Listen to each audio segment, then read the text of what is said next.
you have the Wi-Fi at all, or? Okay, cool. Okay, we're starting. Okay. We are live. Is this the... Oh. We're live. Michael Hoffman says he's excited to win.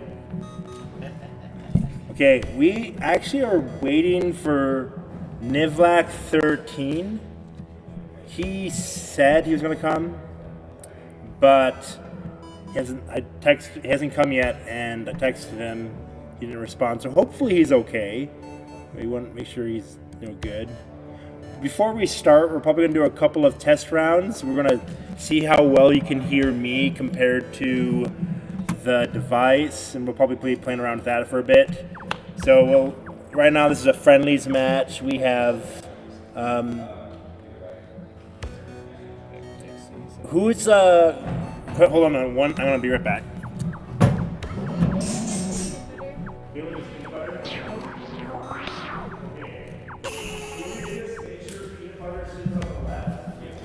So we have Cable 19 as peanut butter. This is Michael. Hi.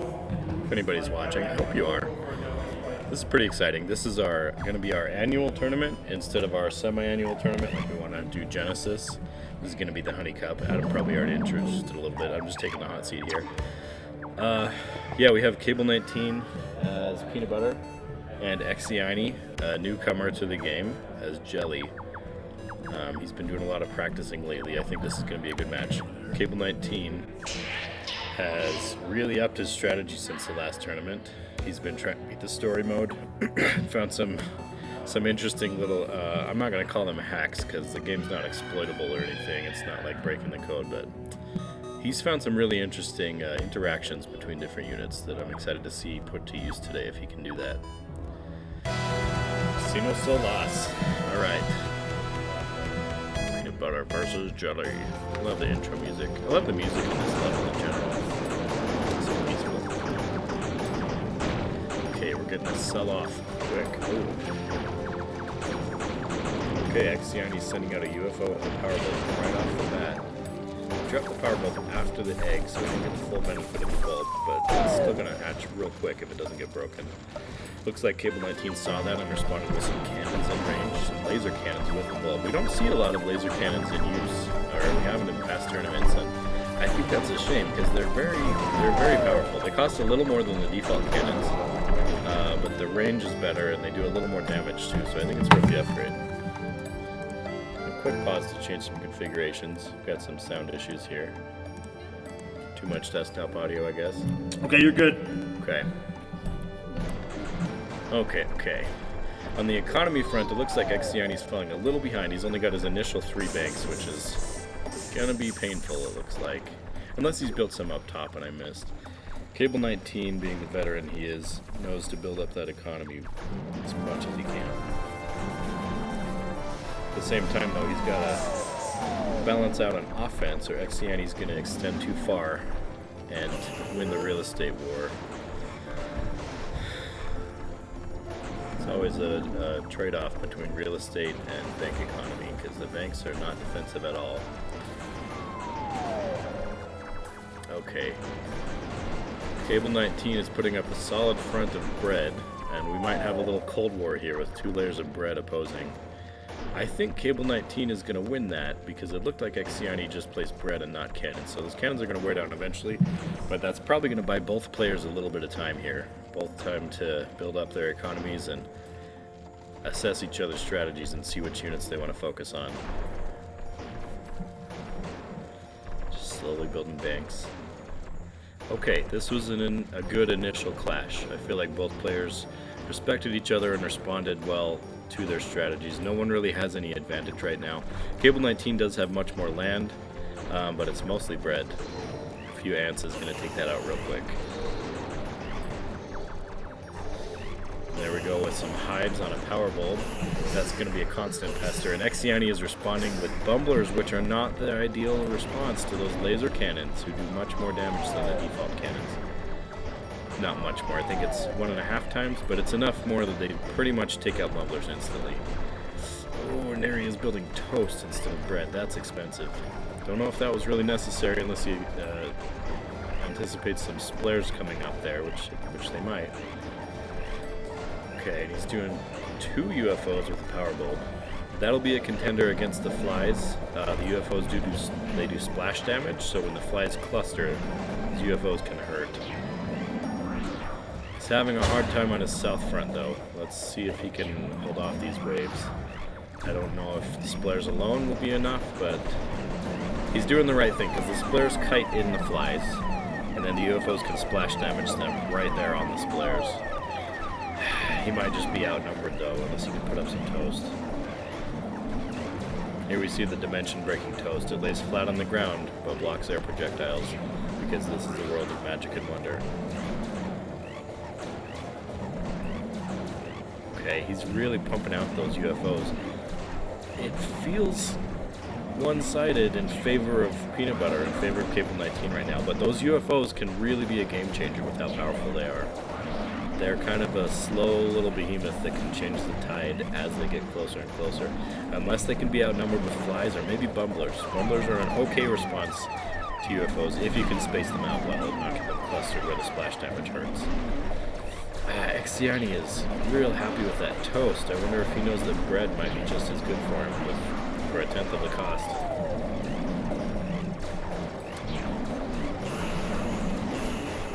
So welcome if you've joined since we started. This is just a practice round in the first official Honey Cup tournament for Peanut Butter and Jelly Wars. Cable 19 is absolutely destroying the real estate, but the power balance between the splares and the flies that he's using are keeping Exiani keeping his head above the water barely, I'd say. He's figured out the bread instead of toast, but there are just so many flies per second at this point that I don't think he can do much.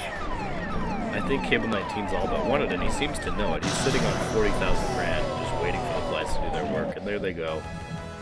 Team Peanut Butter wins. GG! That was a good long game from Exiani. I think that was a strategy he'd never seen before, and he responded very well. Two main things that I saw, he favored toast instead of bread. Toast costs 10 times more, and it does not have 10 times more defensive advantage unless you're placing them specifically for splares or ants. So who won that? Gnomes. Cable 19 won that. Oh, wow. Yeah. Yeah, that was a slow build-up. The other thing I would poke at on Exiani's side is the real estate management. He didn't expand very well. He was very reactive to Cable 19's expansion, and you really have to be proactive and make your opponent react. We saw that very well from Cable 19. He'd place a wall of bread and then build behind the wall of bread while Exiani had to deal with that bread and cannons. So, I have a quick update. Yeah. So, Nivlak 13 is alive. Oh, good. He's coming. Oh, good. He just completely forgot. I had to call him. And yeah, so he's like the hero at the beginning of every Zelda, like Link in every Zelda game, where he's just sleeping in, and then he just, everyone's like, what the heck? This guy just comes in. No. Destroys everyone. Hopefully I'm not too loud compared to this. I was actually listening to this in the background, and I could hear Michael pretty well. I know that Michael has a very low, deep voice, and it's a little harder to hear sometimes. I'm volume disabled. Okay. I'm actually, real quick, I'm going to actually go check the sound with me talking. You say something real quick? Yeah, I'm talking. Jay just said you're good. She's testing. Oh, Jay says I'm good? Yep. Okay. So, I think we're I'm at the trying right to stand distance. really far away, because I just have a really explosive voice. There's no echo? Cool. Perfect. And I'm not overpowering him. Okay, perfect. All right. Cool. We can do a couple of matches. We're doing a round robin tournament this time. We only have 7 contestants, so this might be a bit longer. And then we're going to make it that the 2 players who have the highest score will get. They'll do a best 3 out of 5 at the very end. So we have that grand finale, right? Yeah. But this will give each player a chance to go against everyone. So what we just saw from Exiani was very interesting. He did a soft rush with some send-in units that he didn't have to risk his own bacon for. And now he's turtling down in his default base, which that's what this map is for. I really like seeing players take advantage of the map like this. It looks like Cable 19 responded appropriately, though he fended off that attack, even though his jar did take some irreversible damage. The jar cannot be healed or repaired. Once it's hit, it's hit. It shrinks a little, and when it's gone, it's gone. Also, by the way, we have Carson back in the chat. Hey, Carson, good to see you again. I don't think he's on. He might. I don't know if he's on right now, but he'll probably be on and off. Nice. It's good to see you. We're probably going to start semi soon. This is a friendlies. Yeah, be sure to share this link with your friends and everyone, so you can share it. I just shared it online with a bunch of people. We'll probably also, this will still be on YouTube after we do it. I know a lot of action's happening right now, but when do we want to start this thing? Let's give it a couple friendlies. Do we know when Black's He said he'll be here in like 10 minutes ago. He said he'll be here in 15 minutes. Okay. So I told him he could just come. We'll make sure he goes later in the end. Okay. We can just do it that way. Yeah. Okay. So Also, maybe by the way, we have a mysterious contender today. What's his name? Was Firebird? Firebird. Yeah, who is Firebird? I have no clue who Firebird is. I know if you're a fan of the Homestar Runner cartoon series, Firebird is the name that the Cheat uses when he joins the Cheat Commandos. Mm-hmm. Important, iconic piece of internet nostalgia. Also, so the other contestants we have Callie the Muffin, who was previously known as Jay, so she has adopted a new name. Who else do we have competing? Stingray's not going to be here. No, neither is Logan, Yeah. unfortunately. Oh my and goodness. then Ratos wasn't able to make it. Would you look at this balance of power we have going on here? We've got swarms of flies coming from those powerboat hives up Holy the top. cow. Cable 19 is going to crash the game with all those flies. That's awesome. He actually told me when he was playing story mode, he slowed down the game a bit. So he's putting up a good wall of bread. I think Exiani is responding well to that bread just by assaulting out some ants where he stands. Neither player is really at risk right now.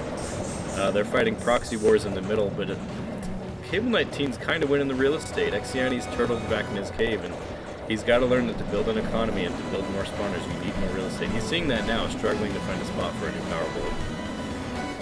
He's got to reach out for that space early on, and he really needs to pivot quickly and go take out those turrets and hives before Cable 19 can place a lot more, which he's doing. He's clearing out the back guns and pushing a forward assault with hive spawners. This is what we like to see. I wonder if he'll put a bulb on there, or if he thinks he's got him without. Yeah, it looks like he's pretty confident. Here he goes, assaulting crabs, those mobile fortresses. Oh, this hurts. Exiani knows he's done for, I think. He's sitting on a lot of cash, though, so we could see a turnaround still. Yeah. Bumblers are the way to go with that cash, I think. They're going to be the best defense. I'm actually against the hives. surprised. Cable 19 is really good. So I was actually practicing with Exiani yesterday, and he was doing really good. I was actually had trouble keeping up with him, but yeah, wow. Like, has Cable 19 been practicing? I think he has, yeah. We're seeing a lot more balance from him. He's being less reactive and forcing his opponent into awkward situations. That's really skillful. Hey, that was by way less than 50 minutes. Niflack 13's alive and he's here. He's So entered the building. let's doing some friendlies right now. So cool. We'll probably get started then. Unless we can do a couple of friendlies, but so basically everyone here is competing except for me. Yeah. Cool. So I And think we're they're going gonna to do do round robin. at least one friendly between yeah. Cable 19 and Exiani. He's going to do best out of 3 here. He's the only new guy.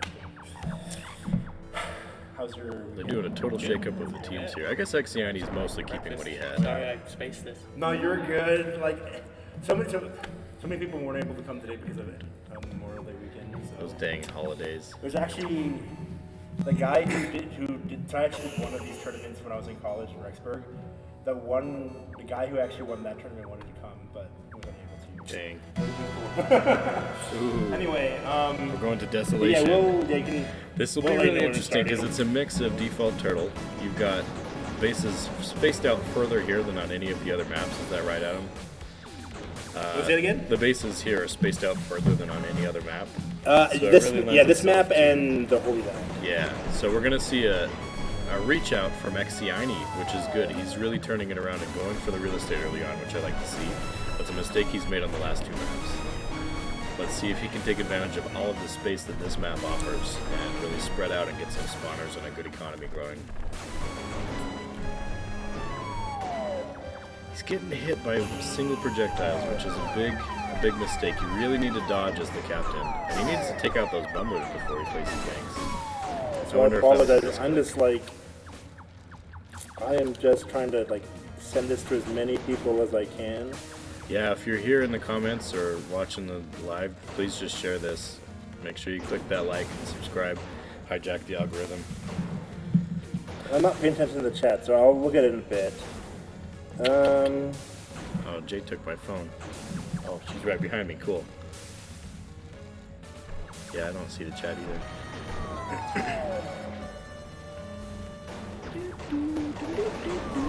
Yeah, I don't know, like, the music's starting to grow on me. You know, part of me feels that maybe it's a bit too repetitive. I don't know. It's always really easy to question your work when you're making something.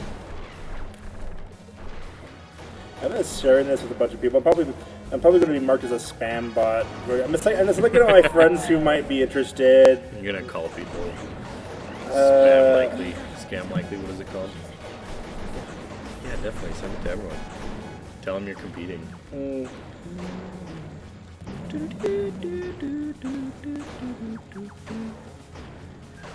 So, if you've just joined, I'm gonna say it again. Sorry if I'm getting repetitive for those of you who may be here the whole time. This is friendlies. This is the 3rd round of friendlies between Cable 19 and Exiani. They're just doing a quick best out of 3 friendlies, and then we're going to start a round-robin tournament with... How many contenders do we have? 7? We have 7. 7, okay. Round including robin the with 7. mysterious Firebird. Who on earth could he be? Now, if you stick around at the end of the stream, we'll tell you. That's the incentive to stay and stick around. That's the... Yeah, I probably spammed enough people.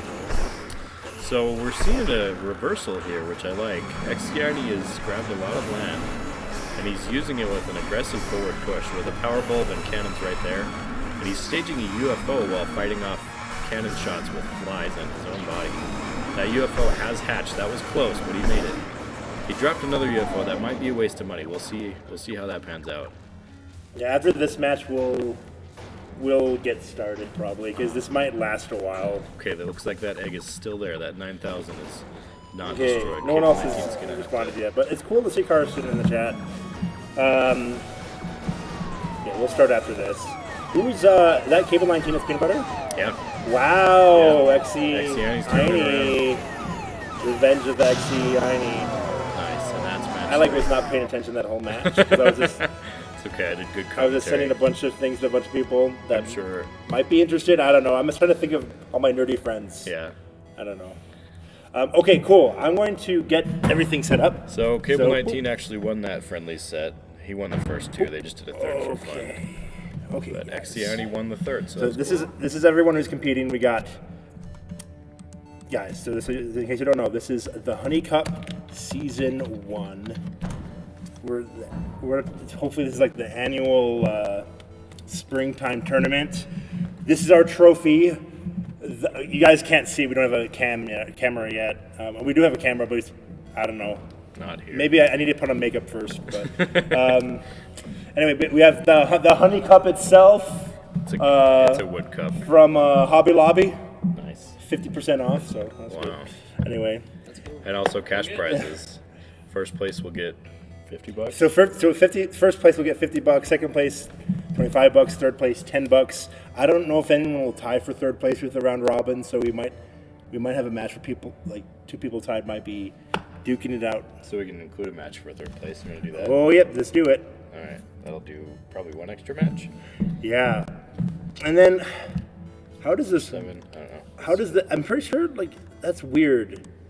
Include a match for third place between semifinal losers. I thought round robins is going against everyone once, though. I don't know. Let's generate, see what it does. Okay. In software we trust. Okay. I haven't tested running it yet. I was just going to do everything manually because I don't know. In software, Adam does not trust. I don't know. I didn't try an account this time, guys. So nice. Thanks, Carson, for your faith in us. Anyway, so recap. So we're fighting. Everyone's fighting for $50 and a lovely honey container with like that. What's this called? A honeycomb. A honeycomb. A honeycomb? Yeah, it's a honeycomb. A honeycomb. I thought it was Okay. a spoon. Honey spoon. I don't know. You know, like whenever you're trying to have a nice picture of honey, and maybe next time when You I'll have the share. wood spoon majigger. The wood spoon. It's made out of genuine wood, guys. Yeah. Wood isn't cheap nowadays. So anyway, so we got Cable 19, our previous second place person from the last tournament. Naranja Nina 22, who was previously known as Melly Jelly in PB Genesis Season 2. Exy Aini, the rookie, one of my good friends from my home state. And then Callie the Muffin, previously known as Jay. She's here for the upset. Feather 77, our mystery player. Who could this person be? Anyway, and Firebird, he's even more mysterious. No clue who he is. Double mystery. 2 newcomers. If you guys stick around, we'll tell you who Firebird is at the end of the stream. So, and then we got the all-powerful Nivlac 13. Did I spell this right? I did. Yeah. Okay. All-powerful, or maybe he's not all over. That's an accomplishment. Really high expectations.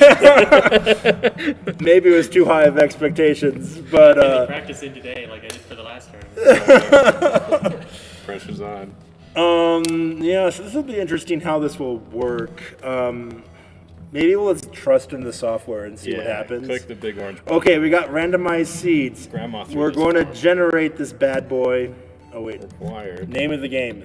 It's not going to be on it. Peanut Butter Jelly Wars. We're not big enough yet. Okay. Peanut Butter Jelly Wars. Generate it. And hope that's not too loud. No, that seems kind of quiet.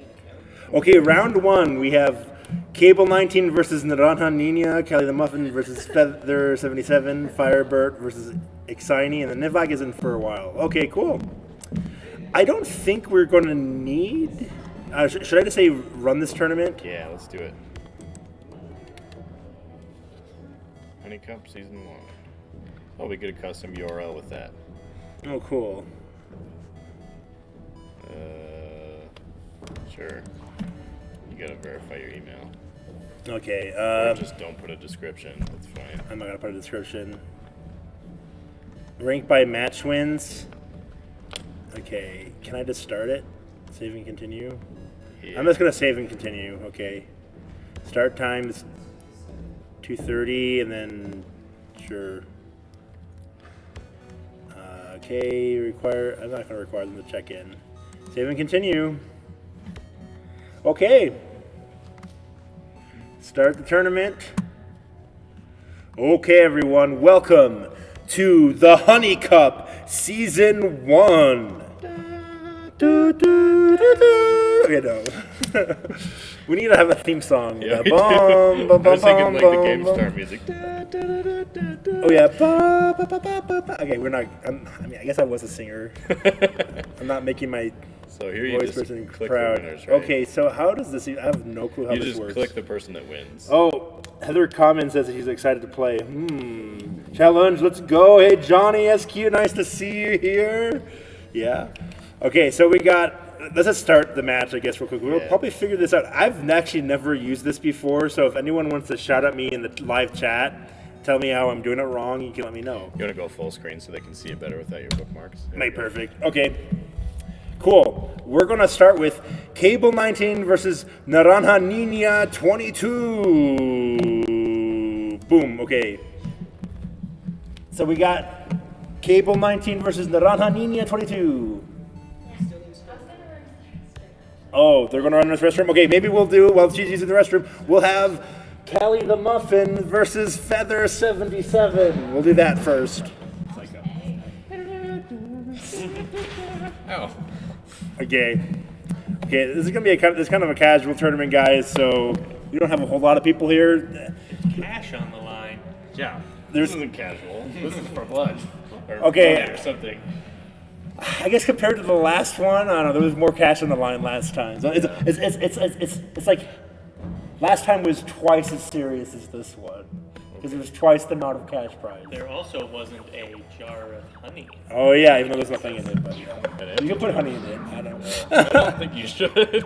I don't think we should either. Yeah, that's what I was thinking. Okay, so we got Feather 77 on the left, and Callie the Muffin on the right. And Carson's used challenge before, so maybe we'll ask him around. So, okay, let's do this, guys. I got Michael with me, Oh yeah. and so hold on one. I guess hopefully they know the rules. Okay, so where did they go? I didn't see. I didn't see either. Oh, they're going to Giants Club. Giants Club. Okay, so it looks like wow, Feather 77 is selling her stuff. Okay. And normally she doesn't do that. Whoa. Holy UFO. Macaroni. With the Powerball Oh, early. is this like the UFO rush? I think that's a good move. Is this the honestly. Feather 77 I know? Anyway, okay. It was an accident? Oh. She said it was an accident. So, we have Callie the Muffin building the economy, but kind of lacking in defenses right now. Those spawners are a good offense, but they're one-hit kill. They're fragile little things. If Feather gets close enough, she can take them out real easy and come into the base. So she needs some cannons or some Brett there. There we I go. am not sure how Callie the Muffin's going to handle this UFO. Yeah, that's a really bold early move that has paid off. Wait, did Was she that have a her own second? UFO? That was her UFO? No, because Guys, we're doing really bad as commentators. I haven't been. Man. Yeah. Okay. So we got a build up. Like kind of hard to see what's going on in the dust cloud in the middle. Fog of war, yeah. By the way, we got Cable 19 with us.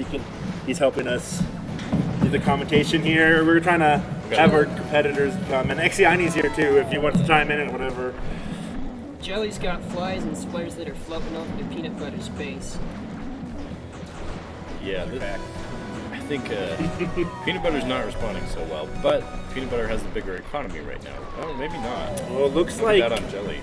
peanut butter is not in a good situation. Peanut butter only has like 6 bakes. I think that initial UFO placement it was not worth it.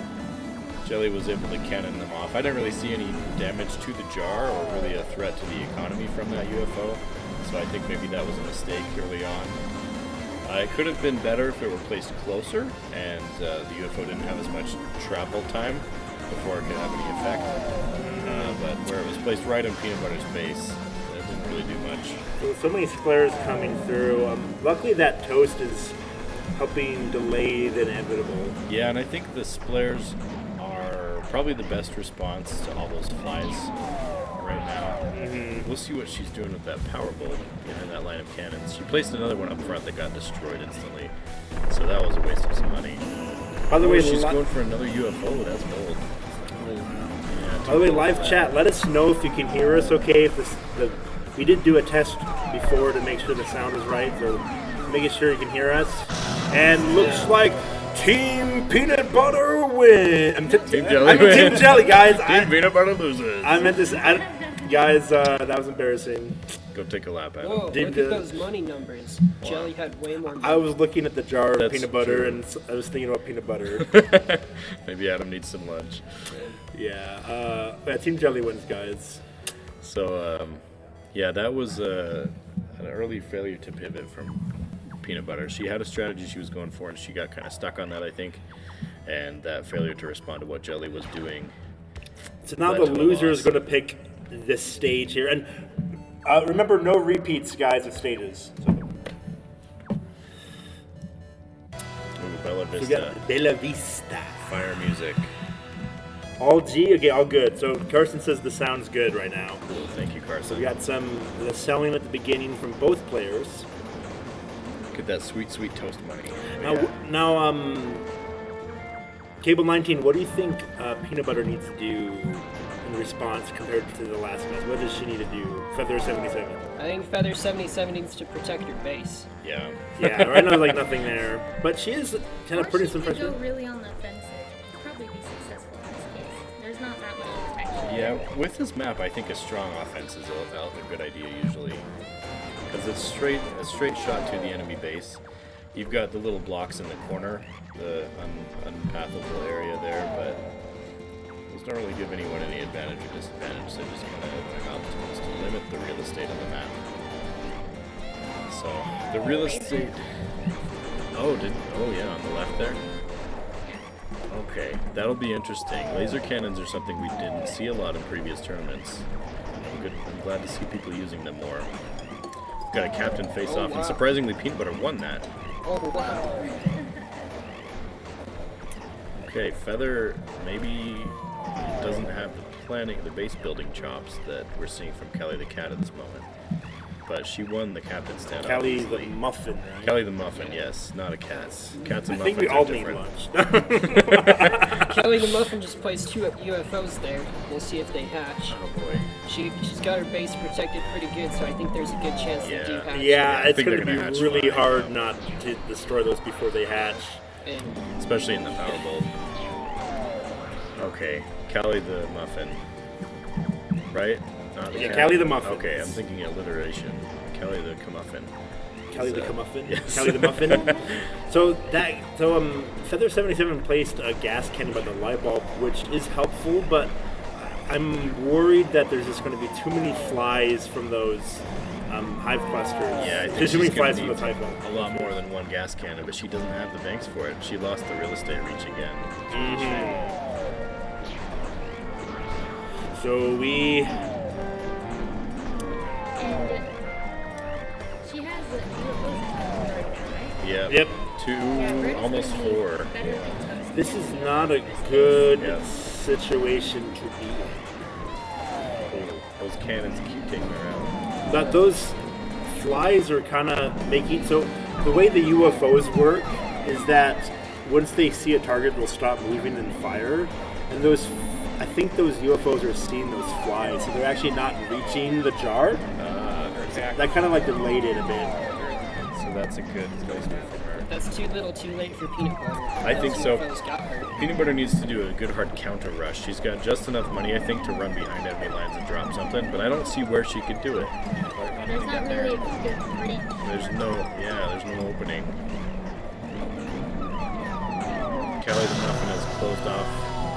Yeah, we're doing myself. Pathways and- Team Jelly wins! Yay! And that's 2 out of 3. So Callie the Muffin gets the point.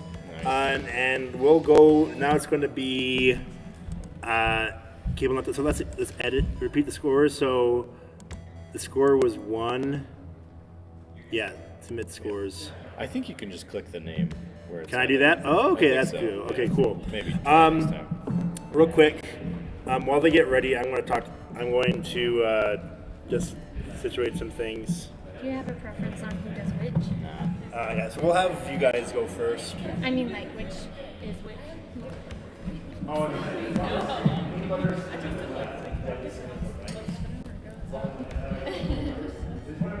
Thank you for letting me borrow this word. Oh, yeah, what did you do? Change my name or something? I did. Winked, I don't trust you. I just changed your name. I was looking at the strats. Oh, okay, that's good. That was refreshing. Didn't you see? I did the squares and the UFO thing. Oh, you did. That was really good. Yes. Okay, that's how you won the real estate battle too. You reached out really early on to get as much land as you could without sacrificing your economy. That was smart because she didn't really respond to that well the first time, so you kept doing it. I just like rushing. Okay, guys, So I'm back. So if you're interested in this game, feel free to join the Discord. Callie the Muffin just revealed to me that she got her strategy tips from there, from Adam's post about Oh, I really? saw this Blair That UFO makes me combo. feel like my efforts were worth it. And that worked really well. She got a wave of splares out front, and the UFOs followed behind. So good job. Okay, so we have Naranja Niña with my fancy accent as Peanut Butter. Am I right? What a gringo. I'm a gringo too, guys, so. feels racist. I do. I don't know. So I would say I speak Spanish, but I haven't spoke Spanish forever. So do I really speak Spanish anymore? Like you puedo hablar un poco. No sé los nombres de los. How do I say troop or unit in Spanish? Sí, no hablo español muy bien. El bebé. Okay. El oso bebe dos cervezas. So I lived in Argentina for 2 years, so that's where I learned Spanish. I had a job where I sat behind a desk and looked at people's ID cards, and that was pretty much the whole job. So I had a lot of time for Duolingo for like 3 or 4 months. So I know how to say the bear drinks alcohol. There That's you the go. extent of my Spanish. That's all you need to know. Yeah. And donde está el baño? Going to a restaurant, Yeah. I want the bear, please. So, okay, we got some action going on. We got Naranja Niña on the left and Cable 19 on the right. Naranja Nina is selling very aggressively. Almost all of her base is gone except that right side. Looks like she's, okay, taking time to salt down some banks. So I think she's doing a total replacement of her base, where Cable 19 is leaving that front line while he builds up an economy. I think that's going to pay off for Naranja Nina. As long as Cable 19 doesn't attack Yes. before she does, or it depends if she reacts closely. Her best troop to react is probably going to be the fly. So when you build a fly, a bullet comes out 10 frames afterwards, and when you place down a cannon, there's actually some RNG depending on when it comes out. And this is going to be hard for Naranja Nina to handle. She's got some bumblers, but she has a lot of money. She has more banks, I believe, than I think Cable Cable 19 might be pretty close. I can't tell. Naranja Nina's spaced her banks out more, which I think is a better strategy, honestly, where everything's so close, because if something breaks in, they have to travel more to destroy the banks. If the banks are clustered, then one splash damage hit or one quick jump from bank to bank. So the longer this game goes, I do think Cable 19 will have the advantage because he has access to the hives, and the hives will generally eventually out macro, but it depends if he can survive or not. So we see at the So 9 o'clock Naranja Nina position, is just burning flies right there. it's a pretty good location. It Those- seems to be paying off. We're seeing some purple dots drop on the radar. and look at her money right now. She's like, it's not going down that much. yeah. Now it is. Well, it's some bumblers, yeah. Yeah. I think that's a good mix-up. Okay, this is not looking good for Cable 19. Oh, man. I'm really surprised. I thought Cable 19 would have this. Guys. He's selling banks out of desperation. We're seeing more use of the flies Wow. over the hives. This Wow. was incredibly quick. Holy cow, guys! What is going? Oh. What? The upset! They hardly have Team any Peanut buildings. Butter wins! Oh my goodness. So I can if tell only Tadako could see her now. Tadako, we the miss fall you. on your own sword strategy, and sometimes it works. That was great, though. I can tell that these players have played together a lot. Oh, yes, they have. Yeah, they respected each other very early in the beginning. I feel like they've done a lot of rushes and fallen on their face for it, going against the other player. For those who don't know, Tadako was a player who played in Season 2 who pioneered the salt strategies where you just rush.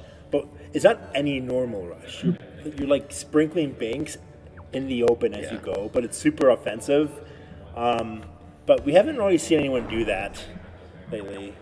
But anyway, That was a decent salt from Naranja Nina, I think. She kept within that little, I want to call it an enclave, that little region behind the choke point. And that paid off well. That was a good balance between defending against a potential rush and building an economy really oh fast. boy, we're having a rush thing going on. another I sellout. bet. So, what do you think Cable 19 needs to do to not lose this? I think he needs to do an initial rush. He needs to look at what Naranja Nina is doing right now. She has no defenses at all right now. Yeah. He needs to push. Which is going to immediately. give her an advantage in the long game. But it looks like he's attacking. Yeah. Oh, she's coming in with fumblers. But fast. she has more money than him.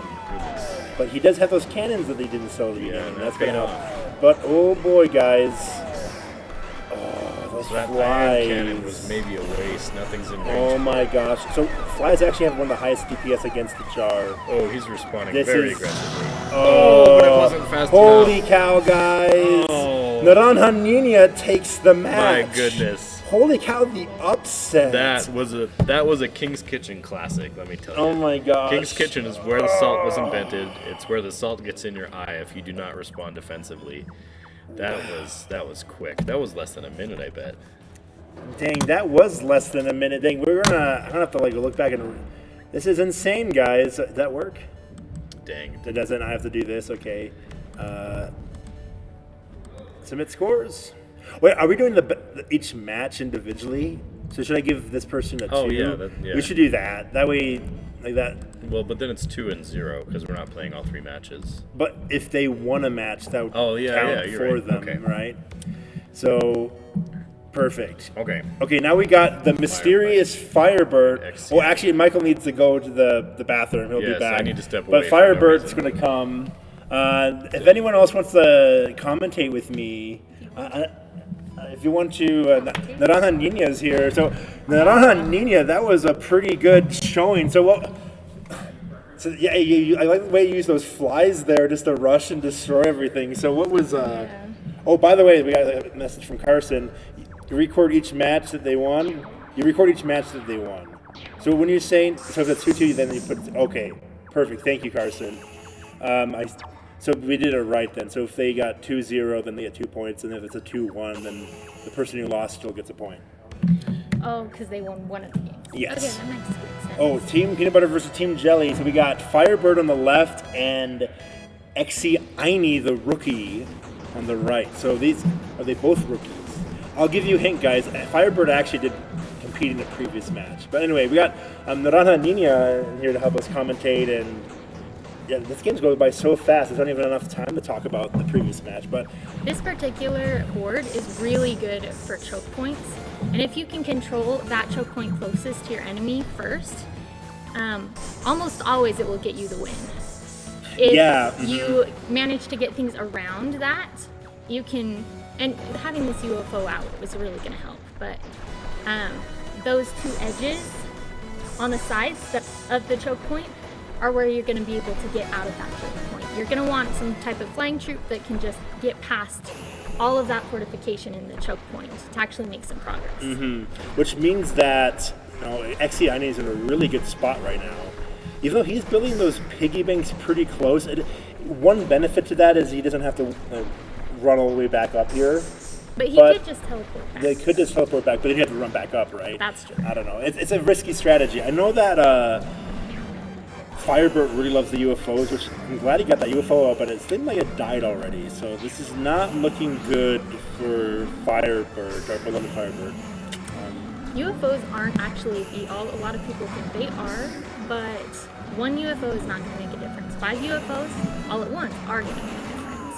But in order to do that, you have to have enough money. So the UFOs are really more helpful later on in the game. Yeah, I've even tried to do some UFO rushes in the past, but they actually don't seem to work that much of the time, unfortunately, which makes me sad. They do move a little bit too slow to make it effective. You have to build them really early, and you have to support it. It depends on if how big what stage you're on, right? Yeah. But the thing is, the smaller stages is also harder to protect that UFO egg. If we look down at Aini, he's already got a bunch of UFOs out. This is probably, it's probably already lost, but just in case, those UFOs would have been able to pop him down. This is not looking good for Firebird. Aini, Team Jelly wins. Dang, so let's look at the stats real quick. Yeah, Aini had 11 UFOs, and he waited at the end game, right? Like you said. Yeah. So. And he did have a lot more money too. A lot of times the economy is what makes the difference. So we're going to Desolation, everybody. This is a fan favorite match. I don't know, is it a fan favorite? Do you like this map? Yeah, I love this map. It actually has so many, with those little arms to each of the sides, there's lots of ways to just really sneakily get at your opponents. So for instance, say you're pinned down in the middle, you have a lot of options to go all the way around your enemy and sneak attack them from the side. And sometimes, even if your jar is under attack, if you attack with something that kills the jar more quickly, like flies, you could beat them just because you are getting it more quickly. For instance, if you have one beetle on the jar versus tons and tons of flies on the other person's jar, you're gonna win that. Flies are any flying chirp is really good in this one. Yes. I know a very popular thing to do is to at the 3 o'clock and 6 o'clock positions. Well, and at 9 o'clock and 12 o'clock, like the top down, left, right, is to build hive clusters on those spots. So for those who don't know what a hive cluster is, it's when you place down a light bulb and put hives around it, which spawn out flies. And what the light bulb does is double the production of those hives. So that's a very popular thing. We're not going to see that in this match because we don't see any hives, but someone could place UFOs or they could summon the bumblers from those positions. What's that we got? It is really interesting that everyone passed up on flies for this round. Yeah. It's kind of the ideal place for flying stuff. I do know that, like, so Michael, I almost spoiled it. Firebird. Anyone was paying attention I just spoiled it. No. So Firebird, he picked this stage, and he does have 2 flying units, the UFO and the bumbler, so that could help. That could be helpful. So he tried building a bunch of ants to get through there. The thing is, ants don't do that well against cannons if they're in a choke point. If they have to like dodge around, but there's really no places to dodge around on those thin bridges. If you do get the ants right up against it, they knock them out really quick. But it is really hard to get right there. You have to dodge just right, and even just being lucky with the timing sometimes. So look at the 6 o'clock position on the map. Yeah, there's a bunch of bumblers over there. This is where we're talking about the flying units. Look at all the damage they're doing. They're attacking the sides. Does Exiani notice this? I'm not sure if he notices that he's being attacked by bumblers. Yeah, I don't think he does. So right now, what Peanut Butter or Firebird is over there? Yeah, Firebird, yep. What Firebird really should have done, just like 2 seconds ago, is gone all the way from his side, down his left arm, up again, and attacked that vulnerable point, because there's hardly anything to the left of that jelly jar. There's tons of stuff over to the right. You're in the right, middle, yeah, he should have seized that moment to get in there. But now he's under attack by those UFOs, and it was a valiant effort, but it looks like Team Jelly wins. We haven't had any, it's been like clean sweeps so far. I wonder if that'll continue. Dang. So let's look at the stats before we go on. Oh, maybe not. Okay, I guess not. Okay, cool. We're gonna move forward real quick. But hey, Norana Nina, congratulations on the victory. We'll see we'll see if that happens again. Maybe Cable 19 will get his revenge, but maybe we'll find out. But I would only face him in the final thing now, right? Maybe, probably, yeah. If you make it in the end. So we're gonna make whoever wins this round robin tournament. We'll see what happens with challenge, but our idea was the people who had the 2 highest scores would do a best 3 out of 5 at the end. Let's see what's happening here. So we got it looks like Michael's back from the bathroom. Oh yeah, what did I miss? So Firebird just why am I giving Firebird points? Exiani just like completely destroyed Firebird. What a tool! Dang. I'm joking. No, Firebird, good job for competing. If you can hear me. I wonder if maybe he didn't look at the radar. I always make that mistake. Yeah, I don't know if he noticed the radar. There's a bunch of bumpers attacking him, but it looks like those bumpers really can do it. So now we have. Oh, Firebird is competing again. Oh man. Yeah, I think Michael. Let's give someone else a chance to commentate. Okay. Yeah, real I quick. can take a break. Maybe we can have Cable 19 gonna come. Yeah. Okay, and then we got Feather 77 versus Firebird. Is Feather 77 here? Yep. Okay, so we got them coming, and then boop. So tell me a little bit about that match, Cable 19. That was pretty surprising. That looked pretty rough. It'd be hard for me to even defend all those flies. So I don't know Yeah. What are your thoughts from that? Is her name Naranja Ninja? Naranja Nina. Nina? Ninja would have been good too. Yeah, we practiced a little bit, and flies rushing you is really hard to counter, especially if you sell your buildings at the beginning. I've found that if you leave the toast up, the flies have a harder time breaking through that, but I thought I could sell it and beat her to the punch with getting money and getting her base attacked, and it didn't work. Do you have any splares on you? No. Oh, The yeah. first round you almost did. Yeah. Sorry. But yeah, like the splares could have been pretty helpful. But, I mean, if you don't have them, you don't have them. So. Right. Yeah, it's hard, and you can only pick 5 units per game, so you have to like make sacrifices, and there's always going to be a weakness that your team has. So we have Firebird on the left and Feather 77 on the right. So let's see if Firebird can redeem himself. Looks like he's going to do an Ant Rush. Or a Bumblebee Rush. We'll see.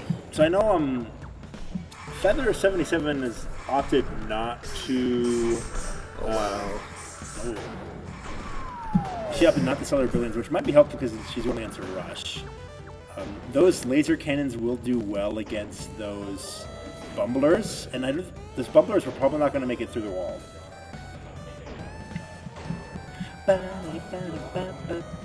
Anyway, but the thing is with that rush, oh look, see? Oh, wow. Firebird has nothing, right? You gotta protect your base before you go leave. You gotta protect it. There's a lot of like risks you make when you do this. You can when you sell all your buildings, you basically have 3 options, right? You can use all that money to build troops and attack.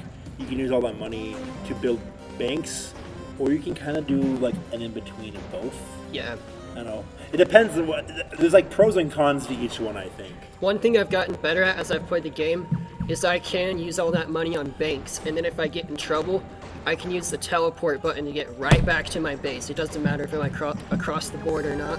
Yeah, a lot of people forget that button even exists, honestly. Yeah. It's kind of hard. So, Feather 77 does have a bunch of laser cannons all over the place, but they do have a slower fire rate compared to normal cannons. She doesn't have enough money for that portal. Yeah, and she does have at least one out, and that will be somewhat helpful, but it seems that Firebird really likes using the ants. Yeah. So I'm not sure how effective those splares are going to be, but there are a bunch of cannons everywhere. Oh, wow. Whoa! That gnome It's didn't make it interesting very that far. she's using the gnome. The gnome is a pretty hard unit to use correctly. Oh, and we got a UFO egg. Will it hatch? Yeah, it looks like it's going to hatch pretty soon. And it came out, so now Feather 77 is going to have to deal with that UFO. UFOs are incredibly strong. They have 150 HP. Each shot does 10 damage, splash damage, and they shoot every second.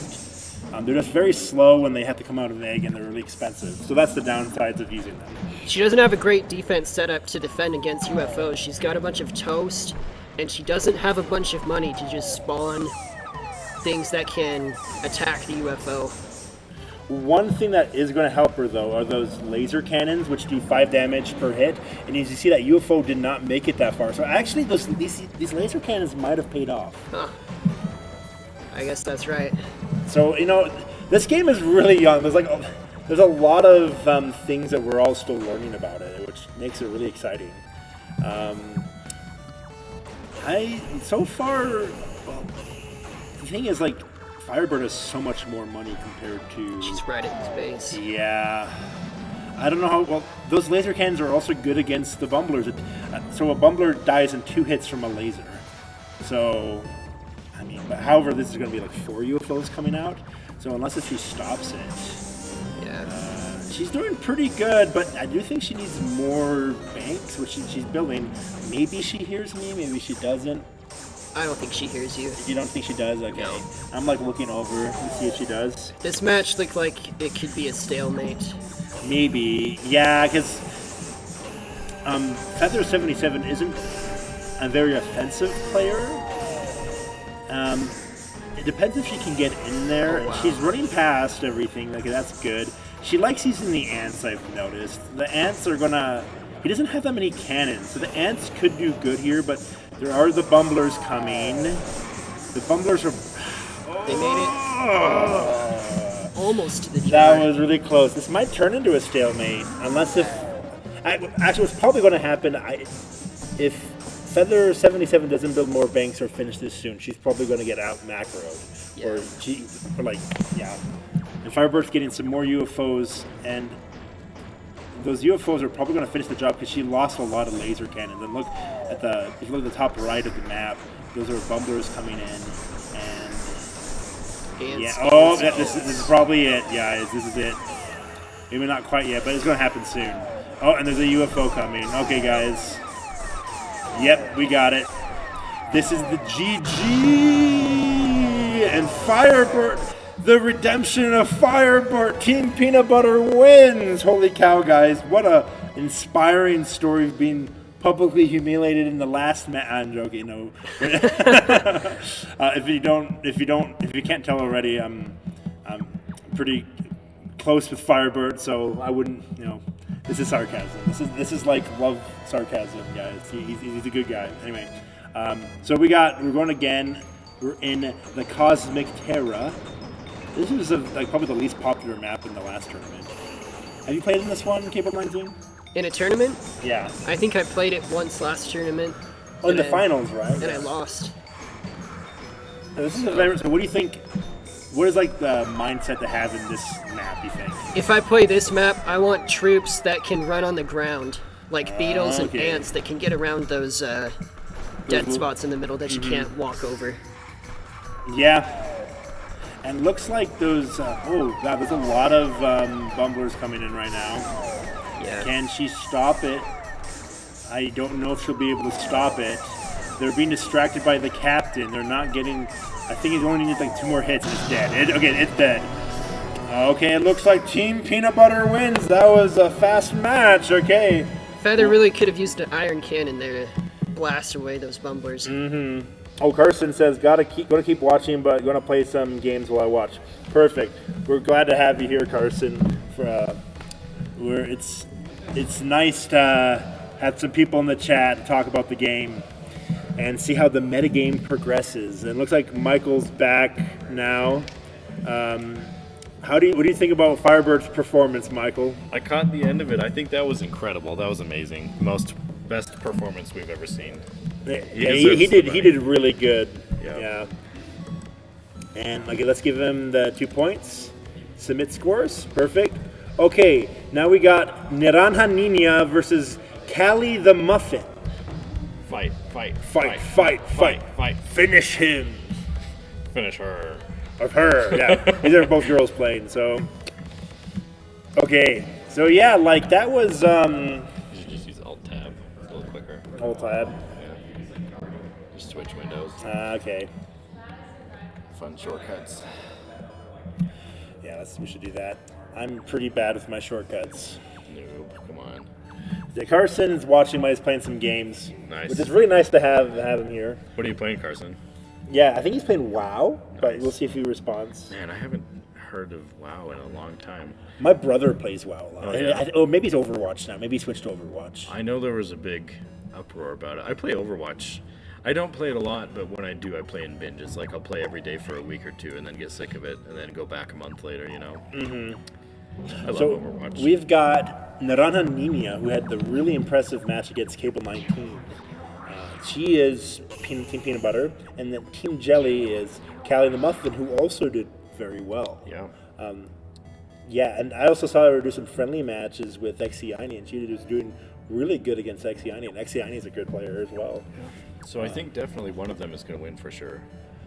That's my prediction. Oh yeah, definitely one of them, right? Yes, one of them. I mean, it was a tie option in challenge. Oh yeah. I don't think it's possible to get a tie in this. I actually have never been able to time both jars dying at the exact same time. You should write a software test for that. That'd be interesting. Yeah, I'm I wonder curious how it what would responds.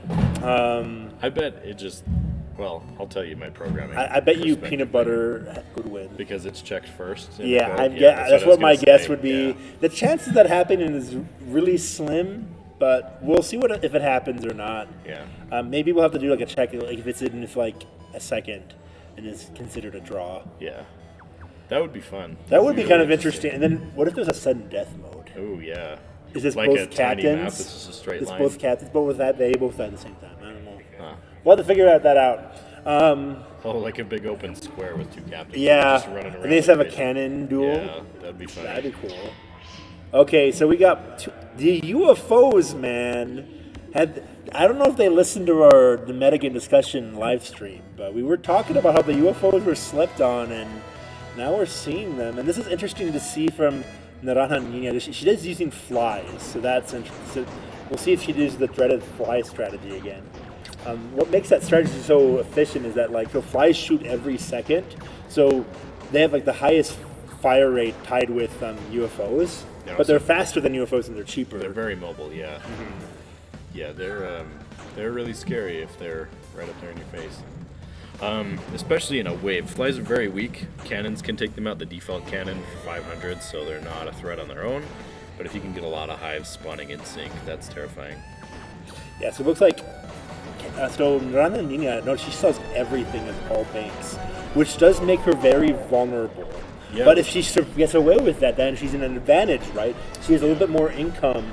So we'll see if Callie the Muffin can handle this. Yeah, and from what I heard, that worked out really well for Firebirth in the beginning, selling everything and replacing with banks, because it's so hard to rush on this map. It is the biggest map in the game. I think from diagonal to diagonal. I believe it's tied with Desolation. Ooh, there's a lot of flies coming in. Yeah. There's an opening right there. There's an opening. Goodness. That opening needs to be closed. Oh my gosh. Didn't respond Holy fast cow, enough. that's a machine gun. Are flies OP?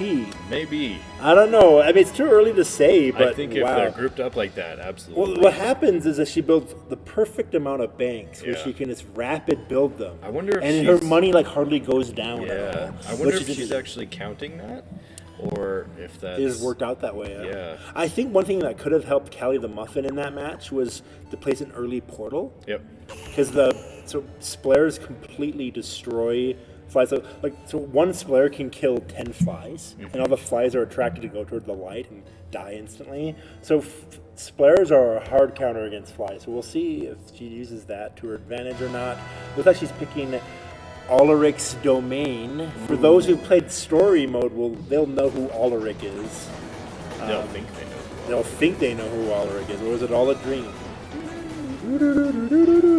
Anyway, so we got a match, guys. So let's see if Callie the Muffin can make a comeback against We're seeing a Naranja total Nina. sellout again from Naranja Nina. So I think Callie the Muffin really needs to take advantage of She this. does. She needs to look at the radar and go, oh wow, my opponent has nothing. I can send in some ants. A portal close to the enemy base would be a nuisance I think right now. a Bumbler would be the best choice. Yeah. Because his Bumbler Zord is really hard to defend against. She's going up with some ants, it looks like. The flies aren't going to do that well because there's the flies coming. Yeah. Oh, taking the other side might be okay. She's got an okay defense still. From the She's original salting base. cannons, but she's not getting into her Okay, so base. she's trapped Naranja Nina. Ooh, Away the from the ants base. aren't going to help. Oh, that was so fast. No! My goodness, the exact same Oh my strategy paid off gosh, again. guys. Holy cow. I remember I was thinking flies were kind of trash, Yeah. but I don't know. So, Callie the Muffin did not respond Holy to the cow, duplicated guys. That strategy was there. insane. Same strategy What? worked twice in a row from Naranja Nina. No, what is Naranja Nina eating for breakfast? Can I have some of that? Oh, guys, Dos Naranjas. we got the classic Awesome. matchup. Nivlac 13 versus Cable 19 next. So, first place versus and second place in the This last. is gonna be a hot Will match. Cable 19 redeem himself in the last tournament?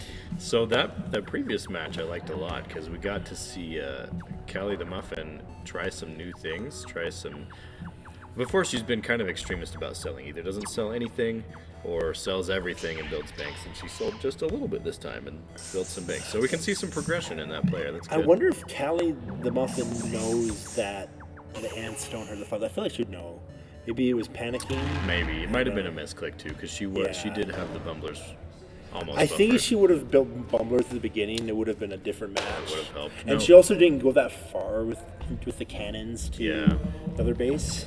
Now, bumblers don't do so well against flies, right? Because they don't have splash damage, but they do more damage and they have more HP than flies. Yes. So if you have an equal number of bumblers to flies, they're going to win. But otherwise, Well, it's kind of a toss. it's actually interesting. So if 4 flies will beat 1 Bumbler, which costs the same. But once you get a group of Bumblers clustered together, the Bumblers will win. Okay. So we have Cable 19 as peanut butter and Nivlak on the right Jelly. as jelly. Yes, which is pretty normal. He usually plays a jelly, I notice, when he gets a chance. Oh yeah. He's using laser cannons. Yeah, he was commenting over there when I was watching Firebird's match, and he says they might be a little underrated. He wants to see more people Interesting. using them. And I actually decided not to buff them to cost 1,000. I wanted to wait it out a bit because this metagame is very young, and we don't really know what's going to happen. Oh boy, there's a guys. Oh, a little misclick there. He's on the bank instead of Oh the my gosh! Oh, wow! He survived. That's some heavy damage. You know, those laser cannons must have helped. Yeah, they did. Because the laser cannons do 5 damage per shot, and they're by the light bulb. Yep. So they have a higher DPS compared to the. But he's gonna attack from the other The side. light bulb boosts them to 7.5, right? Those ants are a good answer against laser cannons, since the laser cannons have a lower shoot rate. But dang, that was insane, So I guys. think Nivlak has recovered well, and he's patched that breach on the left side. Mm-hmm. So now it's kind of a standoff to see who can get the most banks. And we see Cable 19 not doing much with his money right now. Looks like he's saving for a Okay, beetle. he's got to which I build think some was toast. Maybe wise. Really build some toast to defend. Oh boy. That beetle Oh broke my through. gosh. My goodness, those beetles are so Oh, the upset, It's so guys. crucial to know the oh, difference okay. between- Well, here's the thing. This happened before. Yeah. And then This is Nivlak's greatest strength, though. I mean, I don't know. Maybe I don't want to give him too much Nivlak pressure. the all-powerful. The all-powerful. Maybe I shouldn't have said that. I don't know. But no, but he's a very adaptive player, from what I've noticed. From what I've observed, he's always has been able to change his strategy Yeah. to what the player's doing. I've seen Cable 19 shaking up a few different strategies today, though, so I think he's got some tricks up his sleeve still. I think we're going to see a rushed build. We're seeing some unit changes You here, know, so eventually, we're going to have to do a set rule of they take turns, like decide what they pick beforehand. yeah. So that way people don't direct counter. Or we could do a blind pick I think a blind pick is the best choice. with online multiplayer. That would be especially easier. So we got Bella Vista, guys. So It is- Cable 19's keeping the front lines. Nivlak's keeping the front and 2 in the back. A little bit more defense with I less think he money. missed him or something. Maybe. Yeah, I do that a lot when I'm selling quick. Oh, do we have a rush from Nivlak? No, just reaching out a little bit with some cannons. That's good that he's spacing them out. A lot of people just put them in lines, myself incled. I The like putting cannons him in can- line. But it depends how much money you have, right? Yeah, yeah. I think we're going to have a Beetle War, guys. Right. So, for those who don't know, if they just came in, Cable 19 is on the left as Team Peanut Butter, and Nivlak 13 is on the right as Team Jelly. Nivlak 13 was the champion of the previous tournament and the tournament before that, and Cable 19 did get second place. Right now it's 1-0 in Cable 19's favor, and they're both building up banks. I think that Cable 19 is probably a little bit ahead. We'll see if he can get rid of those bumblers. The bumblers are very powerful units. So Nivlak's got cannons up on the corners. He's forcing Cable 19 into the alleyway, but it looks like the bumblers distracted the cannon and got bumblers out on this. And the captain is distracting the bumblers. It's like a very good micro for him. Yes. But it looks like Cable 19 is taking advantage of this moment. Well, he actually got rid of the hive. I thought the hive was a I really think good. he misclicked. He meant to replace that. I thought that would No, have been he genius. needs to get Oh, rid of yeah. the ants. You get rid of the ants? Oh, okay. Then Nina's here with us. And I think that's it. that was a there's brilliant gnome play. There's a gnome play. Holy cow, guys. We saw a very different strategy Whoa! from Cable 19. This is a very different first strategy game to what we last. saw before. That was fun. I am wondering. See, this is why we're playing it, because we have to see if things are overpowered or not. But that was insane, guys. I wasn't. We didn't see a lot of beetles from Cable 19. It was mostly bumblers that he won with that time. He did send in one beetle toward the end, but the bumblers took that. That was great. That was insane, guys. I was not expecting that. Will they ever go against each other? Oh, they might go against each other again, depending on who does the best. Okay, so we got Callie the Muffin versus Nivlak 13. So Nivlak 13's up again versus Callie the Muffin. Okay. Yeah, that was insane. Cable 19, come over here. We got to talk about that. We're gonna Okay. give him the third seat. So I know you were talking about before you wanted to use that roar beetle gnome strategy. So that seemed to work pretty well. That was devastating at the end, that last gnome to seal the deal. Yeah. It's really expensive, that strategy. That's why I wasn't able to beat Naranja Nina, because she got me too quick and I didn't have enough money to do my beetles or my gnomes. Seems to be her specialty. Cut to kneecap them in the beginning. I've actually tried the gnome orbital strategy last night when I was practicing with Exiani, and if it doesn't work, it's really hard because you wasted all that money, right? Yeah. So it's a very risky strat, but if it goes well, it looks like the other player doesn't have a chance. Another thing is it doesn't do well for maps like Desolation, because they're not flying troops, they're ground troops, right? Yes. So they're really a niche strategy, the gnome beetle strategy. Yeah. So we got Nivlac 13 on the right as Team Jelly, and Callie the Muffin as Team Peanut Butter. Right. So, we got a UFO rush, guys. Nanana Nina was talking to me in the previous match, and we were talking about how maybe UFO rushes might not be the best thing, but Firebird seems to like it too. I don't know, but I think most cases it's not the best, but it can work. It's a very risky strat. But here's the thing. So Nivlac 13 has the laser cannons, and that's totally going to destroy that UFO. Yeah. They're going to have a hard time getting through it. Each laser does 5 damage, and they Has a range outrange of them. 6, which Range is of more 6. than the UFO, so it's going to have to get within danger range. Twice to the do range of a damage. UFO. Yeah. You probably should have used bread instead of toast, though. Yeah. We got a comment. So we got it from Mudrox, a good friend of mine. He's also a game developer. Nice. Best strat is to spam UFOs. JK. That's what I do. You know. I mean, if you can afford it, then absolutely. Yeah. You got to get the banks for it first. It's a flex. Yeah, it's a flex. It is a flex. If you can afford that, then you've already won. You might as well hurt your So opponent's in this- feelings in the way. There's a story mode, a campaign mode in this game, and UFOs are definitely the best in the story mode because you're not dealing with an enemy captain. You're just trying to get breakthrough walls of defense, and the UFOs are probably the best for that. In a human match, though, it's not necessarily the best option because your opponent can micro, and it looks like a Nivlac 13 has a bunch of banks there. Oh yeah, Hive Nivlac cluster. he's making a great spawn turtle, and Callie the Muffin kind of seems to be hesitating about what she's doing. She placed a lot of cannons around a power bulb and then But changed it's her all the way in mind. the back, though, right? Yeah. I don't think it's going to do anything. It might have been a Yeah. waste of time and money. I think it was. I think selling gets you 75% of the cost back, so she didn't lose everything, but that was a waste of time at least. Luckily, though, she's building some spawners of the portals, mind you, I think- and they are going to counter those flies. However, the problem that she's going to run into is that there's also some splairs backing that up, and I don't know who has more portals right now.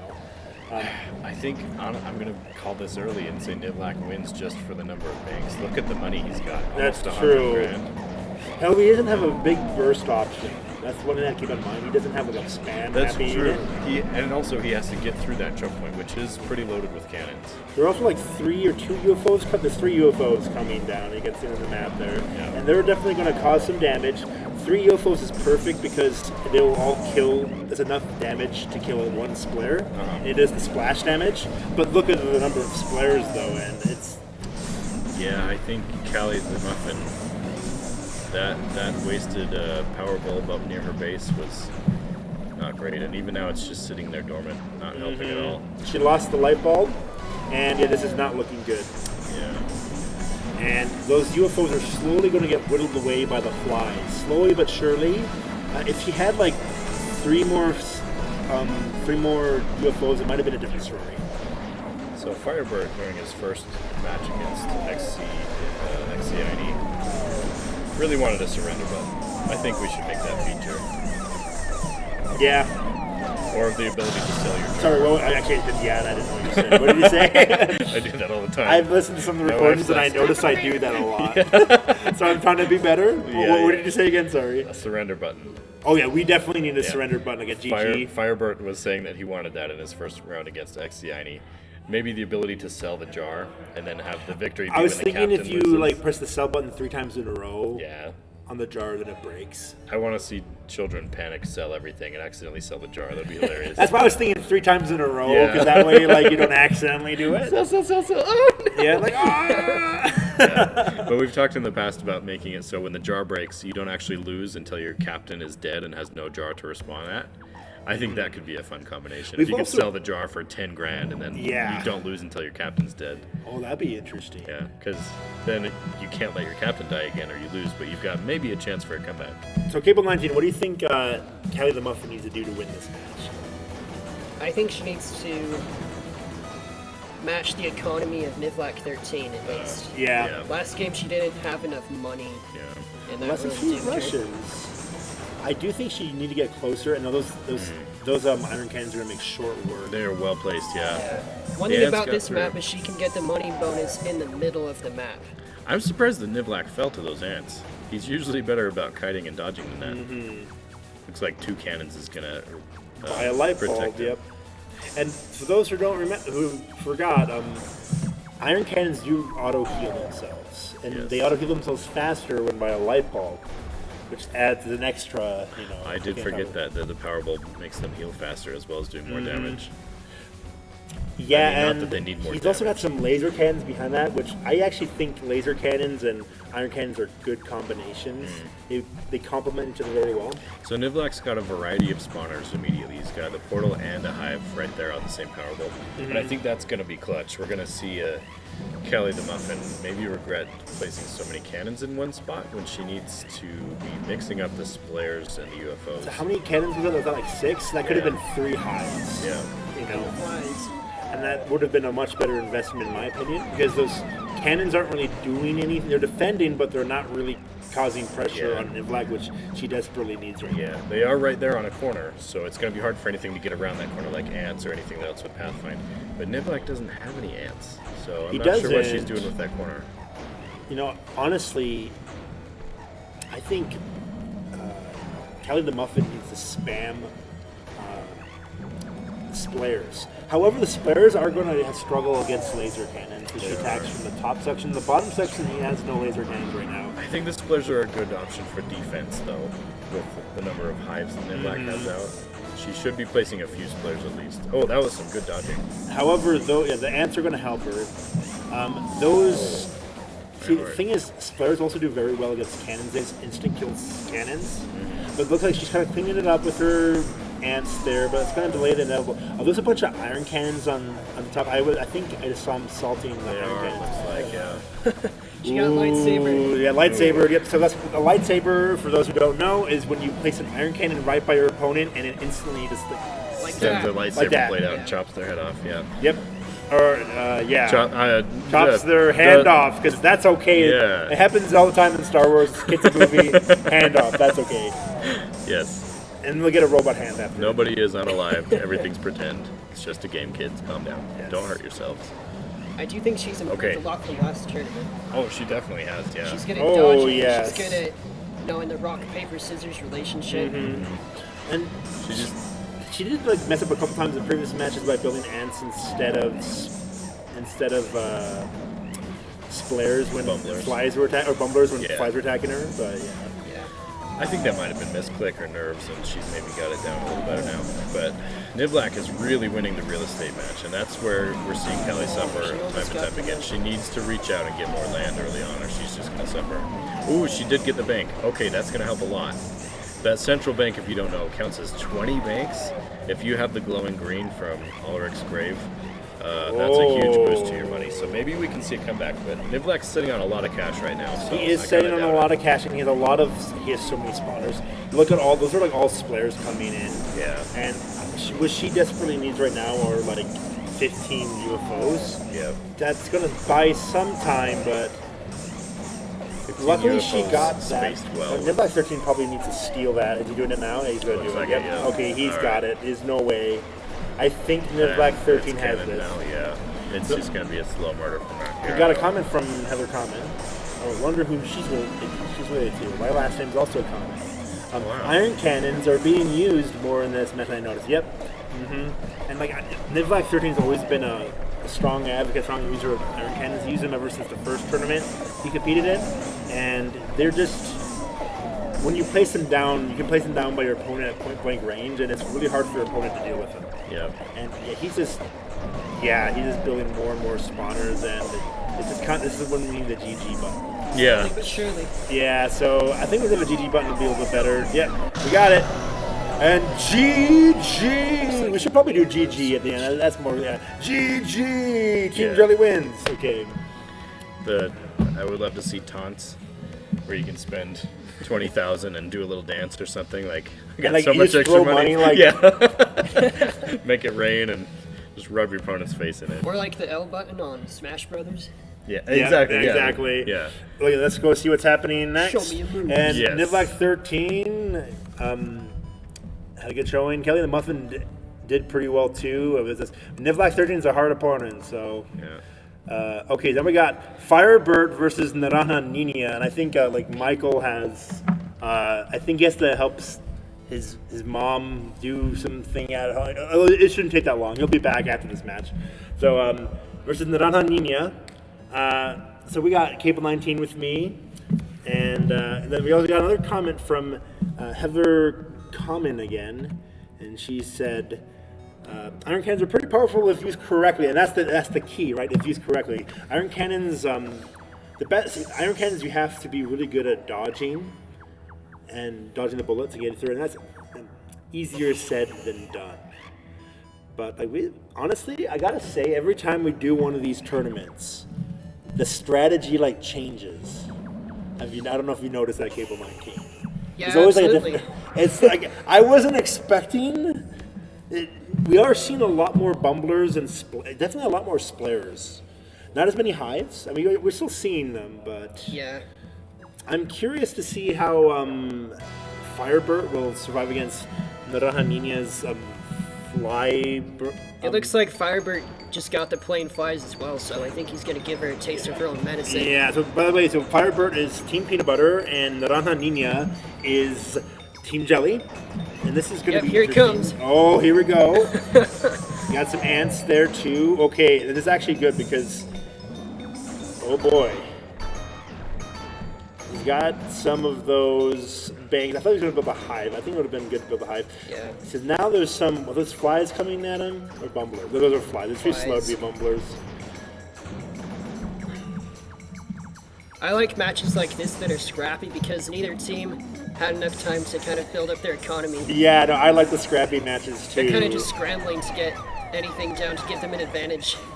Now, I do think if Nivlac 13 would not Nivlac 13, Firebird. if he would have picked splares, it would have helped him this matchup, but he's got a cannon right there. Okay, she's got to deal with it.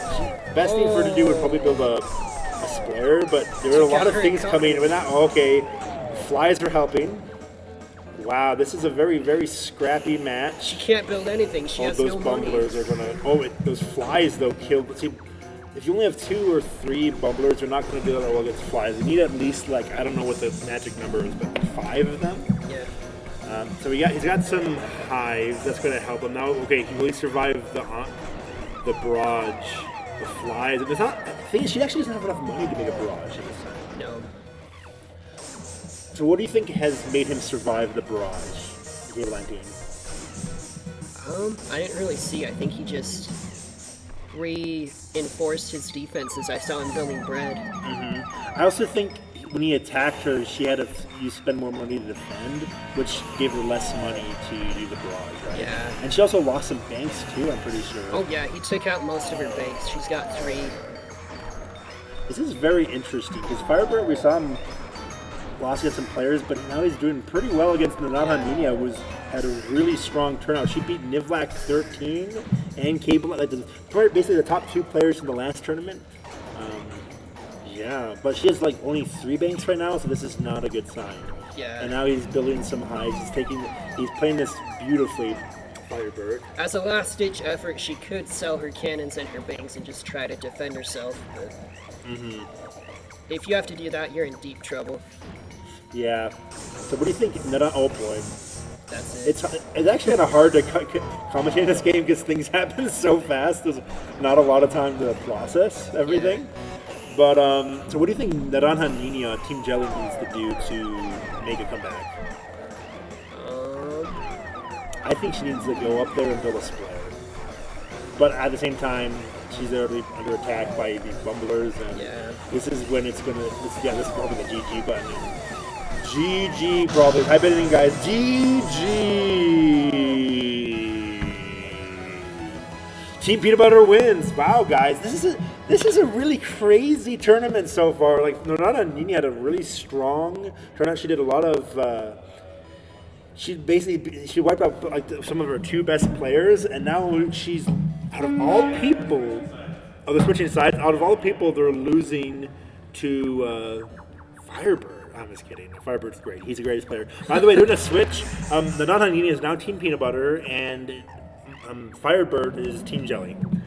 So, yeah. Okay, we got some. Okay, we got Beetles and Gnomes. That's sure to be interesting. Oh boy. Yeah, my daughter's here, and she's just kind of sleeping with her face on the floor. But see, guys, if you guys want to make games and you're busy, if it makes you feel better, I have 2 kids and I'm still able to have the time to do it. I'm not as much time as I want, but don't give up, guys. Follow your dreams. Go for it. Appreciate all you guys being here. Okay, let's get some hype. Let's see if Naranja Nina can have a comeback. She's getting some flies out. Yes. Oh, he's dodging those really good. That was a really impressive dodging from Firebird. Yeah. I'm so surprised to see these. Oh, is this gonna be the gnome? Oh. Does he have enough money for a gnome? Toast? Okay, he's building a defense. He's building a wall. He's been kind of building a base at the top. I would have been more aggressive right there. Now those flies probably aren't going to do that much damage to his base. Because she has no defense. I guess he'll win So it. those flies aren't going to go towards that unless they see the captain. Yeah. Oh no! I think Firebird is giving her a taste of her own medicine.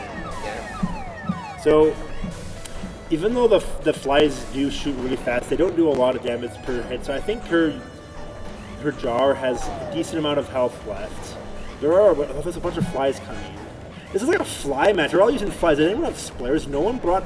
We do have a portal. I think that portal will be helpful. But the thing is, he does have an ant. Ooh! I think this is it, guys. Surrounded. This is it. Oh, the salt! The salt! Oh, the salting cannons and the Firebird. The upset. Team Jelly wins. That was the upset. Holy cow, guys. Out of all people, Firebird? That was Wait a pretty till even Michael match. sees this. Oh my gosh. Like, I think. Yeah, holy cow. That's exciting. Yeah, Naranja Nina is here now. What? Were you expecting that Naranja Nina? That was. No, but he really must have been paying attention to my strategy. You can come here. Make We sure got- you're talking to the microphone. We have XC Aini versus Feather 77, and Feather 77's gone right now. Step up. We can move to round 4. Let me hold on one second. I'll let you guys. Oh. Talk, you can. So, Naranja Nina, you can tell Michael about Firebird winning that. Yeah, it sounds like it was pretty intense. I think you put up a good fight from what I heard, though. So I feel like a lot of times when it's 2 people that know what they're doing as far as rushing, a lot of times it's the person who rushes first that Yeah. gets it. Uh-huh. And then you have to rush with just the right types of units Yeah. too. Otherwise if you try and rush with something that is just really slow, like for instance flares, you have to let that go right at their base. Yes, you for have it to be run an up there effective and risk your captain. Yep. So I think what we'll do is we're going to go to round 4 and wait for Feather 77 to come back. All right. So we're going to Naranja Nina. You're going to be against Exiani. Ooh, Yeah. my goodness. Okay. So we got Naranja Nina versus Exiani. We'll do that. Yeah. So I think what Naranja Nini was saying is absolutely true. Maybe whoever rushes first wins maybe like 70% of the time, but that 30% is when a very skillful player can recognize what type of rush it is and respond appropriately Yep. based on the rock, paper, scissors. This is why I think there needs to be. You need to see your opponent's screen and see. Well, I've actually been thinking about how we should go about doing that. I was thinking that like your screen would take most of the screen, and then like at the top left it'd be a little screen. That's what you could see. If you have 4 players, it'd be like boom, boom. Maybe we could. Like it'd be have- like you guys can't see this, but Michael can see it. Yeah. I'll probably just cut this out when I do the video, but maybe in the sequel, the your screen can be most of it in a big rectangular shape with a gap on the far right or left, and then the top right corner can be your enemy and the bottom right corner can be the radar. Yeah, I like that I idea. think both of them, you need to be watching them both. They should have equal emphasis in the UI. I like it. So we got Naranja Nina on the left, that's Team Peanut Butter, and on the right is Team Jelly. We have the rookie, XC Aini. So it looks like he's getting, okay, he's doing a beetle rush. I think he thought the beetle could cross the water. I don't think he meant to do that. Maybe. Oh, he's putting cannons right up in the face. So yeah, I actually did this to him and trapped him. Oh, in. So really? maybe he's taking a lesson from my book. But the thing is, he's got to deal with those flies, and oh my gosh, Yeah, he's gonna that's die. a swarm. He's gonna die if, Oh, he, if goodness. he can't do that. Okay. Okay. He survived. Okay. He's out of money, but But there's not another dead. wave coming. He doesn't have enough money to build a portal now. He's got to get some bread out. Yeah, there we go. Yeah, that's smart. See, bread is actually very helpful for this because it's only $100 and it is put a little bit of a buffer, So the wave of flies, it seems like it broke through instantly. but not enough apparently. Yeah, that bread wave, that bread line needed to be accompanied by cannons for it to be effective. Because there are so many flies, like you were saying, they are kind of OP if there's a mass of them. They are again. And yeah, that We'll have to was- see if the balance in the sequel or not. Or yeah. Honestly, I missed peanut butter side of things. I was watching Jelly so closely, but where did those flies come from? Are those She hives or just spawn? spammed them, I think. That's So great. we got a comment from Caleb Manser. If you beetle rush, you should run closer to the base first. Beetles run slow. I agree, and like I think that would have changed everything.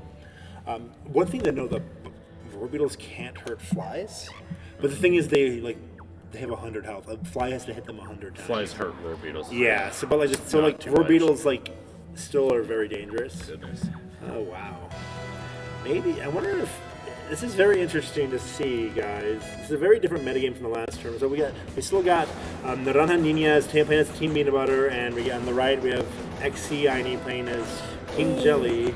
No, I mean Nina just sold some banks. You never Oh, want to really? do that. Yeah, I think that was an accident. Okay, is he gonna build the wall? Build that wall. Build- Wait, no. oh wait, what? I actually think that's a terrible idea politically. But anyway, Okay, let's keep that moving out of here, guys. Anyway, okay, so we got like the what do we need to call that? The flies coming down? yeah, the fly, the zombie horde. A fly parade? Yeah, like Call it a that. fly parade. Okay, there we go. Parade's marching down the street. So you see, the fly parade is getting chased by they get distracted by the splares and they fly right towards them. So I don't even know what's happening with Jelly right now, but he just placed a ton of bread and cannons in the fog of war. That's going to be some landmines for an. It's going to definitely slow her down. Yeah. Which I actually think is something I've considered, and I'm glad to see a player do it. Yeah. I actually didn't. He came up with that idea on his own.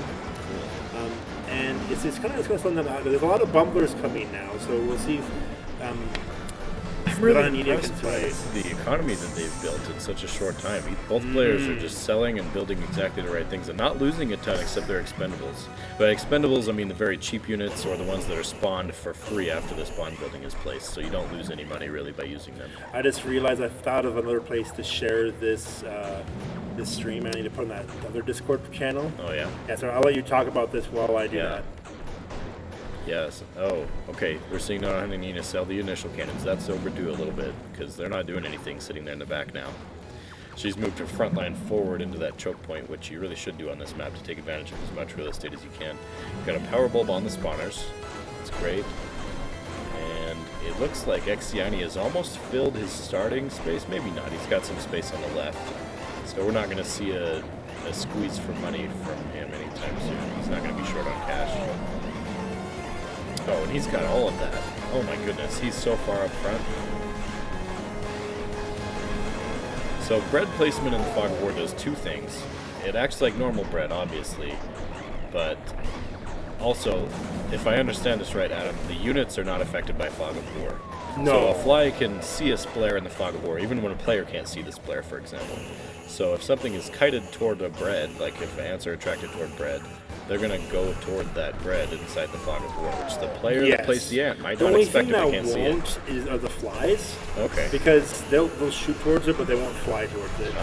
I just shared that link online. So what I kind of wasn't paying attention. So if we get, whoa, this looks like a big turnaround. All of a sudden, yeah. Xciani had a ton of land in the middle, and Nina broke through Did you have the left portals side, up? and she's. Yeah, I'm seeing a slow march of portals. Oh, It's either the portals or a squares? hive. Oh, maybe they're high. I think it's a portal. There's some portals. I think left. because Yep. the splares are the answer. Oh, that's right. She power blocked 2 portals, and those have been a slow march that have destroyed that bread. But the bread is not going to do anything now because there's splares in the field. So now it would probably be in Xiani's best interest to stop sprinkling the bread because it literally won't do anything. Toast will stop the splares or delay them at least. It yeah. will, but that's a little bit more expensive. He's building Yeah. more banks, which is good. One thing I noticed that Xiani does, he kind of builds his banks a little bit too close to the front, Yeah, he does. which is going to bite him in the back. And he also built some. Unless he can move his front forward, we're going to see, because he just put some UFOs out that are pushing. There's going to be a bunch of bumblers coming from the top my. left. Can he Yeah, survive they can fly. this? Can He he needs- survive? oh, Those UFO eggs are going to die. There goes some banks, like he Those said. UFO eggs. He's kiting a little can't bit, tell. but he's running from the kite. Okay, good. Okay, he's. The thing is, Narana Nina has. Okay, that was a good ant wave, even though he died. That's She has some good. UFOs of her own, so we'll see how this goes. So Xciani is heavily right-handed here. I don't know if that's because he still has his bread wall and he's trying to use that, or if it's a bias in Okay, his these brain. are excellent He's- hive placements, by the Yes, way, yes. because they're going to attack her. Oh, and he's even. Oh my gosh, this is an insane match, guys. Well, we got a comment from Jordan Schroeder. I mean. I like how fast the game moves. Thank you, Jordan. Yes. Jordan's actually a good friend of mine.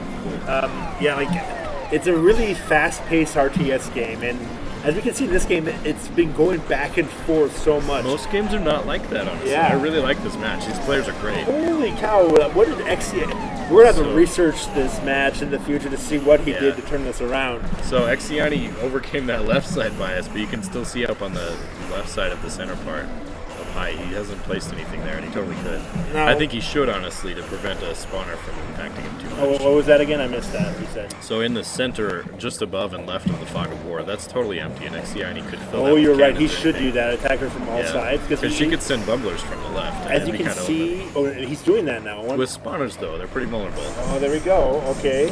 There's some UFOs coming to hold them back. Okay. We'll see. This is a very strong stand for Naraha Nina. She is So- not out yet, and she built that portal at the perfect time. It Yeah. barely didn't get, it barely didn't die. But look, there's like going to be 6 more UFOs coming from Xiani. This is, I don't know how to call this, or if we Oh, can yet. I think he's got it, but yeah, because like The splares versus the flies, though, I can see them dying real quick. If but she once can get those more portals UFOs out. get up there, it's, Yeah, that's true. they're That's going to splash kill damage. those bumblers, and it's going to go down. Yeah. It's going to go down, but this is a really intense game, guys. I wasn't so after it's so. I don't want to call it yet, but if Xiani wins, it's going to be 1-1, which would be the first time we have 1-1 this tournament. Surprisingly, I think he's got it. GG. Type it in GG. Yes. Okay. That was Team Jelly. man. We got a set, guys. It's the first real set. You know, I was fixated on peanut butter, seeing whether she would lose, but then I peeked at Jelly right as he won, and he was standing in a field of like 8 almost hatched UFO eggs. That was over. Gosh. Guys, Yeah. this is an intense game. The honey cup, guys. They really want this honey pot jar. Jar, wood. Is it a pot or a jar? Depends if you're British or not. I I don't don't know. It's like made out of wood. Yeah. So I don't know.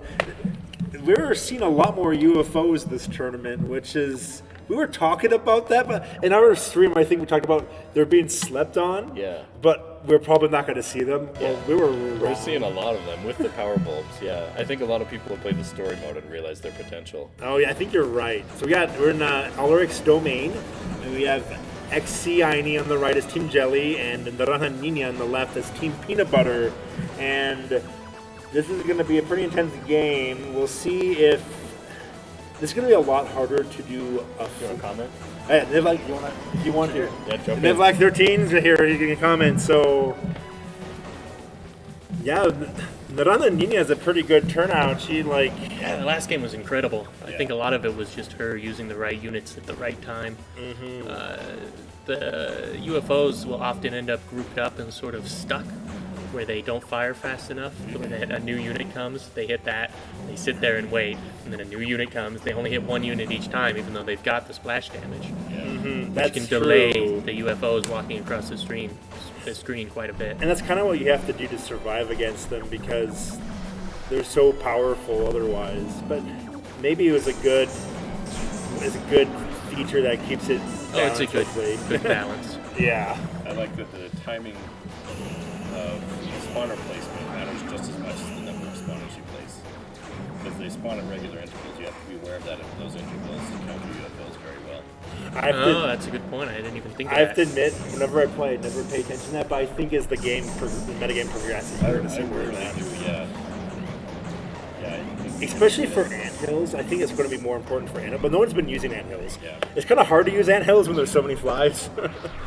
I don't know, what do you think? You used a lot of anthills last tournament. I don't think you used them yet this tournament, right? No, I don't remember my motivation for using them last tournament, honestly. Okay, so what's happening here? So we got Exiani, he's kind of holding off until he gets into these UFOs. It looks like all of those players are taking the long road, which we're gonna have to build in They a are. skip path. It looks like they're hitting the defenses, though, top. They are. So yeah, they're consistent. They so are getting through, and the flies and the bumblers, it looks like Naranja Nina is still making good progress here. yeah, she's got the money in the middle. So I don't know if you knew this in about 13, but that bank in the middle is worth 30 banks. Oh, you have to know that to go up against Michael.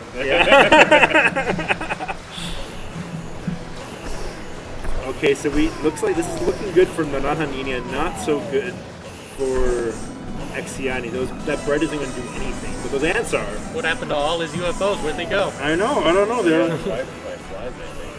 Wow. wow. I'm gonna have to rewatch this. It's really hard to commentate this because the game goes by so fast, and when you're done saying something else happens. I think that's enough bumblers to put it in. Yeah, this is Nina's it. Bag, and there it is. GG. We got a comment from Carson. Crazy series, I know, right? This is way different from the last one. I guess people really want that jar of that honey pot. That jar of $50. The honey urn. The honey urn. You put down the tears of all your victims. Okay, wow, that's great. Is Feather 77 back yet? Nope. I'm guessing she's with a daughter. Yeah. Okay, so we'll go over. So that was a 1. Not this one. This is Feather 77. Thank you. Yeah, that was a good catch.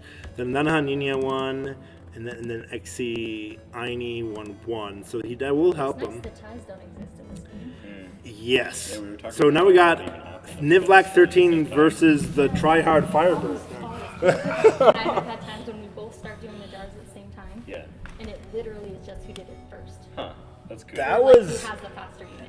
We want to make it. the Exi Aini. That was a pretty intense match, especially the second one. Yeah, that was like one of the best ones in history. So anyway, I guess we can have one more commentator if we want. I don't know. Yeah.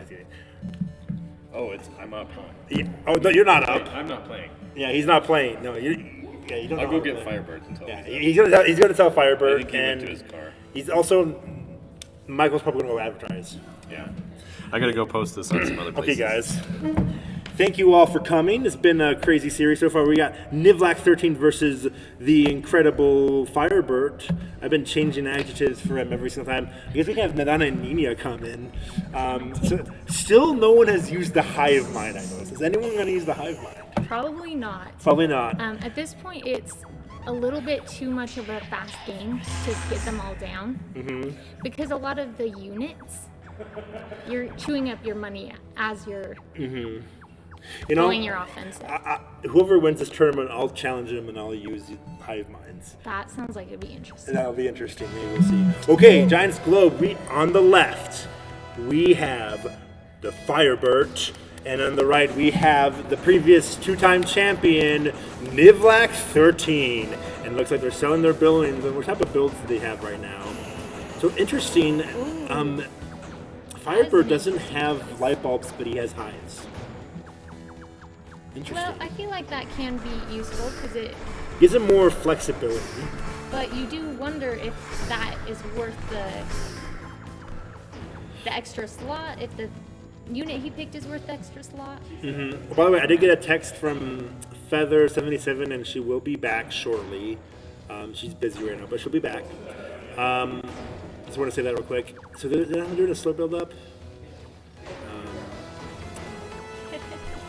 So what do you? It looks like we've got those laser cannons kind of outranging the normal cannons. Mm-hmm. They have one more range than that, and I noticed nothing came from the side, even though I was trying. So right now, Firebird did create that wall. Is it there? It's really hard to tell with the fog of war, which is how I designed it. So we don't really know what's happening in there. We need to find a way for the commentators to see what's happening there, but not that. Yeah, that would be helpful. Yeah. I'm seeing a lot more purple in that area than yellow, though. So Yeah. I feel like Niblack might have the edge right now, as far as the land grab. So it looks like there's a bunch of And if he squares. gets the chance to build up all of his spawners, eventually they just overwhelm you. It's interesting to see Nivlac 13 choose the laser cannons. I don't know. I think he did play a couple. What are your opinion on the laser cannons that are on the I think they're most useful against UFOs and other really high durability flying troops. I think they could be good against the splares if you defend them well, but they might not be completely worth it. We'll see. They're definitely the most effective against UFOs. They're also good against bumblers because you kill them in 2 hits. And I think this is it for Firebird. There's literally no time to commentate. Well, and even just looking at this, there's too much economy. He doesn't have any money to recover. Yeah. So, GG, Team Jelly. So, Nivlac 13, still proving that he's the champion we all know and love. So, we'll see if... So, Nivlac 13 desperately wants to win this because he wants to get those points to see if he can make it to the top. So... Looks like we got a little bit of different build from Firebird. He's going a more macro route.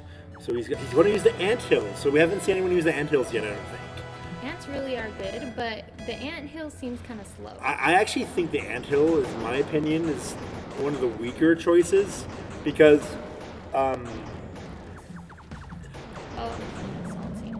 oh my gosh, the salt! He assaulted! Oh! It's okay. I'm in the middle of my thought. I want to say something about fire.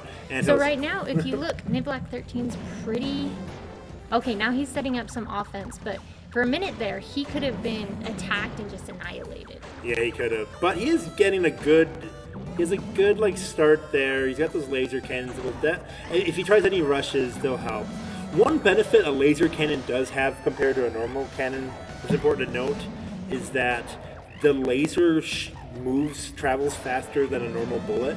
Oh, really? So it is harder to dodge when it comes. It can still dodge it, but it's harder to see it coming, right? And it's not as big either. It's so not as you big, can't it's very hard to see. it very well. Oh my gosh, he had nothing there, guys.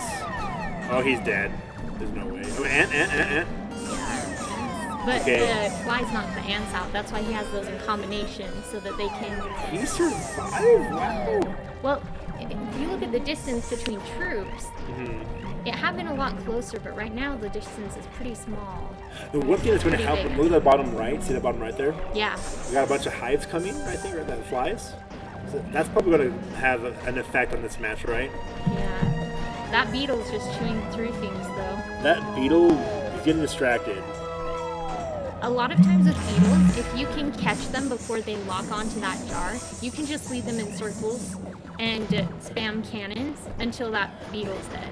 Okay. It works pretty well. So if we look, that's what's happening right here. That beetle's gone. The trick is you have to make sure you stay ahead of the beetle, because if you are constantly getting eaten by the beetle, you're giving the other person money, and he's going to get closer each time, and you're eventually going to run out of... See, so it's locked on right now. Yeah. Right now he just needs a lot of bullets going my at that gosh. beetle, otherwise he's dead. I think he's done. Yeah. He got it. Yeah. You're right. GG, everyone. Team Jelly. So Nivlac 13 wins that. He gets the 2 points. Okay, let's give him the points real quick. That was crazy. So I did get a message from Feather77. She might not be back for a while. If she doesn't come back, she might not be able to play for this tournament, which if that's the case, we'll just give everyone against her 2 points. I'm going to wait a bit, though, because we got some time. Oh, everyone against her 2 points, though. That could throw it off. Well, no, it'd be like assuming that she loses. Oh, so all Yeah. the ones she already did, too? No, the ones that she hasn't done yet. Oh, okay. And I don't think she's won one yet, has she? No, she hasn't won one yet. Okay, so that would be fine. Okay. But now, now we got Cable 19 versus Callie the Muffin. Ooh, Next, so I think I'll the switch back Nivlac over. 13 shows his wrath. So Michael, did you catch that game? I did. I caught most of it. That was tough. That was a very tough game. Firebird really needs to look at the map And- because he lost all of his banks early on and didn't respond fast enough at all. Man, Firebird should have done that against me. Yeah. Jeez. You gotta wreck his banks and then distract him with a giant beetle chasing him. That seems to be the key. Yeah, so this is like a very different meta game. This comes to show you how young this game is. Yeah. That really, when we try to make predictions, none of us really know. Not even me. Yeah. There's so many things we still need to discover, and just put us down to a science. Okay, what is going to be the best? It looks like we're going to see an ultra macro route from Callie the Muffin, and so Callie the Muffin is playing as Team Jelly, and Cable 19 is playing as Team Peanut Butter, and it looks like he's going to do the everyone's favorite thing to play against, the Roar Beetles and the Gnomes, Oh, right? goodness. It's going to be, oh my gosh, Kamikaze. is it tank. going to be King's Kitchen? Okay, no. I'm like, King's Kitchen with that setup is going to be... That's we might need a ban. King's Kitchen, I don't know. It's too early to ban anything, I don't know. I think there aren't enough stages to ban. And King's Kitchen absolutely has its place. If you tried Beetle and Gnome and the rush failed, you'd get That's some true, luck you're after like that. doomed. And Yeah. it's really easy to do a counterattack. So I think King's Kitchen has its place. And you It's can't very good for the repeat game. stages in these, right? Yeah. So you can't just rely on that. You have to actually win a game in another stage, too. Okay, so I'm seeing from Kelly the Muffin, all 3 spawners out at once with a power bulb. That's good. That's interesting. We haven't seen this. This is like the trio cluster, maybe? The Triforce cluster? They move at different speeds. The ants, flies, and splares are all different speeds, so they're not going to sync up, but they're going to force Cable 19 to have to respond to a variety of units, even if it's just a small triple. So they do balance each other's weaknesses pretty well. So if you've ever played the campaign mode, the last level your opponent uses all 3 of them, and that actually makes it pretty hard. Yeah. They also have UFOs too, but Callie the Muffin doesn't have UFOs. But this is going to be an interesting setup. I kind of like how she built both of those 3 at the beginning. I think this will be interesting to Going watch. for a land rush to unlock the graves. This is good. Okay, good. The laser cannons might be better at that. I don't know. The laser cannons do more damage. Okay. So if anyone's listening, all the special cannons do extra damage to the tombstones. If you want to break in there really fast, those extra cannons are going to do more damage. Lasers do more damage and they have more range. Yes. By So one, yeah. Maybe it isn't the best design because laser cannons don't do bonus damage to your opponent's buildings. They do it to the tombstones, but I just wanted to make it that if you picked a special cannon, you'd have an extra boost in this stage to break Yeah. through sooner. Yeah. So this is an interesting land rush because Cable 19 has a more organized, structured base reached out ahead, but Kelly the Muffin is holding both the lanes, kind of. It's full Yeah. of cannons, not many defensive buildings. Whereas Cable 19 mostly has hives right there, if I saw it right. Yeah. I think that's gonna hurt Kelly the Muffin if she doesn't destroy those hives ASAP, and that's gonna be tough. However, one thing I keep in mind that those hives don't have a power bulb by them. Yeah, that's and they're true. not They're coming slow. out as fast. So like, literally, whatever half the amount of hives she has, that's how much it would be for a normal light bulb. Yeah. So I think she might be able to handle it. What she needs to handle though are those bumblers. The best thing she needs to do is build laser cannons. Laser cannons can kill bumblers in 2 hits. One thing you can do, which I haven't seen anyone do yet, is you can play. We talked about this in our stream. the laser gun and machine gun. Yep. You can build a laser cannon, sell it, build it again, sell it, and it shoots again and again. Because the laser cannon shoot. It just costs 500 basically after you sell it. Yeah. You're just basically paying 500 per shot, which isn't the best, but if you need to kill something really fast, it's an option. That could be good against bumblers if you have the money to spare. Oh, so we got Sean A. This game is a lot different now. Yes, it is. He's played it back in the day when they were all stick figures, and this game was running 30 frames per second. Yeah, this game's a lot different now. There's a lot of crazy things happening. Yeah. So, hey, if you ever competed in another tournament, this will give you an idea of what it's like. So Kelly the Muffin is losing the economy war because she lost so much land. And I think that's not because she didn't reach for the land, it's because she filled it with cannons and didn't do any banks or spawners. If she'd had spawners, it would have been harder to take because Cable 19 is using those beetles so effectively right now. The beetles are very good against the cannons because the beetles can just tank them. Then they get hit by a cannon 100 times. Yeah. I think she could have taken advantage of that more if she would have built more banks. Yeah. But now, as you see, like the gnome. The gnome! I was about to say she could do a comeback with some bread and toast, but... That was crazy. GG! So Cable 19 was talking about how he wanted to do that tank strategy with the gnome and the beetle. And he's it shown worked. it. It's working really well. The thing about the gnome is that, we talked about this in our stream, the gnome isn't a happy click button. No. Bumbler is a happy click button where you just press it and things will normally work out. Yeah. You know, like same thing with a bumbler. A gnome, you do not want to happy click it because you'll it'll kill blow yourself. up in your face, yeah. You'll blow yourself up. I mean, you won't kill yourself, you'll KO yourself. You'll unalive your character. You'll unalive your character, yes. Or it's like an Avatar The Last Airbender, they'll be destroyed permanently. Yes. Okay, so we got another match. We got Cable 19 on the left playing as Team Peanut Butter and Kelly the Muffin. Kelly the Muffin as Team Jelly playing on the right. You forgot her name, didn't you? I actually forgot who was playing for a second. Man. I thought it was Kelly the Muffin, but I wanted to double check. So we Yeah. got 3 ants this time. That's interesting. The Bumblers, though, are going to make short work of that. So, Cable 19 risked too much there. He didn't dodge that. When your captain dies, it does award your enemy with $2,000, right? 1,000. Okay, so you want to avoid dying unnecessarily, and I think that was very unnecessary. We got a question from Sean. What is the new cannon? I'm assuming you're talking about the cannon that Team Jelly's using. That is the laser cannon. So they shoot slower than a normal cannon, but they have slightly longer range and they do more damage. And they only attack one enemy at a time. So they're good against high HP slow moving units, but bad against a lot of hordes of enemies with 1 HP because they're not as effective against those because they shoot slower. So they're kind of like a. In some ways, you can think of them as like a cheaper version of a gas cannon because gas cannons are crazy expensive. So this is like a much more economic route. So we're seeing kind of a repeat of the last match where Cable 19 places a lot of spawners and holds his real estate well. And Callie the Muffin needs to stop getting chased and place some spawners of her own or go in and destroy those quick because the longer they're there, the more they spawn. I think so she's salting a lot of cannons. I think she needs to build banks. Yes, she needs to be salting banks in her property. The cannons are enough to hold that property for a good long time. She needs to get some banks so they can. But those cannons she's placing right now aren't going to do anything. They're probably not even, barely even reaching. Yeah. And now she's got some. Where is? So maybe they are going to do I know. something. I was because wondering she's where got- Cable 19 was, but I thought he was down lower. But sorry, what were you saying? So those Michael? banks that weren't doing anything are doing something now because the frontline cannons, the cannons that weren't doing anything, the frontline cannons got destroyed.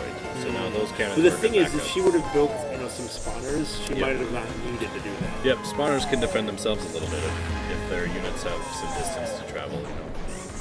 So we got the Roar Beetles, coming in, and they're going to make short work of these cannons. And every time she dies, she's just giving $1,000 to her opponent.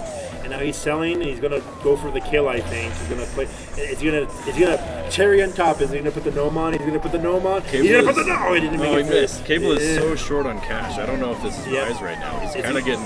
Oh, and there's the gnome. Oh, that and the took out gnomes so pair many so banks. well with the roar beetles because the roar beetles are bomb proof. They take like 1 damage from an explosion from a gnome. So they pair really well, and we got GG Cable 19 is the winner of this exciting series, the Honey Cup Season 1. So I think we should maybe get Callie's comments on here. Yes, see what she was thinking with that beetle in her Yeah, I face. can get her over, and the nice thing about this round robin is that everyone gets to play, no one gets eliminated. Yeah. We haven't been seeing. There's only game that was like 2-1 was XC Ini and that. So yeah. Okay. Okay. Callie's declined to speak. She's the silent protagonist. She doesn't speak English. And I don't know. I don't know what else to say. Okay. I never went to school for live commentary, guys. This is all just... Okay, so we got Firebird versus Cable 19. So, Michael's actually the coach for Firebird. He's going to give him, like, a good, just give him a back massage and, hey, you got this, man. You're good. Yeah, okay, cool. So if someone else wants to sit down and commentate and whatever, cool. We got Nivlac 13 with us. We got Firebird versus Cable 19. Okay, so it's a crazy series so far. So real quick, while they're picking, Firebird's on the left is King Peanut Butter, and on the right we have Cable 19 playing as Team Jelly. So what do you think about this matchup, Nivlac 13? I think this should be a pretty high-level matchup. 2 high-skill players. Have we seen the gas cannon yet in a game? I think someone picked it, but I don't know if they actually built it, replaced it. Oh, and the hive mind too. This mysterious Firebird character is really pulling out the esoteric units. He is. Wow. So the hive mind, for those who don't know, when you build 10 of them, it upgrades all of your insect characters, troops once, and if you build another 10, it upgrades them twice. You can upgrade them up to 2 times. So in this case, it would increase the health of the ants, and then for the flies, it will increase their fire rate, so we'll do even more damage. So we got early gas cannon placement. Oh, and the iron cannon's right up against it, but the gas cannon should outrange those, and I expect over time it'll tear those down. So actually, fun fact, iron cannons are gas proof. Really? I did not know that. Yeah, they're gas proof actually. So I guess they'll just sit there and shoot at each other and not do anything. Yes. The gas cannon's one of those units that I really like a lot. It's actually my personal favorite unit, but I'm worried that as the metagame progresses, it might kind of be a little toxic for the metagame. I don't know, you can tell me what you think, Nivlac 13. It's because they tend to make longer games. Maybe that's a good thing. I don't know. What do you think? I don't see any problem with longer games. Yeah. I mean, I'm used to playing Dota 2 where your average match is 40 minutes long. Oh, really? Okay, so yeah, these matches are like usually 5 minutes These long. are much quicker, which you expect. It's a much more casual game. Yeah. Mm-hmm. I can see you don't often run into games going forever, I don't think. Usually someone gets the economy advantage. Mm-hmm. So we just got the lightsaber from Cable 19. So I don't know if you heard us use this term in Nivlac 13, the lightsaber. I have. The It's lightsaber, just placing an iron cannon. it's placing an down. iron cannon, because when you place an iron cannon, 15 Fires immediately. It fires immediately, and it's actually impossible to dodge if it's in range. So, okay. Ooh, the Splayers on the back line get a few banks, quite a few banks. Looking real bad for Firebird. He pulls out and he's completely out of banks. There's a He has bumbler there. nothing left. Oh yeah, he's dead. Yeah, this is looking very rough. So his for only Firebird. hope is... Oh, and he gets lightsabered again. Oh my god. Oh, he's got 1 bank down. Oh, so Sean asked might I know who the other commentator is. So I don't know if you're talking about Nivlac 13 right now. He was the previous champion for the last 2 tournaments. Hello. And then GG, by the way. The other one before that was Michael. He was a coworker of mine, and actually Nivlac was also a coworker of mine. But anyway, what was I gonna say? I lost my train of thought. Oh yeah, Michael is helping me develop the sequel and helping me make some other games for Shake Up Games. So he's the other commentator. I'm guessing you're talking about him. Anyway, we got another game coming up. They're both going with the same lineup of units. Do you think the gas cannon and hive mind were a mistake for Michael in that game? He didn't really use them. So when you use the he hive, had a gas cannon down. he did use the Kind gas of hard cannon, to use them, and they're so but he expensive. didn't use the hive mind. He didn't use the hive mind. Definitely didn't have the money for that. So he has like no defenses and he's kind of rushing, which is a little. So the iron cannon actually isn't like, if it's used properly, can be kind of good against the flies because it does the splash damage and kill them all at once. It just has low range, so you kind of have to like micro your way in. Michael has a lot more space under his control this time around. Yeah, if he's getting those choke points, he doesn't have the bottom right, but that doesn't seem to be a problem right now. Not much conflict over the bottom right. Looks like most of the fighting is in the center. Michael puts down a UFO. Yep, on the left side, that we'll see that will come in handy. Okay, now he's building these hive minds. Okay, Oh, guys, there's all 10 hive we're minds. seeing the hive minds to see how that prison works. Now all of his ants are gonna have 2 HP. So, however, the bumblers do 5 damage, Cares so for they'll those still kill him in players. one hand. And then the flies are gonna shoot slightly faster. Ooh. The flies get more HP as well. Flies don't get more HP, but they shoot 15 frames faster per upgrade. Mm. So when they're fully upgraded, they shoot twice per second.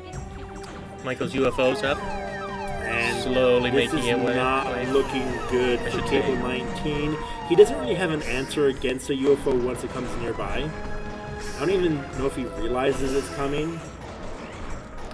Slowly making its way. No, he's going to find out soon. Yeah, There he should sees see it. it. There we go.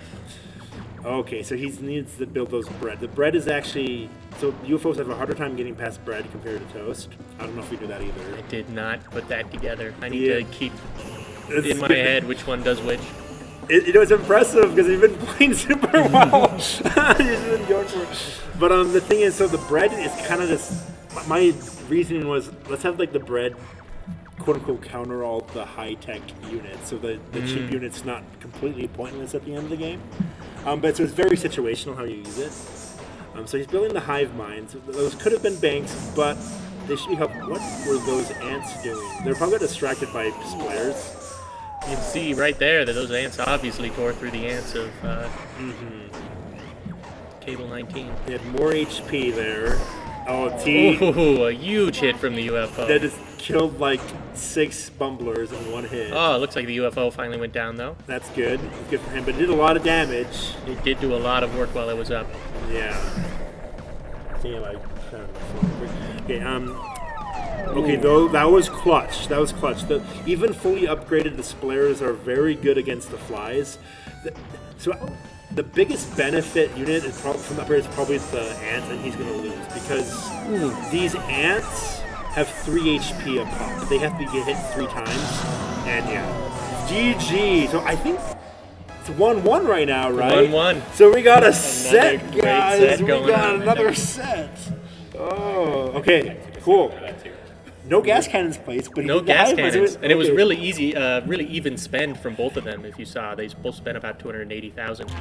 So This- it really was that hive mind doing work. Yeah, no, the hive minds, like, they're a huge investment because you're sacrificing banks and you're using up space. So, but the ants benefit a lot. They probably benefit the most. So, the bumblers, when they're upgraded, they do 5 more damage per shot. So when a bumbler is upgraded once, it does 10 damage, which will kill other bumblers in one hit. And then it increases the speed of the roar beetles. So the roar beetles fully upgraded are like almost as fast as gnomes, which is pretty scary.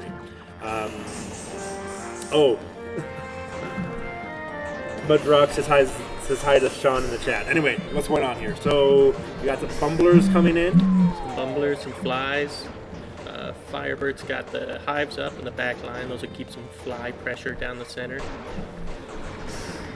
You're good. Sorry, I said you're good because someone said they were not able to come to the chat, and that's my mind just said what I was thinking out loud. So anyway, so what was happening? I missed it. Ants to counter the splares. Cable 19 pushed forward into Michael's space a little, but Michael pushed it back. Sorry, Firebird. I don't know. Obviously, Yeah, Michael's like Firebird is is, over there watching, yeah. but he's not playing right now. of course not. Oh, he places the hive minds way deep into Cable 19's territory. Yeah. So are those bumblers in the middle there? Yes, they are. Okay, so that's. I think he'll be fine because he's got that toast there. But units continue to get real close to Michael's base. Firebird.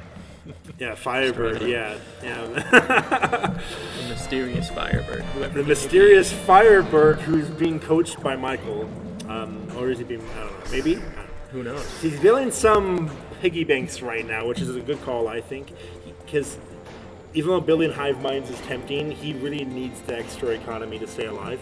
Looks like both sides agree that the path forward is more banks. Yeah. It's interesting that he picked the fly and the Those hive. players are getting pretty far into Michael's Firebird's defense. All Firebird has is the hives. You keep on calling Firebird Struggling. Michael. I don't know. Now you say they do look pretty similar. They are I mean, pretty close. Yeah, I think that they relate. Oh, Their play styles remind me of each other, but the Beatles will finish it out. with the help of the gnome, which just killed the. So the another reason why the gnome and the roar beetles pair well together, because the roar beetles struggle to get past the toast, but then the gnome just instant killed them, right? Which that was on purpose. I purposely did that. I wanted to have a Feather combination. 77 is back. Oh yeah, Feather 77's back, guys. So It was a great match to watch. that was a good I set. really enjoyed watching that, but my protege misclicked a few times, and that killed him. Placing Yep. hives instead of ants, that was such a waste of Nivlac money. 13 kept on calling Firebird. Oh, is that Michael. what happened with the 'Cause- hive minds and I in think- enemy space? I was like, why are you putting hive minds right in his face? Oh, But you it's know- one click away from the ants. That's what happened. But you look really similar compared to like Firebird. You look alike. Are you brother? Are you related? That's pretty racist, Adam. Oh my gosh! The play styles Demonetized. are pretty similar. If we were even monetized in the first place. Anyway, we got Feather 77 on the left as Team Peanut Butter, and on the right we have Exiani playing as Team Jelly. I wonder if Sean's on the chat because he isn't responding to his good old pal Mudrox. What do you think, Michael, about Firebird using the gas cannon and the hive mind that we haven't seen very much in this tournament? So the hive mind, I think, paid off really well in the second match, where he had plenty of space to take some real estate and have the hive minds be safe away from any threat. The first match, that was totally worthless. That stage is so small, it was so hard to use anything, and then they all ran out of money so fast. That was just a toss-up after a while. I wonder if it's going to be better in the future to have like a stage first than units. Yeah, it might. That might be better because like it really depends. Okay, we're getting an early hive cluster from Feather 77, which I don't think I've seen her use a hive cluster before. And then on the right, we also got another hive cluster, which is hive clusters were like very popular in the meta last tournament. I think they're going to be a staple. Hives are just so cheap. You can get them out really fast, and it makes it harder for your opponent to come near you. And if your opponent has one and you do not, then you're at a huge disadvantage, so you have to match that. Unless you have splinters. Yeah. Or you're just like really good at micro. Can kite them around. But you're at a disadvantage, right? Yeah. So I noticed, actually, for a second I thought Feather 77 was Exiani, because Exiani kind of like builds his banks out in the front a bit sometimes, and I noticed Feather 77 is also doing that. I think Feather I 77 actually has extended might let you her guys base. commentate on this. I'll be right back. Sure, yeah. Yeah, I think Feather 77 has already extended her forward cannon line. She's just hasn't sold that back line that responded That first. gives her a lot of space that's protected, though. Yeah, that's Definitely really work good. on those banks. She's using it now to bring up a couple portals. Those little tear through the hives that Heine has. Yeah. Yeah, I think portals are kind of underused, especially against hives. You see a lot of people leaning into the tumblers and the hives, and splitters are pretty decent against both. Oh, up at the top. Heine's taking a lot of space here with He's the already broken through bows. Yeah, he must not know about the banks. He's not touching them. He's so close. I don't think Exiani knows about the extra money in the middle because he broke through at the top. So we were actually practicing yesterday. I was practicing with Exiani Yeah, because he hasn't played for 3 months. I guess he's. I wanted to give him some practice. So I guess we can blame this on bad coaching, huh? You know, and I was actually telling him remember to grab the bank in the middle, but I think he was just trying to catch up on so many other things. He just didn't catch on to it. Yeah. This is still a really even match. I think Heine's units are getting a little further into If he got Feather's that base. bank in the middle, did he get stuck there? It might have been possible to get stuck. I touched it. Yeah, you got it now. Now I think it should be pretty easy going for, unless if. Okay, no. Tiny's units are starting taking out banks. It's looking real rough. Yeah, the UFOs are coming. I think that's the game. And GG. The banks are the soft target in this game. If you lose your banks, it's hard to recover unless you have some savings. We don't see a lot of players playing with savings. I know Nivlak in past tournaments, you have been one to save up 10 or 20,000. And I don't know if that's been on purpose or not, but you tend to be able to respond to the enemy's pushes, even if they destroy your banks, because you have some money saved. Do you remember that long game with Logan last tournament with the desert? It was like a stalemate for it went on for 15 minutes. I do remember that one. So that's what happened there. Whether you did it intentionally or not, you had a bunch of money saved, and then you built a bunch of war beetles, and that made the difference. Yeah, that was an issue I ran into in a game earlier. Was I had a ton of money, but I didn't have a way to spend it enough because all I had was units that I only had the spawners. Yeah, and I can't remember. So that. you have to have the space to place things down. You can't just spam the button to burn all your money. So that's why I've been changing it up and make sure I have a roar beetle on every loadout. I'll be right back again. We're seeing an aggressive push with some toast up on or some red up on the left, which is surprising. Usually on this map, we just see people charging each other's Yeah, bases. usually it's a rush like Yeah, but Feather hasn't sold any base building, so it might slow things down here. that will keep them safe pretty well, I think. Allow them to run out salt like they're doing here. Feather still has cannons inside Einy's base. Yeah, I think this might work out for her, and she's salting Did a cannons. fair in the amount of base. damage to the jar. She's got cannons up on the enemy base and destroying lots of banks. Einy is way behind on the economy here, and that might just determine the match. Spending a lot of money he does not have. It would be interesting if the game displayed how much money you were making per second. It would, yeah. It'll make it a little easier to see who's winning in the economy-wise. Maybe with like an icon that changed shape or something next to the dollars. I think having two numbers would be overwhelming for people who don't have a good intuition for calculus. That's probably true. Yeah, but some kind of visual indicator, that's a good idea. Maybe even just a count of how many banks you have Yeah. on top of the banks. Yeah. I'd like to see that on the hive minds too, up in the spawn bar. How many did I put down? Did they get destroyed, you know? Yeah. No bulb on the UFO there. Yeah, I think she's out of space. Oh, are you sure you couldn't cram one in? I don't know, maybe. She might also be saving money. I know she's a little tight because she hasn't extended her bank space very much. Patience is a virtue. It'll come out eventually. Yeah. Bit of a stalemate on a rather small map. Yeah, this is Usually the we don't see slowest this. map I've seen on King's Kitchen, especially. Yeah. Splayers and hives coming out from Feather. I think it might be a spawn battle now. And if that's the case, then Einy's ahead, but he doesn't have as many banks. Looks like Feather's got a stronger economy. Einy doesn't even have the units to really spawn a lot of units. Yeah, that's true. He's got ants and splayers, and splayers are pretty slow. But we've seen plenty of games won by a group of UFOs. That's crucial. Ooh, Feather gets behind enemy deep lines. into the base. He's got to take out those cannons quick, or he's going to lose more banks. Oh, are they all gone? Nope, okay. And he has some still on the left side, but a very rough attack for Einy. Oh, Oh, and Feather's in again. It's a splayer down and it's working. I don't think Einy has seen a contender like this before. He expects everybody to rush, and when Feather didn't do it, he wasn't sure what to do with himself. Yeah, he just didn't set up his base to keep people out in the later game. Yeah. Yeah, placing cannons. Still getting cannons corners and deep choke into the points base. is crucial for that. Oh, that jar does not have much health left. Oh, that's it. Wow.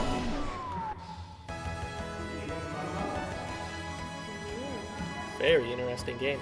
Yeah. A game we don't usually see on King's Canyon. Was that 1-1 or was that King's the first Kitchen. one? 1-1, I think. Don't remember.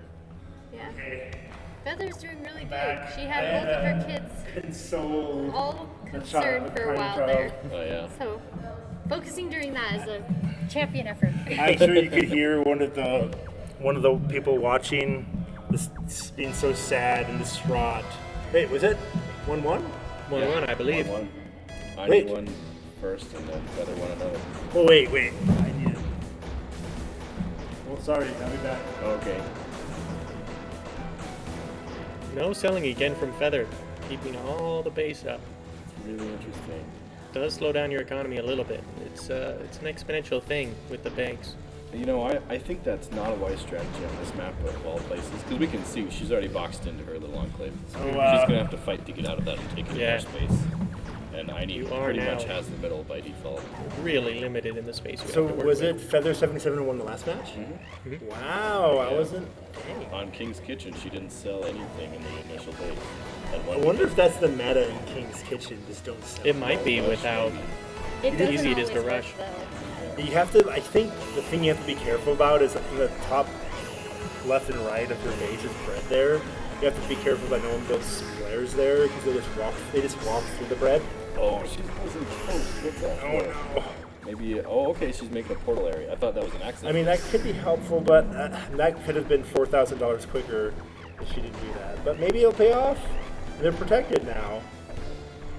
I mean, they're out protected. I think it's a good idea with lots of damage coming into especially Feather's with base. flies coming in, those keep popping from any horizontal position. You know, he did straight left in the center area and sent flies directly toward the spawners. So Feather is making progress out of their base.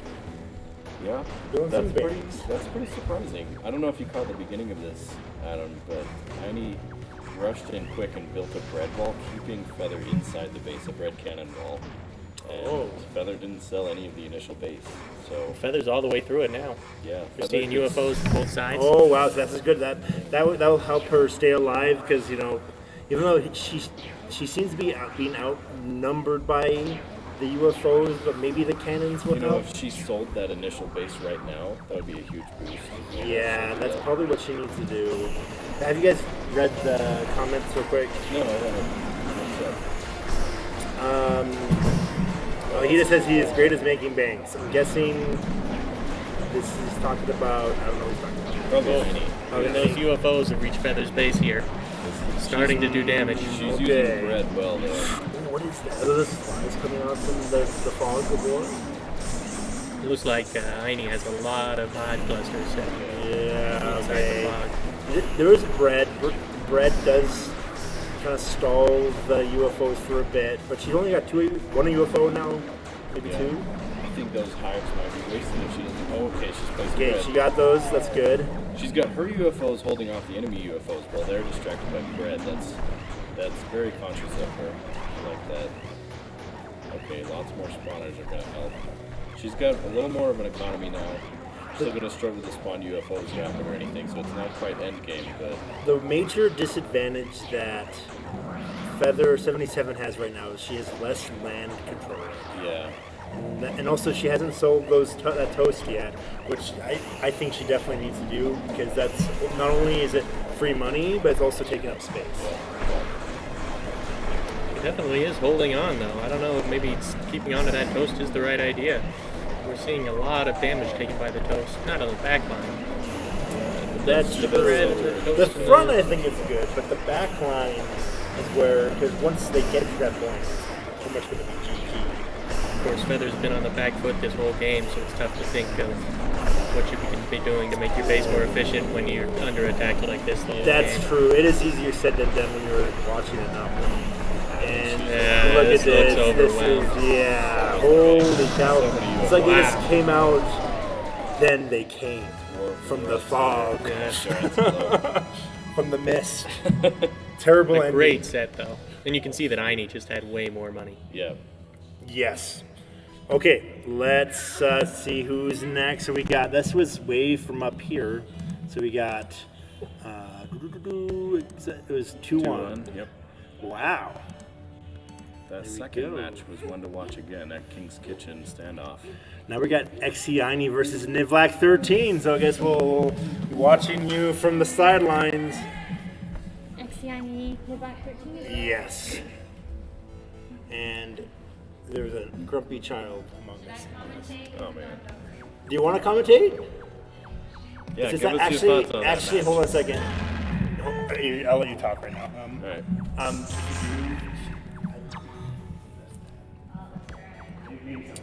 So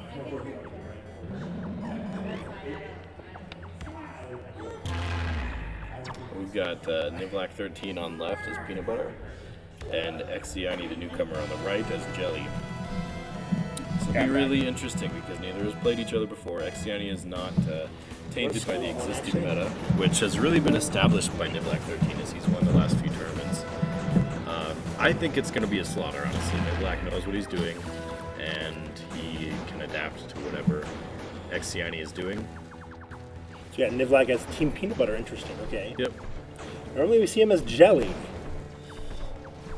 Oh my, that was a bold beetle. That was a bull beetle. The laser cannon's going to help take that guy down. Yeah, See, they got the power bolt. I am That's it. wondering if laser cannons are an effective answer against beetles, because beetles are, for how big they are pretty fast. I think they're the best cheap response to beetles. I was thinking about That's that true. when I was watching matches with Cable 19. What can you do when somebody sends out a beetle and you're limited with your funding? Laser See, cannons. I always thought bumblers are the best because they actually have they shoot faster than laser cannons. They do the same amount of damage, but they shoot faster. Yeah. But they are $500 more. Yeah, So, and they move, which you might not want them to. so if any of you are listening to chat, I've been considering making the laser cannons cost $1,000 Instead of 15. instead of $1,500. I actually don't think that would break the game at all, really. We might see it because remember, it's also using a slot on your team. Yeah. So it's not only is it like, so you might think of it, oh, it might be too good compared to normal cannons, but you are using a normal slot. And remember, cannons do fire faster compared to laser cannons. I'm kind of like, say, Nivlac tried different builds, and he's trying these laser cannons, and he's making good use of them, right? Yeah, he's playing very turtley right now. I think we'll just see him use a lot of spawners and banks, like he tends to do on Giants Club. He plays it very safe, sits in the back, and like he was saying after his match with Firebird, he likes to play the very meta game where he has the troops do the work for him. He sits in the back, safe as can be, never risks the captain. That's true. He has full control over the real estate that he has because he can wander freely. One benefit to that is that you're not giving your opponent free money. Yes. They die. Yes, absolutely. And you're always there to place more banks and spawners. He's salting, and it's filling his available space, which is really ideal.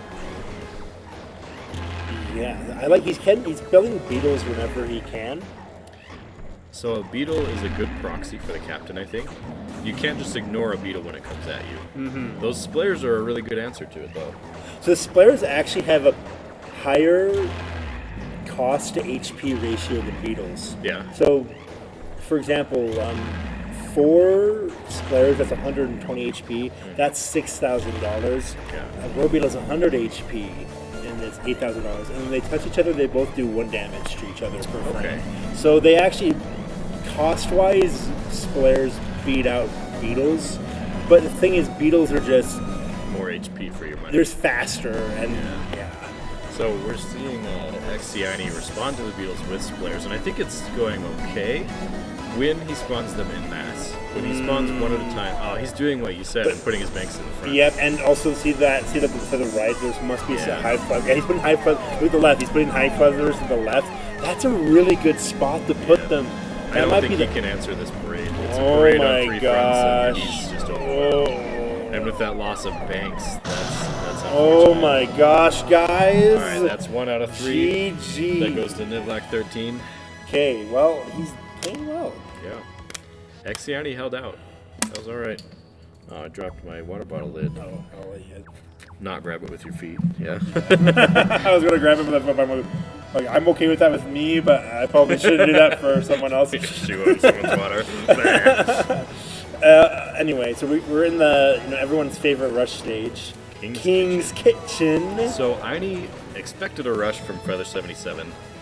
Oh, you mean Nivlac 13? No, from Feather 77. Oh, okay. The last one. He expected a rush, and she didn't rush, and that gave her the victory overall. So let's see if Aini can Oh, be a can he little kill more it in adept time? at this I don't run. think he can kill it in time. Really? Wow. He's not going to. Those cannons are just not effective. He's not going to. Yep. Wow, those beetles. Oh, the one beetle to rule them all. Wow. So Oh that's- my gosh, guys, that was so fast. He got the rush he was waiting for, and he didn't handle it. Eventually, we're going to have to, we're limited on time. But in the future, I really think we should do best 3 out of 5. Yeah, I think so too. I Because think these as the meta matches are so progresses- fast. Yeah. Yeah.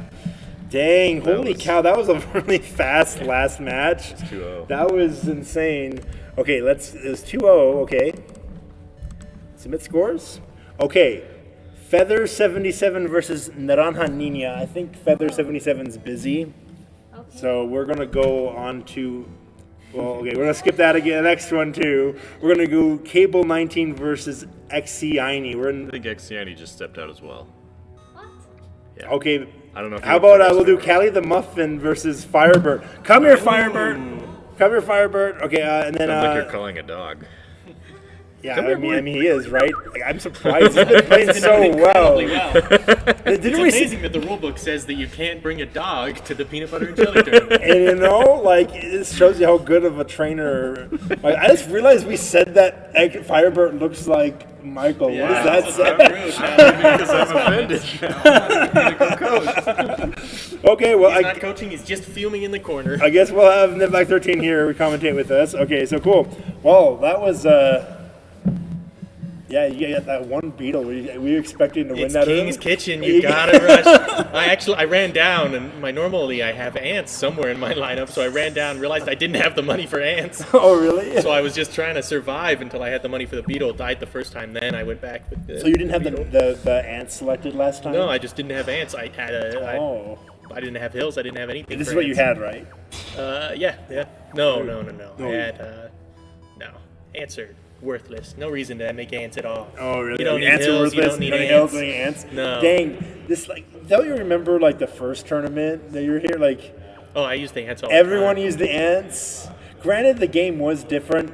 UFOs actually shot twice as slow that tournament, and they were also dumber. They shot at the worst AI. I think realistically, any two of the main 3 units you can use, any 2 sets, so you can use flies and ants, or Yeah. flares and flies, or as long as you have 2 of them, then you cover A you know, wide all the, margin, all right? the rock paper scissors lineups. It's interesting because to me, I always figured like, I personally, I don't know what I prefer because I don't really play super often, but I always prefer like ants and splares because the cannons kind of cover for the flies. The only problem is that the flies just shoot way faster and they can fly over Yeah, and things. the flies have the mobility to fly over. There's certain maps where you're just really useful to have a fly in a corner that hits a base from a new direction. I'm actually was wondering, do you think flies could potentially be OP? I I think feel the it's a little splares early. counter them very hard. Okay. And so I think But when you that's don't really, have them, it's super yes, hard. if you don't have splares, Yeah. then you're gonna lose. Yeah, Of unless if course. you like outplay them, but I think if one side has flies and the other side has picked no splares, maybe for instance like the match we have here, I think the flies are really tough to deal with. that's true. Does so on the left we have Firebirch, and then as playing as Team Peanut Butter, and then on the right playing as Team Jelly we have Callie the Muffin. So no one has A splares. hard sell and the rush from Firebird. Oh my gosh, that I like it, but he has Mumbler's no banks right now. Into the base. Ooh, and they're getting kited by Callie. Yeah, so we'll see. Not doing much damage to I the base. think They're hitting it now. she needs to build some laser cannons. But I don't think she's going to. I think they're going to kill her if she doesn't do anything. They're making slow Oh, progress. they just They're all gone. died. What happened? Up, down, start AB from We Callie won- the Muffin. We won. Oh, and the cannon's deep in Firebird's base. No one was supposed to know about that sheet. What? Or was it the UFO that took all of those out? I don't remember the UFO getting placed down. Wow, Callie is working Okay, strategies we're no. not even seeing. That must have been the UFO. It must have I'll have been. to like go back when in the recording to watch this. That had to be the UFO because the UFOs just kill him in one hit. So like the UFOs they're technically a good counter against the bumpers, but in another sense they're not a counter because you can't just when they're all in front of you, You can't just bring up can't just bring UFOs them to up, solve right? your problems. You need to plan it ahead of time. So maybe Callie was 5 steps ahead of us. Oh dang! She knew that the She's been UFO planning was going to ahead. get there one day. So looks like Firebird did make a good recovery. He didn't have that many banks at the beginning. I was a bit worried, but now he's doing a bit better. They do look about even on economy, I think. Taking care of this choke point. He's going to build some spawners here. This would be a really good place to build spawners, especially highs, but he's not going to. We're seeing more bread. So in the statistics of the last tournament, most people only built 2 to 10 pieces of bread out of the whole tournament. I believe it. I don't think I built bread the entire tournament. No, you didn't. Time. Actually, I think you built it twice accidentally, maybe. that's very possible. But yeah, so this is interesting. She's gonna get hit. Oh, she didn't. We're seeing the iron cannon. That's gonna slowly whittle it down, but those cannons are probably gonna kill that iron cannon. And now there's gonna be 2 of those coming into play, and the bumblers. Oh boy. Quick work of the Iron Canyon, a real threat from the top on Callie the Muffin. He's still kiting those bumblers around. So, And she has a lot more laser cannons than she did last time. mm-hmm. Firebird tried this strategy. So I've noticed you've been using the laser cannons a lot in the Live 13, and we're seeing Kelly the Muffin use them. So what do you think makes? What are the strengths or weaknesses of the laser cannons in your opinion? Well, they're very cheap, which is great. And really, I think last tournament I had a big issue with UFOs, and of course the laser cannon solved that problem. That's true, because like when you did that one match with me, I was using the UFOs, and the laser cannons are a good answer to the UFOs. They're the cheaper. So are gas cannons, but gas cannons is costing. Gas cannons are really expensive, really hard to find a use for those. You kind of have to like really be strong. Yeah, it's got to be late game before you're using gas cannons, I think. Because it's also really hard to build gas cannons in ideal locations because of low HP. But anyway, so we got the stream of flies coming to the top. Yeah, this is starting to look kind of tough for Callie. Yeah, so she's got to get rid of those hive It's a clusters. constant threat at the top. The thing is, she actually really doesn't have an easy way to get to them. All those choke points are covered, and so she can't sneak behind. If she had a splare, she could just build one and go through. So if your opponent doesn't have splares, bread becomes extra useful because they can't just instantly kill it anymore. So yeah, this is going to be a tough comeback for Callie the Muffin. We got a bunch of bumblers coming in. This is not looking good for her. I'm really not sure what the answer here is. Will the UFOs outrange the flies? Would that be able to keep them at bay? So the problem is that since they're coming from hives, they're going to keep on They're going coming. to keep coming, but They're if not the gonna come. UFO outranges them and keeps them killed, then you're just So sort of it at a actually stalemate. doesn't outrange. Oh, it doesn't. Yeah. That's So unfortunate. so the flies have a range of 5, which is about 500 pixels, and then the UFOs have a range of 3. So they're going to slowly whittle them down. No. They'll hold them off, but they're not. They're yeah. So maybe I don't know. I'm not going to say I'm going to do this, but if I was going to nerf the flies, I would probably just decrease their range by 1. But I'm not going to. I think it's too early to do stuff like that. That would make sense to me. 'Cause it They wouldn't- are a really great unit. Yeah, like because lowering their range won't ruin them. But it's gonna make them slightly weaker. And I think this is gonna. Honestly, if we had the surrender button, this is when we would see GG. So with one thought we had, I don't know if you heard this, Nivlac, but we were thinking about making it if you hit the sell button 3 times in a row in the jar. I'm going to 100% accidentally do that. Yeah, okay. You got to make it like 10 times. 10 times, okay. Maybe you have to hold it, and it was like The hold it, 3, yeah, that 2, would work. 1, boom. That's a good idea. Was that the first match? Second match? I believe that was the first. Okay, that must have been the first. Yeah, so I think maybe we'll do a hold button, but there definitely needs to be a surrender button because, I don't know. What do you think? I really like it. Games fighting to the end. I By don't the know. end, that's true. No one can cower Maybe their I'm, way. yeah, maybe I'm too Okay. hardcore here, but We did think about adding the ability where you could pick up your jar and move it. that would be very interesting. And you could like teleport where your jar was. So if the unofficial surrender button could just be taking your jar to your phone. That would be interesting. But I don't know. We'll see. I don't know. The only problem with moving your jar and teleporting there is that sometimes you can get like locked into space. The reason why it's not a problem too much in this is because you get teleported behind it, and at that point you're going to lose anyway.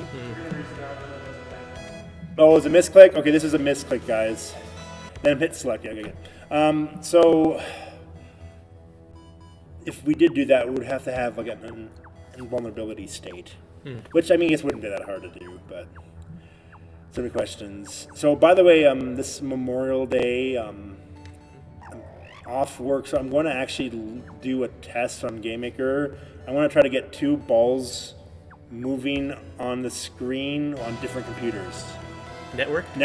Yeah. Nice. And if I can get that working, that'll be the proof of concept we need to get this working. So, Quick Yeah. cells from both sides. yeah, which is, And Callie uses it to buy a bunch of flies. Wow. so you were, in the first tournament Michael have was- an answer to this? The bumblers. Oh, will that- yeah, he will doesn't have those any, slow those down well enough? those cannons? Oh, it Other looks like the health. flies tore through them. So, one thing you Oh, do have and to the cannons. consider with cannons versus flies, so they cost the same, right? Mm-hmm. Flies shoot faster. They shoot 60 frames they shoot every 60 frames. Then the normal cannons shoot 120 frames, so they shoot twice as slow. But they have 5 HP and the flies have 1. So they are, more bulky, right? So I don't know. It's decently balanced, but the flies do move. Firebird leading heavily into the economy there. Yeah, you got the The laser only cannon. thing he's got left is a few cannons. Oh, sorry, I was thinking about the Kelly the Muffin actually. I think she built a laser cannon by the tombstone, so that will help speed things up a bit. So, we're seeing kind of a more slow start to this game. It's kind of funny we call this a slow start now. I don't know, even the first tournament, like, it was actually the very, very first tournament, which was when I was in college, and Nivak we didn't even know each other then. The selling was a capability in that, but no one did it. So it's interesting that no one actually used it till the next tournament. It's come to show that what else haven't we discovered? Oh, I'm sure there's plenty of strats we haven't discovered. Yeah. And so there's 16 units to pick from, and I did the math on that. It's like over 4,000 combinations. So I don't know how this. So have you heard of the term salting? We came up with the term salting. Yeah. So that one. So he's salted those cannons, but I don't. What is Firebird doing here? Selling and buying light bulbs? Something. Getting some new angles on the flies. Oh, that's actually not a bad angle. I don't know. I do think hive clusters coming from an angles aren't as effective in this tournament, but they could help. I think it'd be better if he just moved up to the top right corner instead. Top right instead. How do Like you the figure? 12 o'clock. Just to get a... What's the difference? They It feel the would, same. it would just be a little bit further becoming from behind right there. I see. Yeah. But I don't know. It's a thought. So I noticed Kelly the Muffin really likes to salt cannons as she goes, which is not a bad strategy. I think it'd be work a lot better for her if she also salted banks behind them. Yeah, and it's good for the memes too. She ends up with a lot of cannons, but not Okay. a lot of economy. I So- believe Firebird here is making a lot more money. He's also got the middle of the bank. So if Callie the Muffin can get in the middle, that's going to help her. But I think those are bumblers. Yeah, I can tell by the way they're moving in the middle of the map that they're bumblers. So, I have a question for you, Black 13. When we do get networking to work, do you think we should make it that you can, for the top left, is a smaller screen you can see your opponent's screen? Or should we just make it that you have to rely on the radar? So, I don't know. I'm conflicted. I don't. for the lore reason, we could make it that a satellite's tracking them, and that's how you know. That would be interesting. I think it's a. I'm not sure. I have no idea. We'll have to test it out, because if we didn't do that, then you'd have to rely on the movement patterns. Yeah, you do lose a lot of information in just the mini-map. You don't know Yeah, 'cause you exactly don't know what what's the there. units are. And I actually didn't realize when this happened, but Kelly the Muffin just got the middle of the bank. Oh, I did not see that either. Oh yeah, so that's gonna help her. I don't know if Firebird he has a realized lot that. of flies running down the center. And he has so much money, he's like 40,000, and he got it back. Yep, okay, I think this is it. It is looking really tough for Callie here. We're seeing so many more UFOs this match, in this tournament. The only people who really used UFOs who competed was Leader and I think that was it in the last tournament. And I find I'm just too GG. impatient for UFOs. Yeah, GG. they're an investment. You gotta like protect them, and In story mode, they're the best, but versus mode, like, we're going against an opponent, they can, like, know how to rush you. Okay, let's go. Feather 77 is in the foyer. Why isn't that? Oh, crap. Technical difficulties. Oh, okay. That was weird. The whole tab wasn't working. Okay, so we got. No, this is the wrong one. That was Firebird versus. Kelly the Muffin. So proud of Oh, you. Michael, you're back. You took. Where were you, Michael? Oh, wait, hold on. Oh, thank you. It's hard to. You can get Nick. What? Whoa, hey, whoa, you're Bad sportsmanship. Bad sport. The misclicked at the Yeah. beginning. Okay, well, actually, we'll give you an extra. We're not joking. We don't. Okay, cool.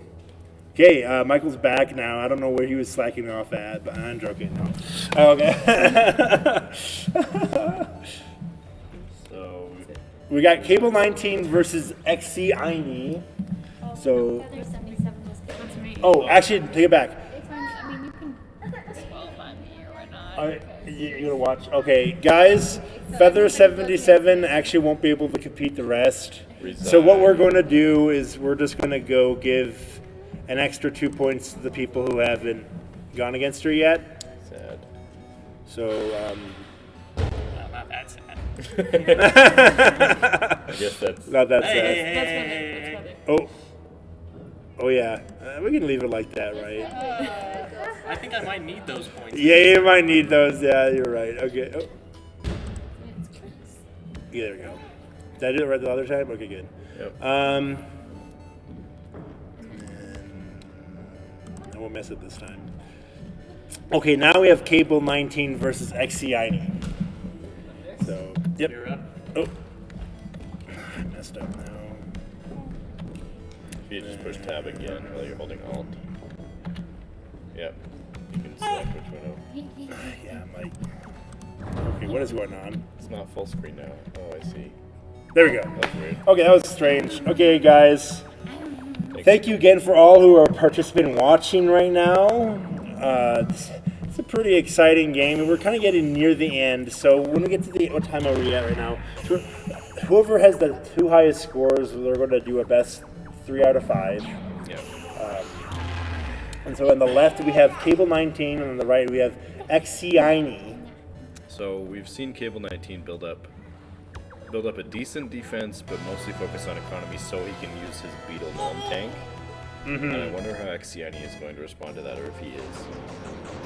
Yeah, this is actually this is like the underappreciated rush stage. I think so. Because the stages, or the bases are actually really close. There's just that little diagonal separator. And if you want to take land, you really have to go down or up if you're on the right. So Another corner. if Cable 19 wanted to build a hive cluster, a really good place to do that would be the 6 o'clock position, Yeah. because they will like Cable there's like 19 is peanut there's butter. no walls. Yeah. Yeah. What's that? Cable 19 is peanut butter. Yeah. Yeah. It's the 6 o'clock position down below. Yes, yes. You gotta take the little swoop that's not in the direct line from your base to your opponents. That's really unique about this map, I think. Other ones have that, but it's the diagonal, or the corners are perpendicular to that attack line, and here you have a little bit different angle. So we see some really different rush strategies here, and base building is very different.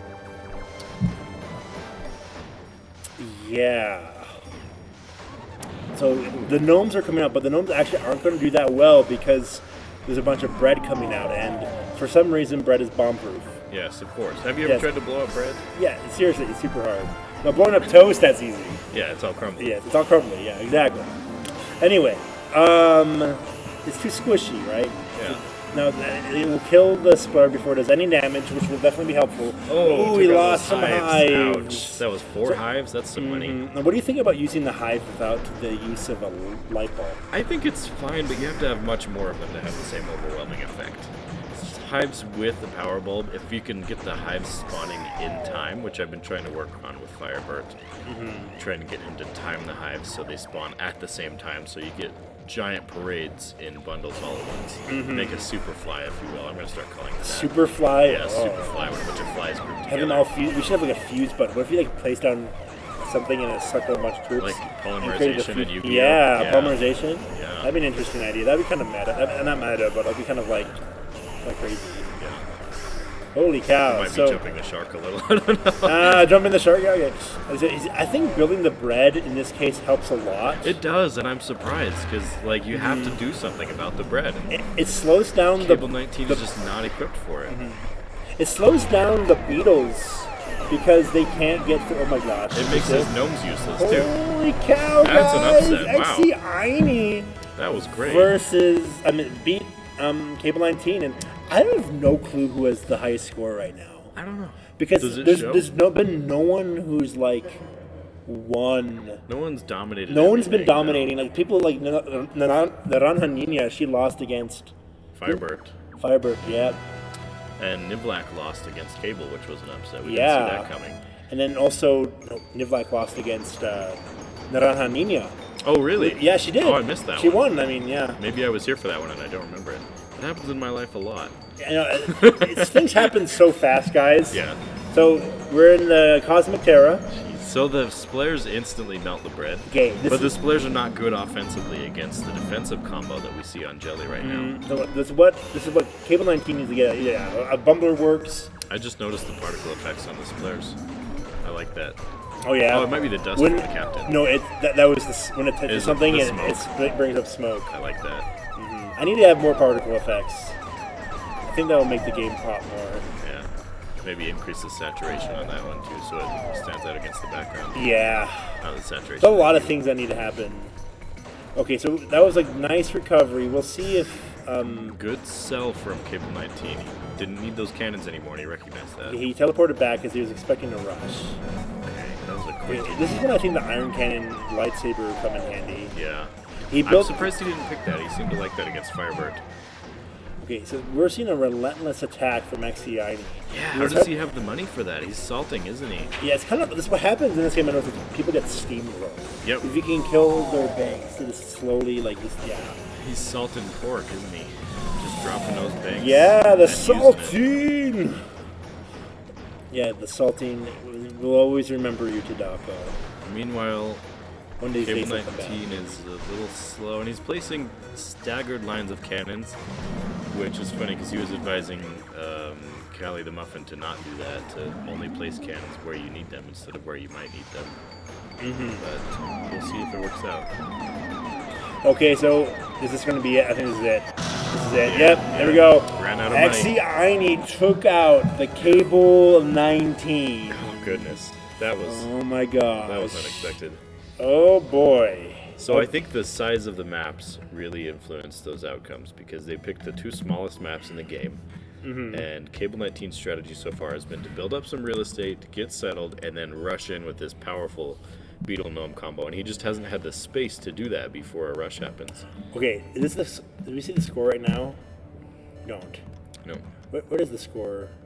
Can we see it? Scroll up to the green bar. It Report tells you- scores below. Yeah, we only have one more match left.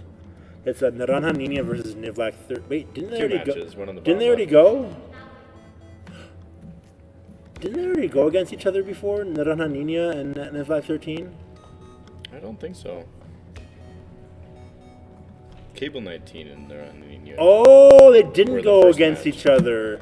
I Okay. thought they did for some reason. And then we have XCI. Oh, versus XCI Kelly and then Muffin. Kelly the Muffin. Okay, so we have XCI versus Kelly the Muffin first. Okay, my bad. I have no clue who's winning right now. But is there like a? It's been a pretty matched game. Is it? Yeah. How would we find this out? It shows rank, but the plate is stuck at 0. Carson, we need your help.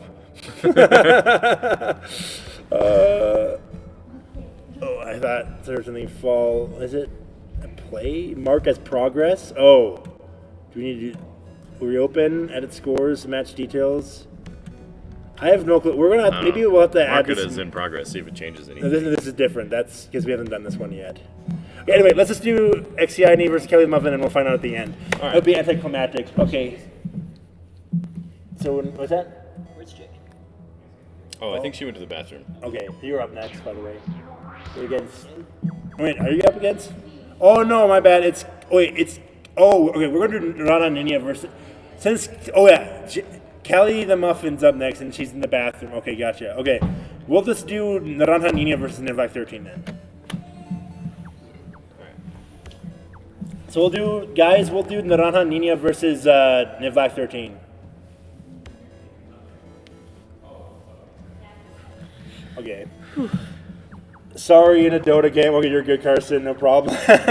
Hopefully you're doing well. Keep those lanes clear. Glad you're listening, though. That's all I know about Dota. I had a roommate who was addicted to Dota. I'm not going to say anything more about it because I don't have much good to say about that roommate. What? How can you say this, Carson? I'm sure not all Dota players are bad. Yeah, I don't know. Nivlac 13's a Dota player. Yeah. Yeah. That's I've never probably played why Dota, he's actually. so But good at this. anyway, so we got on the left, we have Naranja Nina, who has the huge upset. And on the right, we have the Nivlac 13. The reigning champ who's seen a few losses this tournament. For some reason, I thought they went against each other, and Naranja Nina won. I think I've been talking about this whole match. Yeah. It's like the Mandela effect. Yeah, that's Like- probably what happened. Oh my gosh. But, okay, we're going to see. Not a lot of people have picked Bella Vista yet. We'll see if that happens. For those of you who don't know, the Mandela effect is where you talk Do about whatever you want. They can't Nelson hear me, dang Mandela. it. Okay, Bella Vista, guys. It's not forgotten. Okay. So we got. There's 7 in the billions, okay. So she's got the flies selected. I think it's very interesting because the flies and ants and bumblers are a good early game, but she's still got the late game option. Yeah, bundlers are great early and late. I really like them for that. They're a little more pricey than the flies, obviously, but they fill kind of the same role, but with more HP to tank. I really like picking bumblers for that reason. Okay, so we got the cannon placement. That'll slow down the bumbler a bit, but she really needs to get some toast on the slow. She's running around in circles. She's been talking about this. Oh, but the flare That stopped was her. some great micro. See, sometimes you can save money just by distracting troops by running in circles. Use one cannon to kill them instead of 3 or 4, I yeah. think she might be out of range now. Granted. Oh yeah, sure, yeah. Feather 77's with us actually right now. She's those who don't know, she's actually my wife. So anyway, yeah. Spoiler. Anyway, what I've noticed is sometimes what I tend to do is make a lot of unnecessary cannons or troops. And so something I've realized is when I'm going closer to the other person's base, if I can avoid all their troops, I don't necessarily need to make troops on the way down there. I can just save up my money to make a troop for when I get down there. No, that's a good point. Yeah. Maybe salting's not the best thing because you're kind of wasting money as I you think go it along. depends on the unit. For buildings, like for banks, obviously, you want as many banks as you can. So if you can always be placing banks safely, that's great. But for units, yeah, if you can dump them all at once, right, and you're going to be scorched, that's overwhelming. So that was really interesting what we just saw, where Peanut Butter got behind Jelly's lines and took out about half the banks. But the banks are placed so close to that right edge that the ant prioritized the jar. If the bank is between the ant and the jar, then the bank gets destroyed by the ant. But the ant's going to prioritize the jar. So that's a really good, that's an interesting placement macro that I haven't really noticed before. Now, the portals are actually really good. They're super expensive, but I'm surprised that ended how it did, because Exiani lost a lot of banks just now, but I guess that I wasn't didn't pay off. Exiani. That was Nivlac 13. Oh, that was Nivlac 13. Wait, wait, wait, Okay. Left Peanut Butter is Naranja Nina. Right. And then right is Nivlac 13. Okay, Nivlac 13, excuse me. He lost a lot of banks. But he to made a comeback. Nina, but he made a comeback because he had those portals established. And that's If- the thing. Like they're expensive, but dude, like when you have a portal by a light bulb, that's a splayer coming every 5 seconds. That's Yeah. no joke. You know. I'm going to tag out commentators when I take this call. Oh, okay, cool. Cable 19's with us. He can talk. Right, Nana? That's right. Okay, so we got Naranja Nina. So, what do you think she needs to do to take down the champ, Nivlac 13? She's got to be more efficient with her building. She's built a lot of cannons, and not necessarily a bad thing, but there could be better things to do. She's doing her fly rush strategy at the moment, and it looks to be working. We'll see if Nivlac's splayers will distract those flies. He plays the portal down, right? Is the portal still alive or did it die? I don't know. I can't tell. No, it's still alive. I can tell there's more splayers coming out. So Yeah. that's going to stop it. You know, I I think that's the major counter against that fly rush is the splares coming out. Sorry about the crying child in the background, guys. She is not a happy camper. Okay, so we got more flies coming, but I really don't think they're going to be doing that much. And the thing about the ants, that ant actually dodged a lot. The thing about the ants that they're going to die from those cannons by his base. We got Michael's back now. You can join in. You can stay too if you want Cable 19, but So ants are.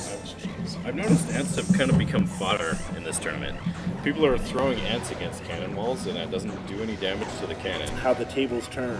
Yes, that's really interesting. We're seeing cannon walls used much more in preparation, I guess, instead of in reaction to aggressive pushes like we've seen in the past.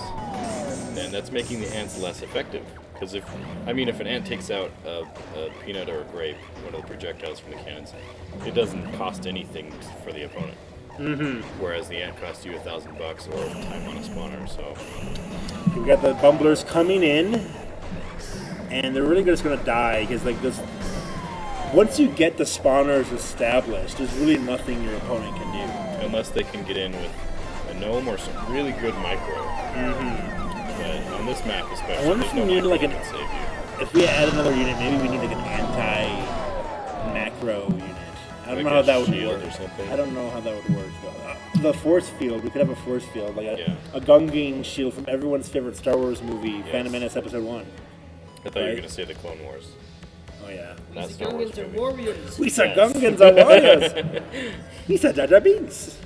He said Gamba 7. He's a secretly Sith Lord. He said not the Lord of the Sith.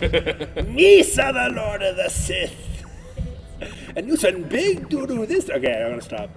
Okay, sorry if I offended your viewers. Hopefully the count didn't go down. Anyway, okay, cool. Guys, we have one more before we get the final score. So that was just 2-1, right? 2-0, I mean. 2-0. Yeah, I did that right. Okay. Okay. Now we have XCINE versus Callie the Muffin. And so on the left we have Callie the Muffin, and on the right we have XCINE. Nice. This will be the final one before we find out the two players who have the highest score. They'll be doing the best 3 out of 5.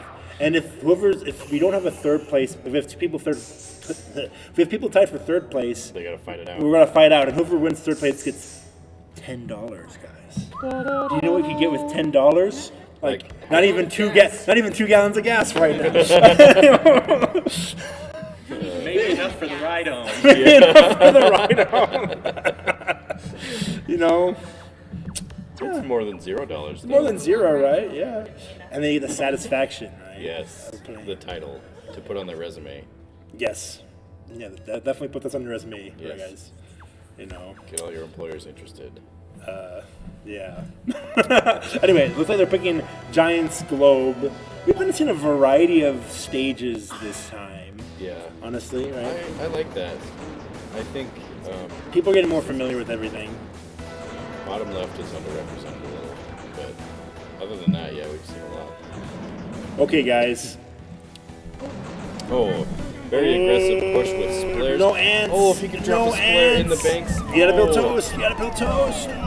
Oh my goodness. Oh my gosh. That's a rough push. That is gonna do it. He's gonna do it. Oh, there's more coming. You gotta build toast. You gotta build toast. Ah. Oh, the splayer rush. Oh, have to applaud that. Oh my That gosh, was a great guys. show from Callie the Muffin. Oh my gosh. No fear, just walk in, So drop That him like a almost looked like gangster. Stingray right there. Yeah, it did. that's it like did. Stingray. Oh, Stingray, we missed you guys. Yeah. Did we share the link with Stingray? I don't think he doesn't have a phone, Oh, okay. so well, no. He's Maybe Remember we'll you, Stingray? next time we'll give him a phone if he gets third place again or second or wins. yeah.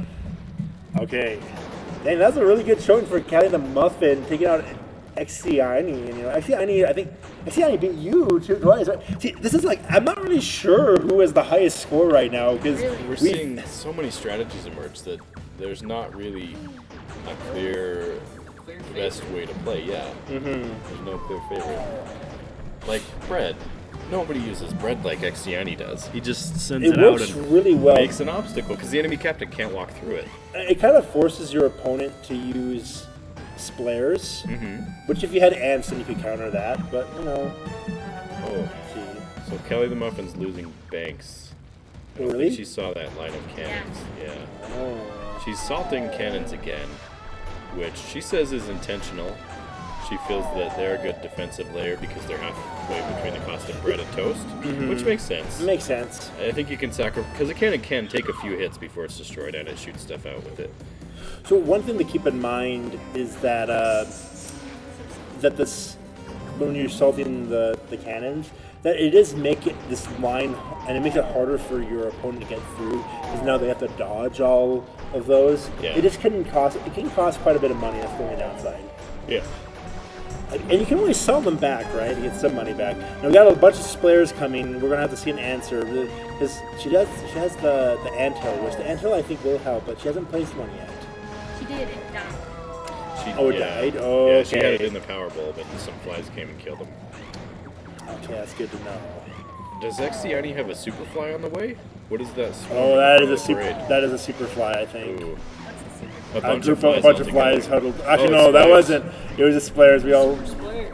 The super splayer, yeah. That's actually a very good way. They were like, on a big ball. They weren't on the line. Yeah, it was nice spacing.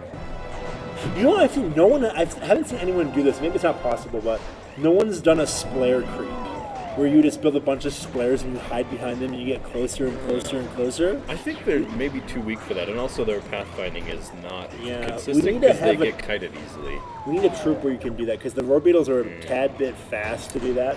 We need to meet like an ant with a big shield. Honestly, I face. think crabs are really good for that. Oh, They're very really? slow, and if they find something to shoot, they'll stop and shoot. They're it. just so expensive. Yeah, they That's are. the thing. Yeah. But anyway, I think this is kind of one-sided for Exiani right now. Callie the Muffin destroyed him easily in the first one, and this is a huge turnaround. So, the UFOs and splares make a good combination because the UFOs struggle to get past bread, but they instant kill the splares instant kill the bread, so they kind of balance each other. The one thing that will stop that is a gas cannon, but we don't see any gas cannons here, and looks like that is the GG. So that's it's 1-1. Yeah. You got a set, guys. Ooh. Okay. I wonder if we're going to have another quick rush or a slow land grab like that. We'll see what happens. So, Callie Muffin does very well when she can get her rush in. She takes control, and she has control, and it's hard to take it back from her. But when it comes down to a land grab, when her initial rush fails, she seems to kind of flounder a little bit. Like she's not sure what to do with all the open land, and then the enemy gets it, and she doesn't defeat the spawners, so that decides it for her. ba-da. Inaction is a choice in this game. If you don't do anything, your opponent's going to win. Yeah, it's Okay, so you got Kelly Muffin sold the sides. Now it's in the front. Just the toast. Okay, gotcha. She's salting. Okay. Nice. Oh boy, salting the toast. That must have been a misclick. I bet you that meant to be Cannons. probably. cannons. Yeah. Yeah. I mean, it's gonna slow them down a bit, but It's not the worst miss, but she sold. Oh, she sold it before it died. So That's she got good. that money back, and she didn't get hit. yes. A really underused micro, I think, is selling stuff that's about to blow up. Because you get the full That's- price oh. of it back. That She was needs to not aggressive. die before Yes, she does it. if she She needs did to the- hold off and not die. Yeah, if she did the micro Yeah. a little better and dodged the bullets, that would be so effective. And it already is pretty effective. But she does like to kamikaze. If she let go things from just far enough away, Yeah. but just close enough. So it looks like she's dying a lot, but look at the money right now. She's got 27,000 nearly. And I think she's maybe aware of that. That salt paid off. And she is not invested in infrastructure as much, which might hurt, but she has the top, even though it is uncontested. So, one thing that I guess you lost my train of thought. I lost that train of Oh thought. man, very where are fast. those bullets? Oh, there are flies in the middle. Okay. So one thing, those tombstones are actually going to block the shot. Oh, but those UFO eggs got hit. Oh, that's a There's huge the hit to money the bank. gone. I actually can't remember if you can sell UFO eggs or not. No, You you cannot. I thought you can. Can you? I actually don't know. We'll have to test I it. can't believe I don't know this. You I made the bet game, you. Adam. I bet you can't. I Okay. have. Have you? Maybe you can. Oh. I misclicked and accidentally put down a UFO. Okay. I didn't know that. I'm gonna have to use that. If it is about to die. The thing Yeah. is, it's hard, you know. They have simple. very low health. It's interesting because it's easier to build UFOs when they're in the back. But then they're so slow that it doesn't help as much. Exactly. Yeah. So Oh, okay, get those bolts. yeah, Yes. get those bolts. Okay, that's some money. Good job. Okay, we got some stuff. Oh yeah. This, She's got a UFO though. The UFO can just one-shot that bad boy. where is? Oh, he's up at the top, right? Okay, so they're gonna miss him. Is he gonna miss him? They're kind of like a little too far up. They're out of range. It's a lot of It bumblers. is. That is a lot of. We're seeing a lot more bumblers this time, guys. It is the honeycomb. Did too. Kelly the Muffin's going for the center as she sees that it's open and she's making a break for it. But actually, I need Oh, got the UFOs in the middle. She can't get past those easily. That Oh. splash damage is so hard to avoid. She's just feeding him money by getting hit by those. Okay. Yeah, she's gonna give up that. She's got to get the middle. Is she going for that? She's going. She's trying. So close. Okay. Okay, I think she can do it now. Her banks are wiped. She needs more. The force. If they had a force field unit, that. Oh my gosh. Where did those bumblers The shit. She has no UFOs left. Okay, it's over. It's over. I think so, because Yeah. she's lost the banks, yeah. Oh my gosh. The bumblers are really, really scary. Oh my gosh. GG, That was a everyone. great game. Wow. GG. Okay. Well, now that we have this up, we're going to have to figure out what's going on here. Okay, so we're going to give it was 2-1, right? Yeah. Okay, so submit scores. Okay, perfect. Now we have a match. So Nivlak 13 is in first place, and then oh my gosh, Naranjaninia, Exiani, and Cable 19 are all tied for second. Wow. Oh my gosh. And okay, so that means Firebird, Kelly the Muffin, and then Feather 77. They're not gonna. Dang. Holy cow. Good match. Dang, I thought Kelly the Muffin did. I thought Kelly the Muffin like beat Firebird though. I don't know. That's that crazy. so Holy much cow. better. Okay, guys, how are we gonna do this then? Okay. Okay, so we need to first figure out who's gonna go going against Nivlak 13. Okay, we're gonna have to have like. Are we gonna do like another mini round robin? I think that'd be the quickest. One match, sudden deaths. Should we do one match or should we do 2 out of 3 again for each one? We are getting like we are a bit late. Does anyone like have to be somewhere really quick? Or I don't know. I know it's been long. So we'll do 2 out of 3, or are you guys okay with it to 1 sudden death match? Sudden death is fine. Okay, so we're Honestly, Caleb can go. I'll just drop that. Are you sure? Yeah. Are you sure? Remember, this is third place too. Okay. Yeah. This is going to determine who gets third place. Okay, so let's do Naranjaninia versus Exiani, and then Naranjaninia versus Cable 19, and then Exiani versus Cable 19. Yeah. Okay, so Naranjaninia versus Exiani, okay, we're Do you going want to do to one control match. T and start a new mini bracket for this so we can track it? Can we- Keep track, can't we? We can just I keep don't track. know. I think we can keep I track. can't. I'm a little We can disabled. keep track at this point. It's fine. Okay. Okay, guys, this is exciting. A 3-way tie for second place. That really just shows you like how everyone's been playing. Everyone's been playing really good. There's you know? such a variety of strategies. Oh wow. So we're seeing a strong rush player versus. By the way, the most- Ranjanina is on the left as Team Peanut Butter, and on the right we have Exiani Yes, as thank Jelly. you. Yes. So strong rush player. I mean, you're talking about Yes, I'm sorry. a I'm strong talking about rush player. Ranjanina. A very strong rush player versus the most prolific user of bread in the game. Is it going to be like a rock paper scissors that decides this? I might. I don't know. Okay, I get, this is when banning stages would be good. Yeah. I think it really comes down to which stage is picked. Okay, they're just going to side. We'll let them decide what they want to do. Wow. It's a three-way tie between XCINI, Naranja Nina, and Cable 19. Okay, Team Peanut Butter versus Team Jelly. Let's go. Okay, guys, we're trying to decide who gets second place and who gets third place. And we have a three-way tie for second place. So on the left, we have Naranja Nina playing as Team Peanut Butter. On the right, we have XCINI playing as Team Jelly.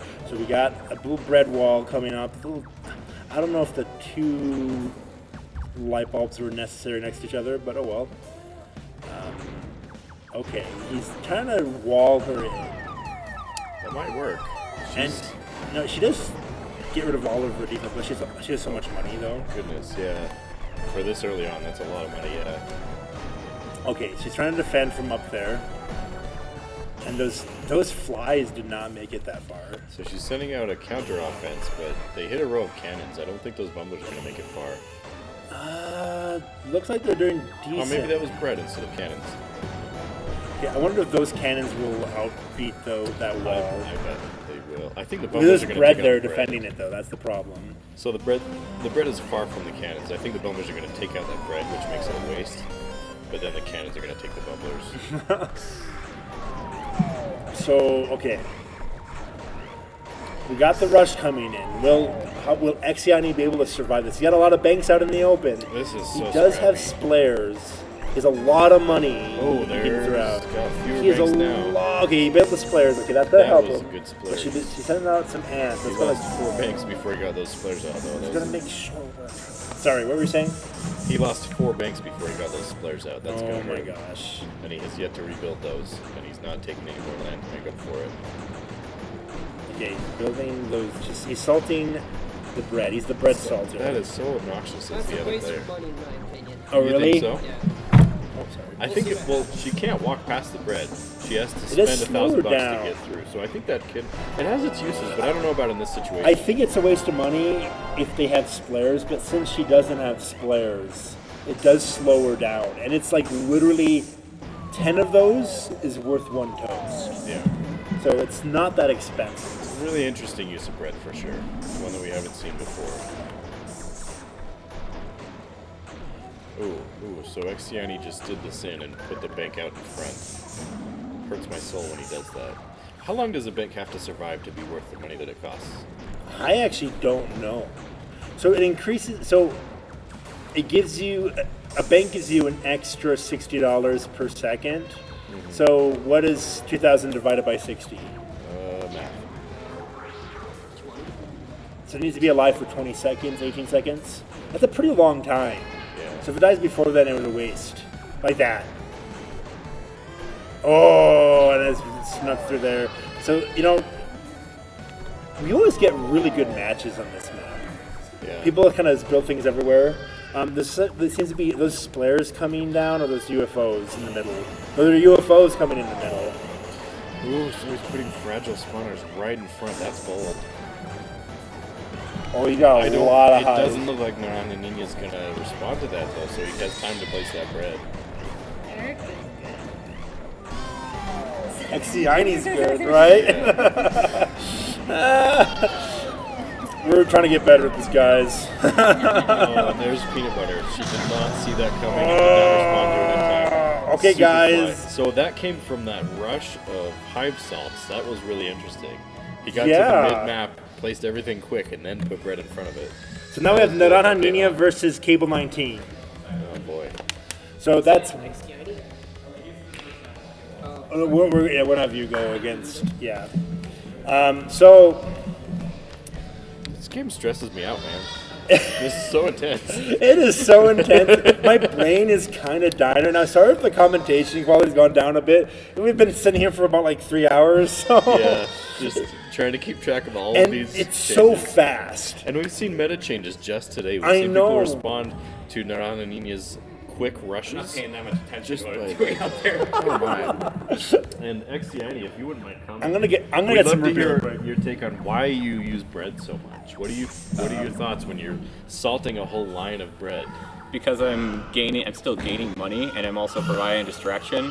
Okay. And so, like, it's kind of a 2 for one thing. Okay, okay. And I'm also running around, so I'm not going to be targeted by anything. I don't know. I feel like it's a cheap, semi-okay defensive thing you could do to delay, like putting down some UFOs or something like that.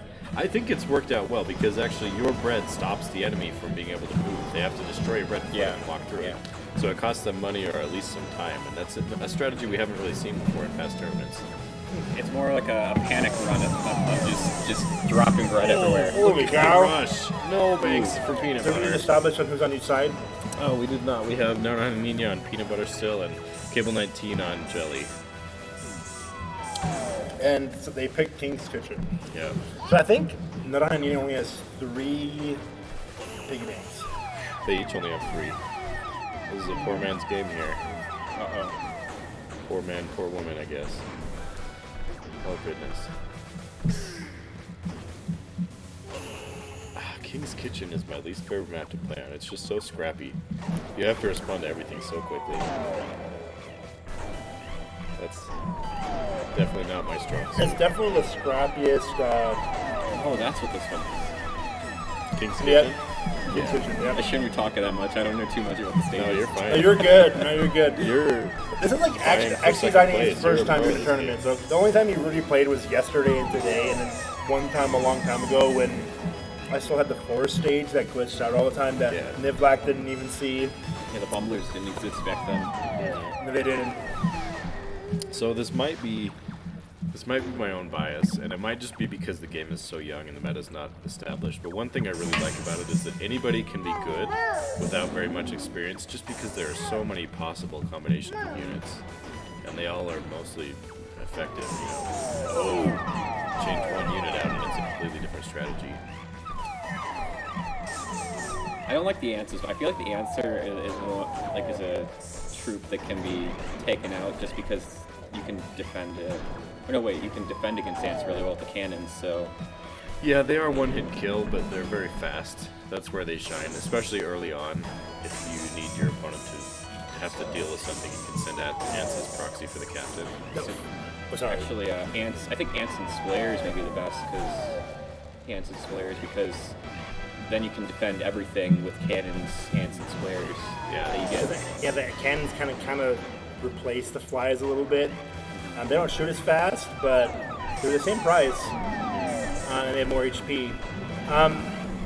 For a King's Kitchen match, it's going on for quite a bit of time. It is. I'm surprised. We're seeing a lot of back and forth. They keep tagging each other's rear jar. Yeah, Oh, they those keep iron wiping cannons. out banks and then trading off. Well, we saw Cable 19 do this in the last tournament when he had Stingray hit Yeah. those iron cannons in the exact same spot. Yeah. However, Naranamina is doing the right thing and building flies. And that he needs to build like an iron cannon on the left side or something, or bread. Yeah. But he's doing that's good. I'm really surprised he hasn't sold that toast and gone for a more aggressive rush, because he doesn't have his tank strategy. He doesn't have the Beetle Gnome pick right now. He's How many banks does he have? only like 3 or 4. They each Oh only my have a gosh. few. They keep destroying each other's banks. And jelly's doing pretty well. Yeah. Peanut butter is. Oh, are they? Actually, I think they're Yeah, just I think- salting cannons. Yeah, they've 4 and 2. I'm seeing peanut butter. Peanut butters, money go up a little bit faster. I think. Yep, she's got more banks, which is going to give her an advantage. And the bread went down. That jar probably was like, yep. I was going to say like 1 health or 2 health left. And holy cows, and are we going to get a tie again? Maybe. Not if I win my next one. Okay, so we got XCINE versus Cable 19. So not looking good for Cable 19 right now. Yeah. There she is apologizing to Cable 19. She might knock him out of the winners, which hurts. So if XCINE wins this, then Narayanina and Cable 19 will go again.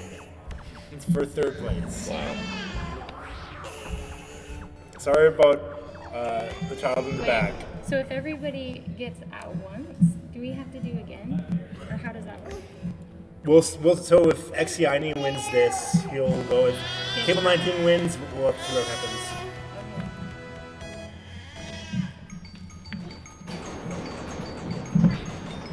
Okay, you're seeing an early sell-off, but only one-sided on Jelly's side. Okay. Jelly is Cable 19. Xiani is Peanut Butter here. Perfect. Ooh. Getting... Oh, boy. Oh, it's like barely out of range. That would have We're hurt. not... Okay. That iron cannon. How many iron cannon hits does it take to break the jar? 3 or 4? 50. 50 hits? Yes. I was wrong. Or is it 30? I can't remember. I think it's 50. I'm pretty sure it's 50. Okay. It takes... And also, like... So the jar has 50 health, but its properties work a bit differently. I made it that, like, melee units don't damage it as fast. Ah. And then also, like, units such as high damaging attacks like explosions and UFO blasts don't do as much damage. They do more damage, Here we but see not as Hansel much. and Gretel leaving a trail of breadcrumbs. Yeah, so That's- what was his explanation of why he uses bread? I missed that. He said it's a good defense that doesn't cost very much, and he can be gaining more money than it costs to that was salt the really bread. good. Well, not anymore. Yeah, Yeah, that, that- he didn't have enough banks for that. Mm-hmm. I think he thought he did. No, that's I agree with that reasoning though. One thing I noticed that he actually was trying to lead the splitter away from his cannons, but in the end it didn't work out. Yeah. Okay, so just Oh, died watch there. out for that. Oh! I saw the iron cannon. I'm When like, each player has so few banks, that $1,000 every time you die really not helps looking your good enemy. for Xiani. Oh, he's got to stop doing that. That's the lightsaber, guys. Oh my gosh, guys! If Cable 19 wins, we're gonna have to do this all over again. Oh Is this- Judge's decision. boy. Yeah. Get style points. I don't think, it's too little too late. That was Okay, guys. what he needed to do, but... Do it again. Do it again. You're all tied still, so do it again. Oh boy. We're gonna go again, guys, until someone wins. How's the comments? We got anything? No, nothing yet. No, we have some viewers, but Oh, cool. the comments have been well. Hey, if you guys have any questions, let us know.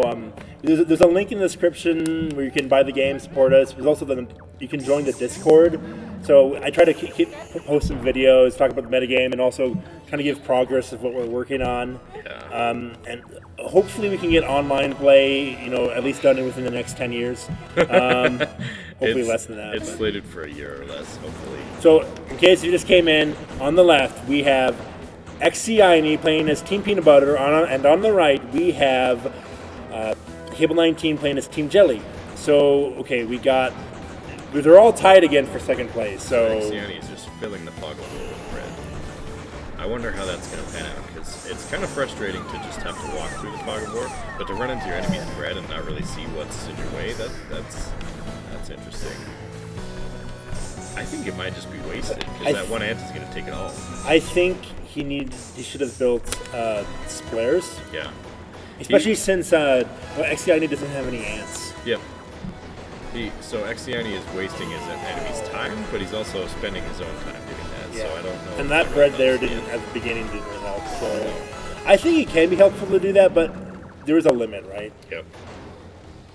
Oh, Carson said still tied, LOL. And bro, I can't wait for online multiplayer. I know, me too. Yeah. Hopefully we can get it working good. We're gonna have to figure out how we want to do the split screen stuff. I think we're probably gonna lean on you're gonna be able to see your opponent's screen. Screen but cheating is we're encouraged. probably gonna make it that you can only see the top. It's gonna be smaller than your screen. Yeah. Right? And additionally, I'm probably going to make it that you don't see what they have selected. Do you think that's okay? I think that's good. I think so, yeah. Yeah. So it'll be a little bit different how it is now. You can't see what they have selected. We need to add a spectator mode where we can click See on the whole map and buttons and zoom around. yeah. So That would be good. So the online mode might be a while. I mean, we might have an online mode out, but it might be a while before we have an online tournament. Yeah. I think if we can get online working with this first version, it's just going to be very basic, like Steam Remote Play or something. Yeah. Because And so it might only be on Steam. So I'm probably gonna not release it until we have online play. I'm probably gonna update the UI and everything, and Yeah. maybe add a little bit more particles. This might just be a game that we just kind of update slowly but surely. It's out So, now, but anyway, sorry. the strategy is unfolding. I think Caitlin's got this in the bag just because he's got so many spawners built. And Xiani is leaning on bread still, and that's not an appropriate response here. He's got some UFOs coming. But is it too little too late? He's got not a lot of money. He doesn't have a lot of money. He has no light power bulbs. I keep on calling them light bulbs. They're actually power bulbs. I should put like a P on there. So P for power. P for power. Anyway, We'll call them P-bulbs. P bulbs. I don't know if you want that. That sounds a little weird. Yeah, maybe. You have to be careful with something. Anyway, but he doesn't have the power bulbs, so they're not going to be as effective as they could be. Yeah. And look, if you look at it, Xiani, he has the power bulbs. So That's true, and Inie's out there with the... He's salting bulbs, which is really unwise. He's got 3 bulbs stacked up. I wonder if he knows they don't stack like that. oh boy, this is pretty. Right now, Xiani has advantage, but I really don't. We have seen games where it's like flipped around, but go either the way. more I'm looking at it, look at those UFOs coming in. Those UFOs are hitting the bread, though, and that's exactly what Cable 19 wants. One thing that'd be helpful if we had a spectator mode, if we have a free roaming, so we can kind of look That's what I'm around. saying, yeah, so the commentators can see the whole match. We could like have like a little ghost, Yeah. you know? Or, yeah.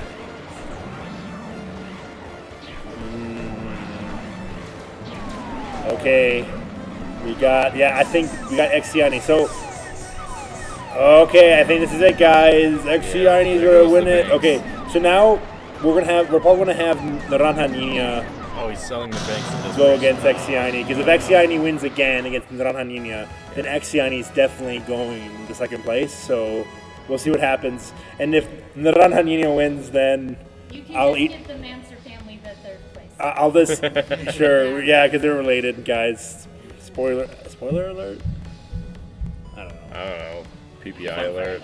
Fun fact. Yeah. Did you know? It's like Did you know that Cable 19 and Naranja Nina are cousins. No, wait. no. They're a couple. They're married. Yeah. They're married. I was gonna say they're related, but like, wait a minute. They're not cousins. Don't spread that. They're married.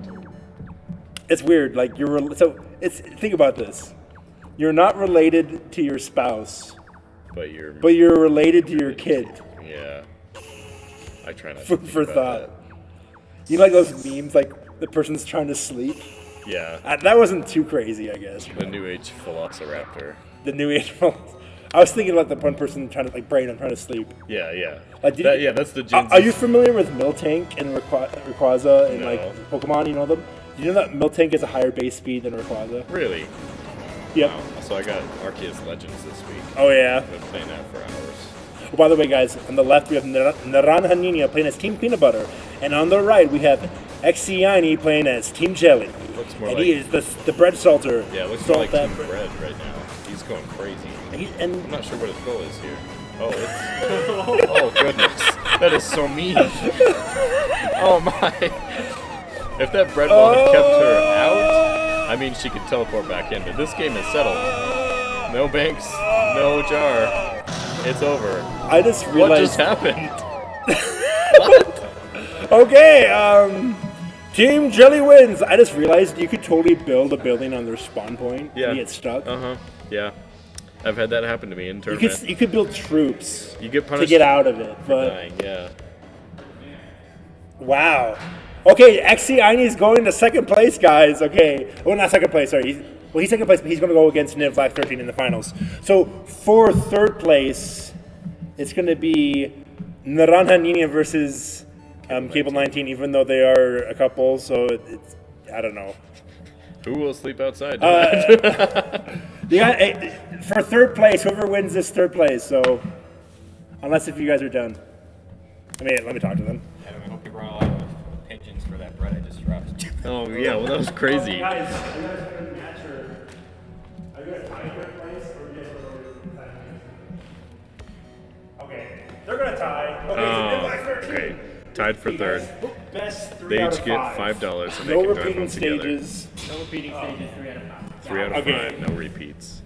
We have the finals, everyone. Welcome to the grand finals of. Before we start, though, I need to hype this up, okay, guys? Okay, welcome to the grand finals of the Honey Cup Season 1, the first annual springtime tournament of Peanut Butter Jelly Wars. If you've made it with us this far, guys, I promised you I would let you know who Firebird is. And Firebird is... Michael! It's oh me. my gosh! Oh, you didn't wow. win? Holy cow. No, I anyway, didn't. I got 4th, you got 5th, and 2 people got 3rd. Anyway, Okay. so Xiani, he's feel the pretty rookie. good about that. He's the rookie, guys. I only had 1 more loss than that. So put in the chat who's going to win. Xiani or Nivlak 13. He's been the champ this whole time, guys. He's been winning. Is he going to keep that record, or is the rookie Xiani going to topple him? We'll find out now in this best 3 out of 5 match.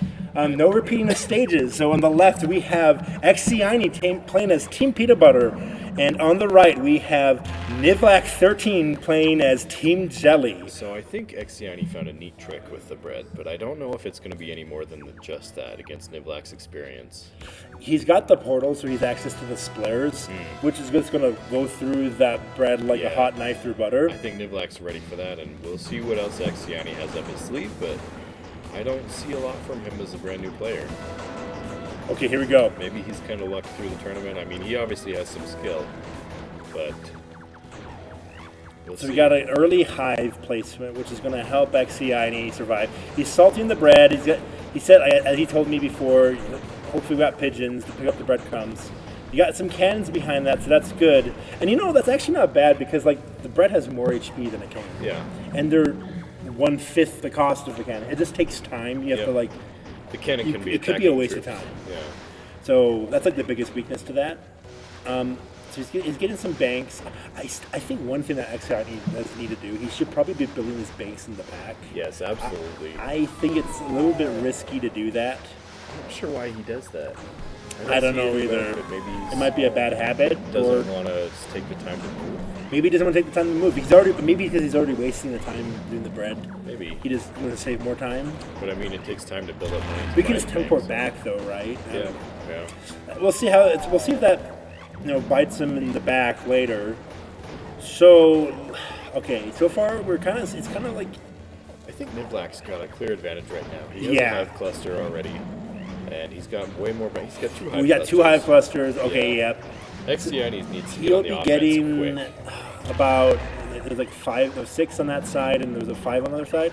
So 11. He'll get 11 flies every 5 seconds. Yeah. Even more than that because there's more in the top, and he's roar beetle. too. Okay. Oh my gosh. Oh. See, that's when those are That's why you don't back. put your banks in the front. Okay, he's got a UFO out. He's got a UFO. That's going to help. Is it going to be enough? I don't think it's so. not going to be enough.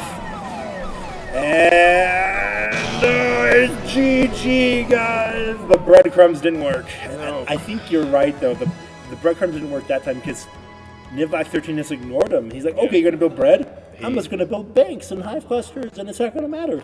And he had the portal too. So the splairs eat right through that bread. So I think the breadcrumbs only really help if you're being rushed against. Yes, and it also, we've seen Xiani use it to wall in his enemy to keep them at their own base. That's and true. been effective at winning the real Which he estate. didn't really do that in that game. He could have No, done he it, but... Yeah. Okay, Yeah, so we so- got some banks coming on each side. So this map's much larger.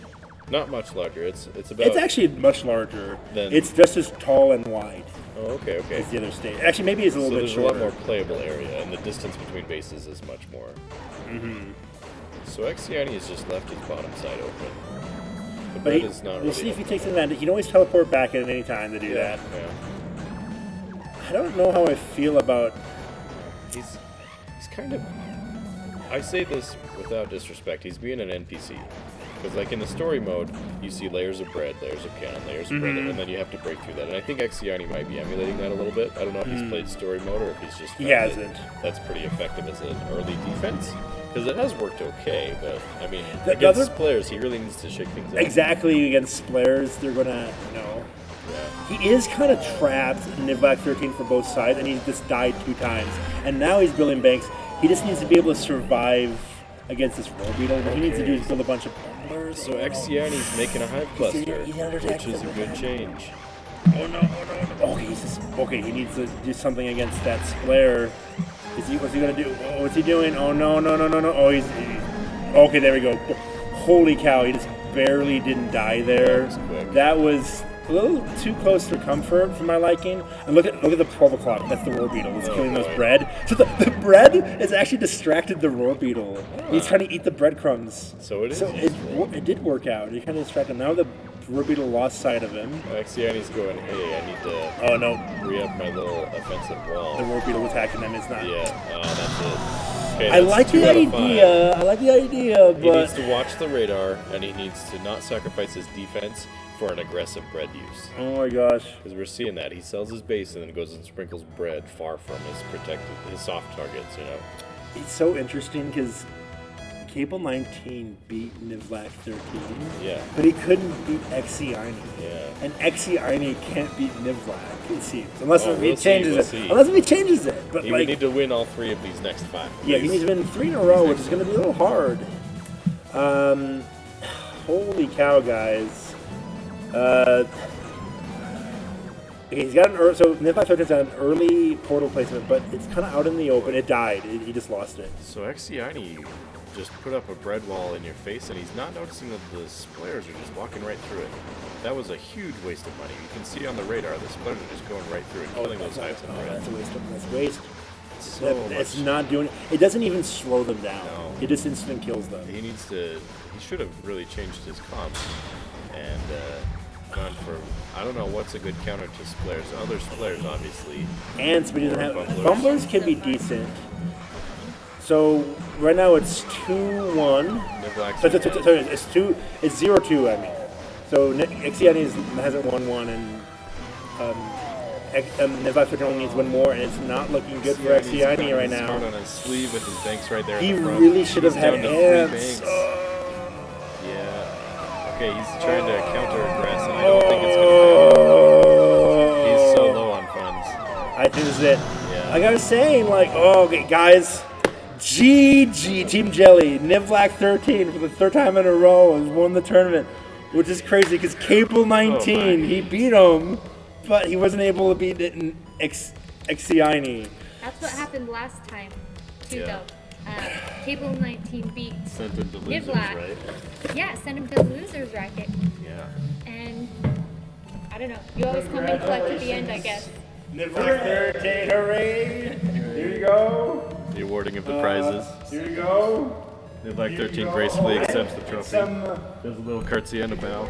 I think that's what a curtsy is. I don't know. That's not. I happen to have a skill.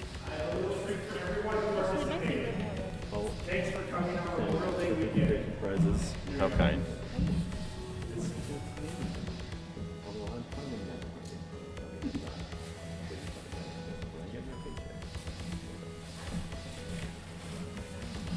I'm gonna have to start bringing all this stuff I've won to the tournaments.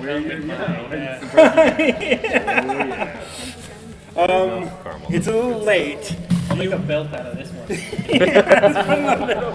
That's for the honey. No. Okay.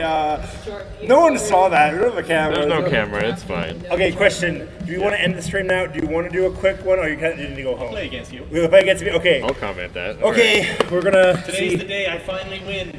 Today's the day. Okay. Are we doing like a best? Nivlac five 13 again, or- versus Adam the Creator. We've got Cable 19 here. What are your thoughts on that match?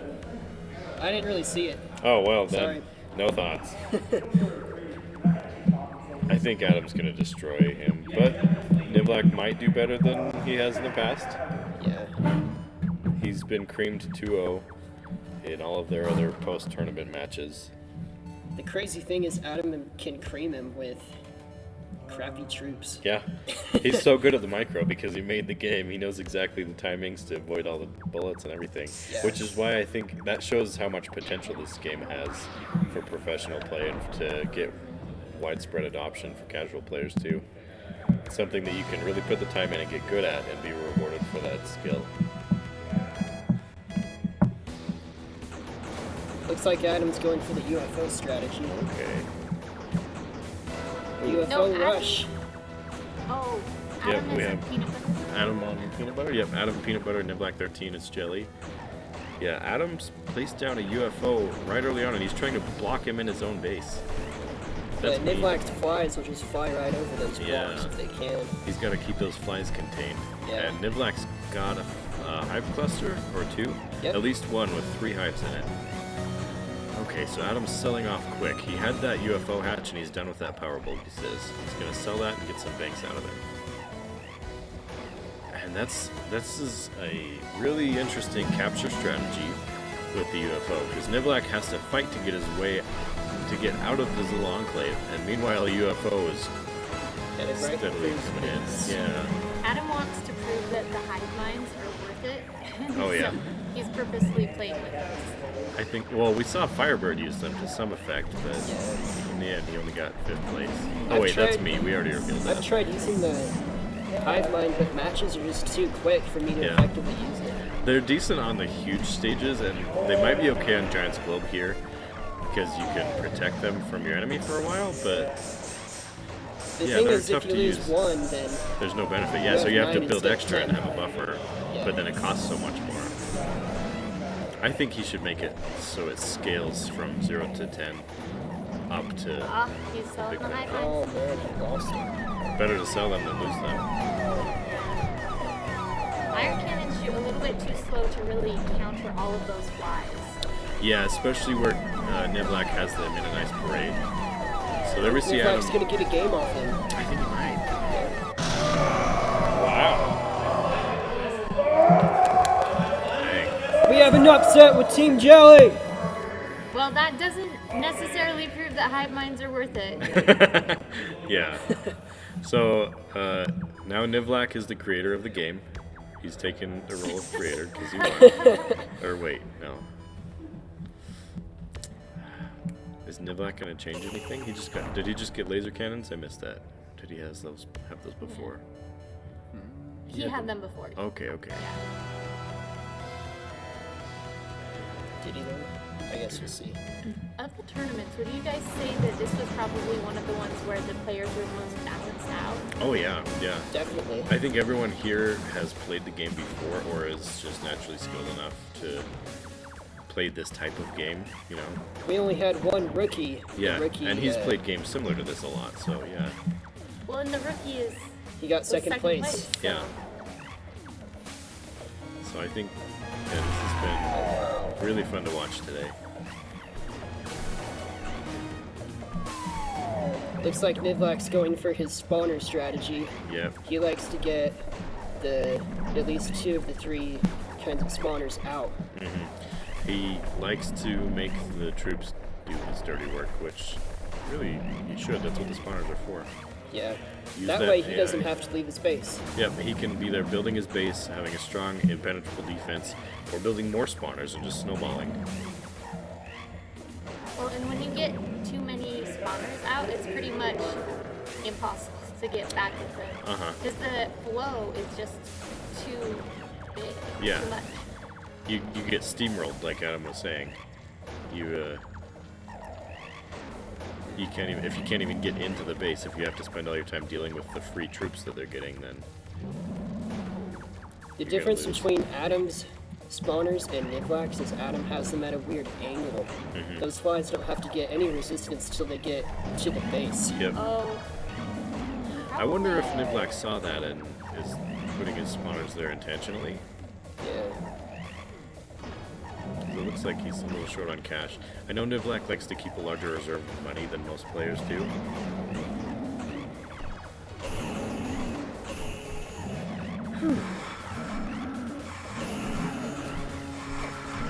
Those flare spawners are really counteracting those hive clusters that Adam has. Yeah.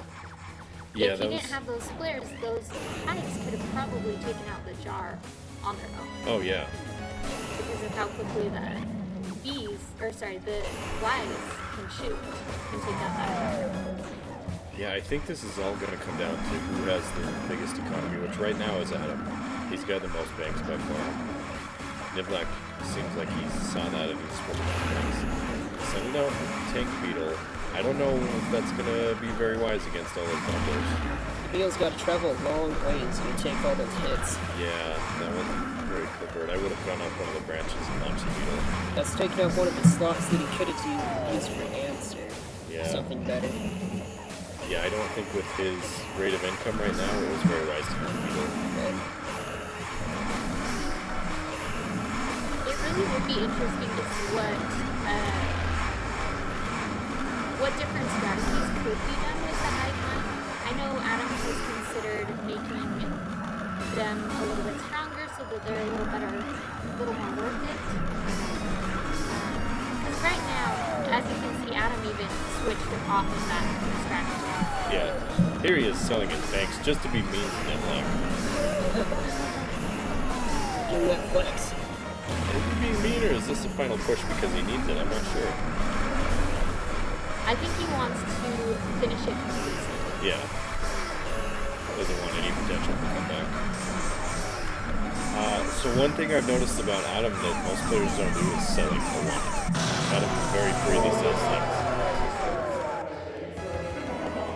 I've tried to implement that selling a little bit. I wish I was better at it, but Yeah, you look at Adam, he's great. I've picked up selling my almost dead cannons, Yeah. and that helps with a little bit of money, but you have to risk your captain to get there because something's killing the cannon. Right. Well, and the cannon only costs 500. Yeah, so it's not even that great. when Yeah, you get partial of the 500, it's not. yeah. But when you do have like a ton of cannons back out of range, not doing anything, those are good things to sell. Yep. Yep. Replace them with bumblers or any other troop that's going to be moving forward. Yeah. Really keep your opponent sweating instead of just away from you gently. Well, and it also gives you more room for your spawners if you want to attack spawners or banks. Yep. The land grab can be really difficult. Yeah, the land grab matters a lot. Okay, the biggest map. We've seen this one a lot today. I guess Nivlak picked this up. Yeah. Interesting. It is a very large map, so it gives you a lot of space to build. But it can be easy to overextend yourself and then lose track of one section, and then maybe that one section is all that ends up mattering. Yeah. Oh, that square is going to get through pretty easily. I don't know, the splurs don't do so much on toast, which Right. Adam seems to be aware of, yeah. Toast has Bread that already they're been great with your against. splayer, so Yeah, the toast is too crumbly to start on fire or something. Oh, yeah, it's already burnt. Yeah. Nivlak's using the crabs. Yeah, he used those heavily in the last tournament. Yeah. Which is interesting because the crabs tend to take a long time. He seems to use them as kind of a moving forward base. Almost like a line of cannons that slowly creep forward, and he likes to build behind them as they move forward. So we'll see if he does that again. He hasn't done that at all today in the tournament that I've seen. But maybe he's going back to some old strategies. Yeah. Near miss there. Oh, that was a wasted portal. I don't think he saw those cannons to the left. Nivlak's kind of trapped in right now. Yeah, he needs to get out of there. Yeah. Ants It is- would really help him. His flying troops aren't doing anything because Adam's countering with his squares. Yep, and he can't use his beetles because he's too poor because he has to keep rebuilding. Yeah. Oh, look, he's trying to build a counter for that left side. I think that's going to work for him. Let's see if he can remember that and push his way out of the left. That's going to be overwhelmed by other cannons. I think it already was. It already disappeared. Oh, wow. Those gas cannons have really long range, Uh-huh. so for pinning things down, it can't. Yeah, they're a good balance against the crabs right now because the crabs also have long range. Do They you know which stop one? and attack. I think the gas cannons have more range. Maybe. Yeah, gas cannons can cover half of the board. Ooh, now he has a gas cannon up. That is going to be really hard to counter, because that can probably reach his Yeah. own base. That's going to degrade his bread too. This is not looking good for Nivlak. So as we can see, Adam's kind of going all in on that left side, Yeah. pushing his advantage, because that's also where there's the least number of fortifications. There's no crab on the left side. So if I were New Black right now, I'd be panic selling and going down the right side to try to do a counterattack. Because Adam's defenses are very sparse if they're there at all. Yeah. It looks like the middle is kind of the only place where there's a big enough gap though to get through. Yeah. Well, it's just cannons and chest on the right side, so. Yeah, you'd have So to it'd be easy to get through. drop a crab or something down there maybe to break through. Yeah. I would be panic selling my banks and just rushing for it. That's his only hope right now. It's Oh, just a and now slow he's creep for his attacking the dead. other side. Yeah, and there goes his banks. The big downside with this map is all of the walking you have to do to make forward progress if you die or if you teleport back. It's all lost, yeah. Yeah, that's all time you can like selling stuff. I wonder if that's why Adam has kind of tried to trap him in here so he can't do that traveling and build the real estate. Oh, my. Okay. Something is up with that gas So Nivlak's got a lot of money saved up. I wonder what he's doing there. Maybe just trying to live. I think he's hitting the surrender button. I think sometimes it can be really hard to remember you have the money. Yeah, especially when you're under attack and you don't have anywhere to place things. Yeah, and so you might be like, oh man, I'm low on money. I have to do such and such. Yeah. Like spam flies, and then you're earning money faster than you can spam flies. Yeah. So you end up with more, and you're like, I could have switched to bundlers halfway through. Yeah. So that's 2 games to Adam and 1 to Nivlak. Yep. Game 4 coming up. Best of 5. Oh. I feel like if Adam had gone for that build, the crabs and all the cannons and a light bulb, that would have been a bit of a flex. Yeah. Because he does that when he wants to kind of get a hard win, but Show how good he is. pretty Yeah. much. Oh, he's doing it. He's doing it. Okay. All cannons, power bulb, and crab. That could really struggle against the gnome. It could, yeah. Because it's not like they're going to be moving out of area. The gas cannons are very effective against the gnomes, though. Ooh, in a King's Kitchen, I don't know if the So cannon rush, combo was the best rush. choice. Yeah. That might be part of why Nivlak picked it. Yeah. Although he keeps dying. That's unusual. Oh. Adam wants to get just the right thing. Just the right place. That crab does nothing to those He's squares. babysitting no. those Oh my goodness. Crabs are not good against Nivlak says, no, you can't babysit this crab. I'm going to take it. Baby Oh, he's going to drop the Dang. lightsaber, but he's so poor. He can't waste that. Man, Adam is kind of taking a risk. He is. Here. Like, serious risk. He is up 2 games to 1, so. Yeah, I think he's just flexing right now, just seeing what he can do.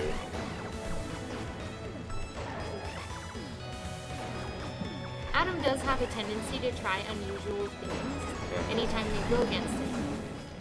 He doesn't care so much about actually winning. He wants to figure out things that haven't been done before. Yeah. Though in this case, he has tried out this build quite a few times. Man, he hasn't been able to lightsaber Nivlak all game. He's trying the rapid fire. Okay. So he's spending a few hundred per shot by dropping it and instantly selling. Get it?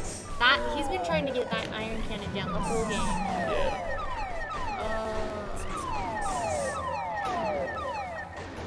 He is struggling. But look there, he might have a better chance with more economy. Yeah. So, Oh boy. This is a standoff. One thing about this tournament is I think the players have been less aggressive in selling their base at the beginning of the game. Yeah, I've noticed that. They've either been hyper aggressive, like we saw from Nina, super aggressive, sell everything and replace it with banks. And then have a ton of money up front to respond to whatever the opponent does. That was very effective in most of your matches. But a lot of the other players are selling almost nothing, or even placing bread more than we've ever seen it before. Well, and it's interesting that bread has been used so much more Yeah. this tournament. And it did serve XCI, sorry, got His fake name. his fake name. It did serve him really well because it helped him grab land Yeah. without, because it can be hard to land grab with cannons because they die fairly easily. Yeah, bread's a little tougher. That's true. It's like he's lassoing land. I'm going to call it the bread lasso from now on. Yeah. Just wrap around and then everything in it's yours. Ooh, that got the hives quick. It could sell. Oh. Okay, here's the flex with 3 or 4 iron cannons. I don't know why Adam hasn't surrounded the enemy base with gas cannons right now. Money? Yeah. Oh, no. He has plenty of money. Well, he just sold his base, so now he does. But before he teleported back, he was almost out.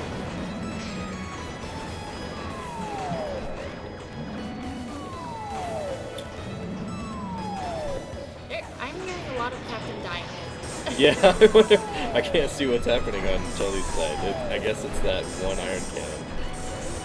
Well, and Adam keeps teleporting back to come at him from a different direction. So mean. Which teleports He's Oh, selling he's selling the banks. banks. The ultimate flex. He's going for the choke. He should go down the right side. Yeah. hasn't done hardly anything down that side. There you go.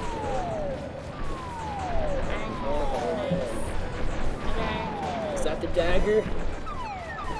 I think that's the dagger.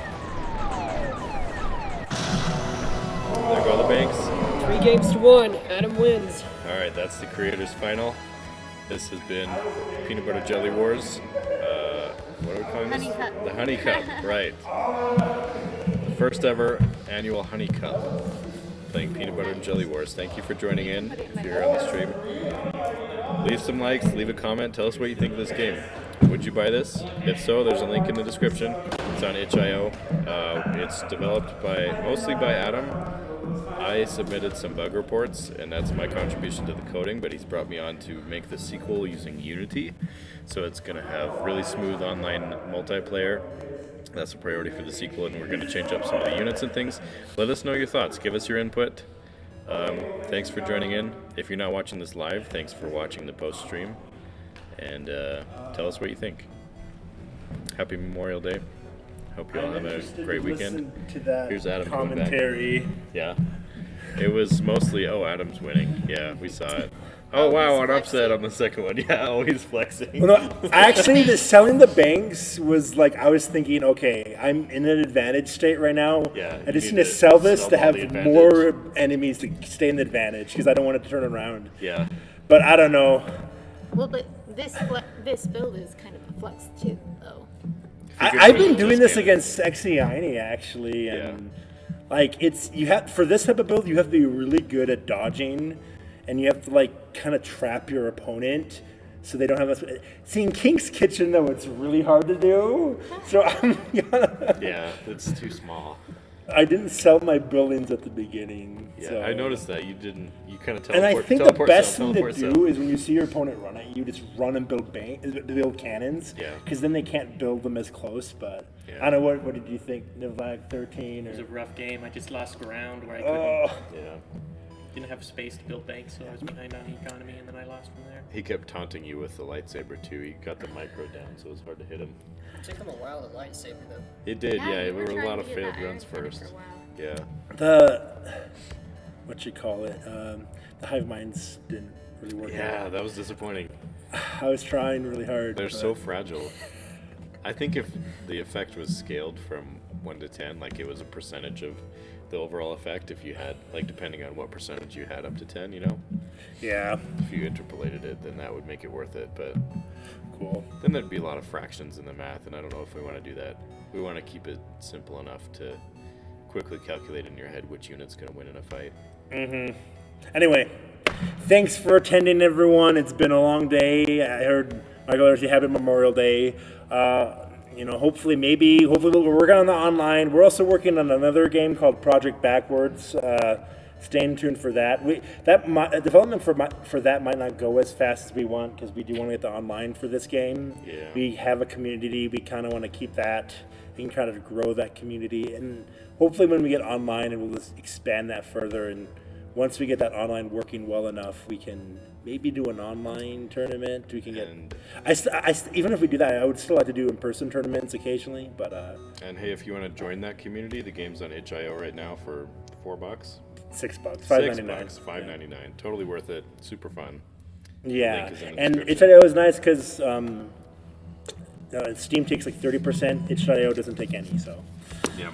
cool. Anyway, thanks guys for attending, and we will see you next time. Ciao.